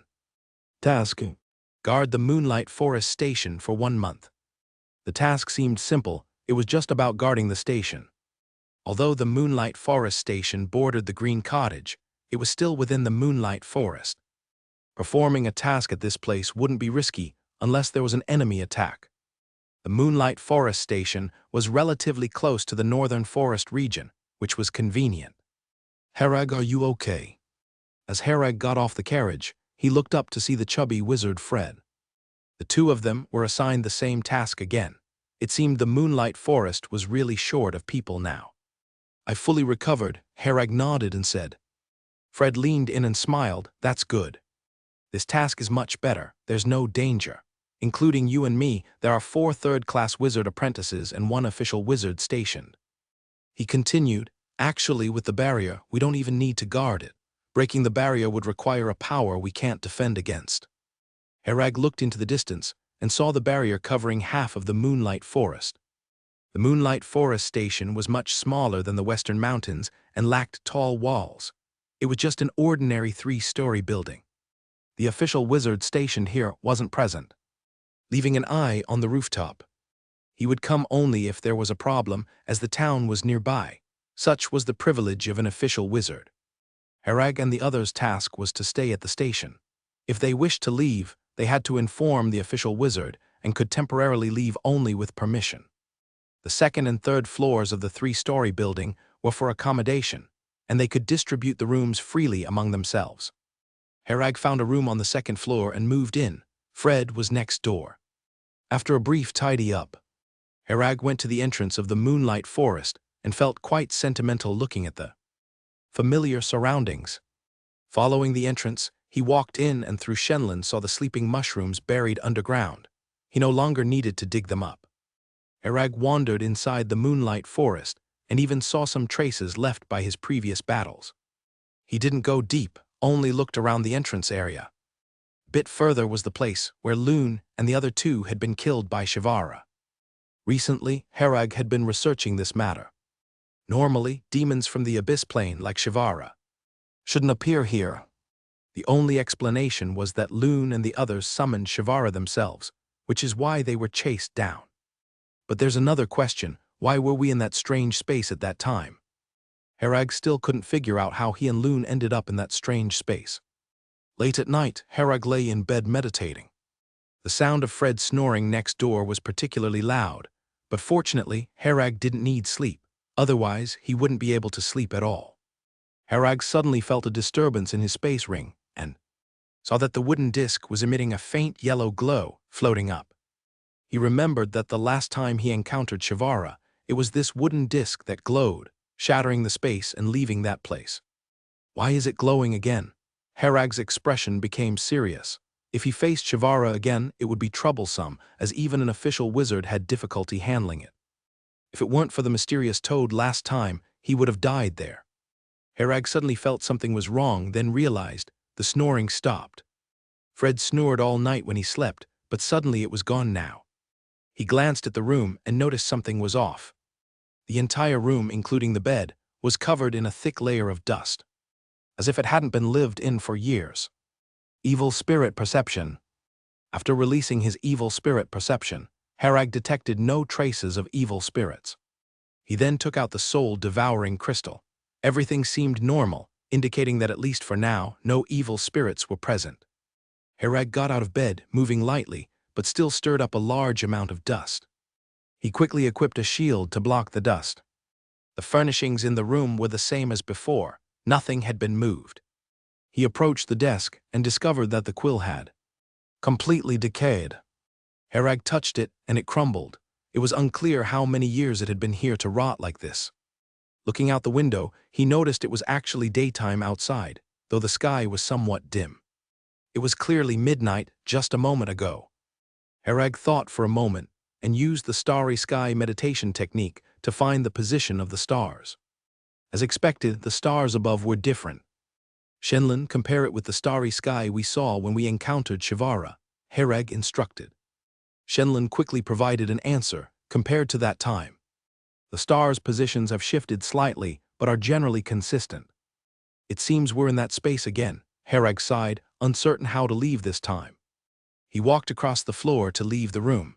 The floor let out a piercing creak, as if it couldn't bear the weight and might collapse at any moment. Once outside, Harag looked up to see a massive blood moon hanging in the sky. The surroundings were desolate, the ground a gray-white. The wooden disc in Harag's hand grew increasingly bright, transforming into a ball of light before disappearing. Where did it go? Harag glanced around but couldn't find a trace of the wooden disc. It had simply vanished. A known imprint detected entering the body, Shenlin suddenly warned. Following Shenlin's instruction, Harag raised his left hand and found a faint imprint in his palm. The pattern was identical to the 6th ring tower carved on the wooden disc. He touched it and felt nothing, then asked, "Shenlin, check what this is, its function, and if it's harmful." Lack of relevant data, specific information unknown. Not having any clues from his palm, Harag decided to leave it for the moment. What mattered most now was finding a way out of this place. Knowing nothing about this place, he couldn't predict what might happen. Harag took a few steps forward, intending to search for any valuable clues, as he couldn't just stay idle. "Damn it, you stepped on me," came a cursing voice from beneath his feet. Looking down, Harag saw a stone with a mouth and eyes glaring at him angrily, continuing to curse. "Sorry, I didn't notice. Can you tell me where this is?" Harag asked, finding it rare to encounter a talking creature. Even if it was a stone, it might provide some information. "Damn it. You stepped on me. Damn it, you stepped on me. Damn it. You stepped on me." To his dismay, the stone only kept repeating that phrase, making Harag feel uneasy. Harag promptly cast an absolute defense on himself, then kicked the stone away with one swift motion. The stone was much heavier than it appeared, but with Harag's power, he could still kick it away. After the stone flew far, the cursing sound could no longer be heard, and Harag felt inexplicably relieved. Only then did he realize that he was drenched in sweat, completely unaware of these changes just moments before. Harag glanced in the direction where the stone had fallen and turned back to the dilapidated inn beside him. He pondered, "This place is too dangerous. Even a random stone poses a threat." Harag was contemplating whether to stay here or continue exploring other places. Without understanding this place, there was no significant difference between the two choices, just a matter of luck. While he was pondering by the inn, he suddenly heard a slight sound on his right. Harag looked up to see a palm-sized black humanoid creature. This thing had limbs and a tail, was entirely black, and emitted a metallic sheen. Harag sensed a tremendous threat from this small creature, and immediately cast various beneficial spells on himself. The black little man also noticed Harag and fixed its gaze directly on him. A spark of electricity flashed across the black little man, then it disappeared. The next moment, the black little man appeared in front of the absolute defense shield, punching it with a tiny fist. The immense force sent Harag flying, the absolute defense shield still intact, not broken directly, but it seemed it wouldn't hold for much longer. Harag had just gotten to his feet when the black little man charged again. Harag took a deep breath, threw a punch, and collided with it. Both retreated slightly, but Harag had to retreat a bit further. In terms of power and speed, The black little man was somewhat stronger. I can't fight him head-on. If I continue, I'll surely die. Herag observed that the punch just now had no effect on the black little man, whose defensive capabilities seemed very strong. He took a deep breath, took a stance, then turned and ran. The black little man was momentarily stunned, thinking Herag would go all out, but unexpectedly he ran away. Immediately it followed, with electric sparks faintly flickering on its body. The two pursued each other across the desolate grayish-white land, with the black little man being much faster, but Herag had flash, always able to pull away at critical moments. Why is it so relentless in pursuit? Herag couldn't understand why this black little man was so insane, persistently chasing him when he hadn't provoked it. He turned back, conjured a corrosive arrow, and shot it at the black little man. The black little man didn't even dodge, charging straight through the corrosive arrow.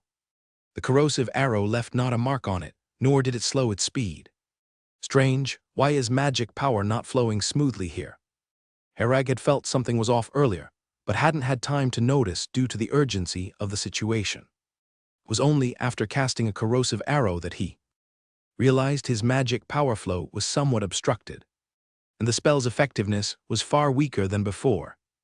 Shenlin, what was the intensity of that corrosive arrow just now? According to the calculation, 0.14 degrees. The original corrosive arrow had an attack intensity of 0.2 degrees, now reduced to 0.14 degrees, a 30% decrease. Is it because of this space? Herag himself was in good condition without injury. It was unlikely the spell's attack intensity would arbitrarily decrease. After thinking for a while, Herag felt that the magic was probably suppressed here, leading to a reduction in intensity for both offensive and defensive magic. The black little man behind him suddenly accelerated with a flash of electricity, significantly increasing in power, simultaneously shattering the absolute defense and knocking Herag flying. Herag's entire body was sent sprawling, heavily colliding into a large stone. Herag painfully got up, feeling as though his back was about to break. The black little man relentlessly sped over at high speed, appearing before Herag in an instant.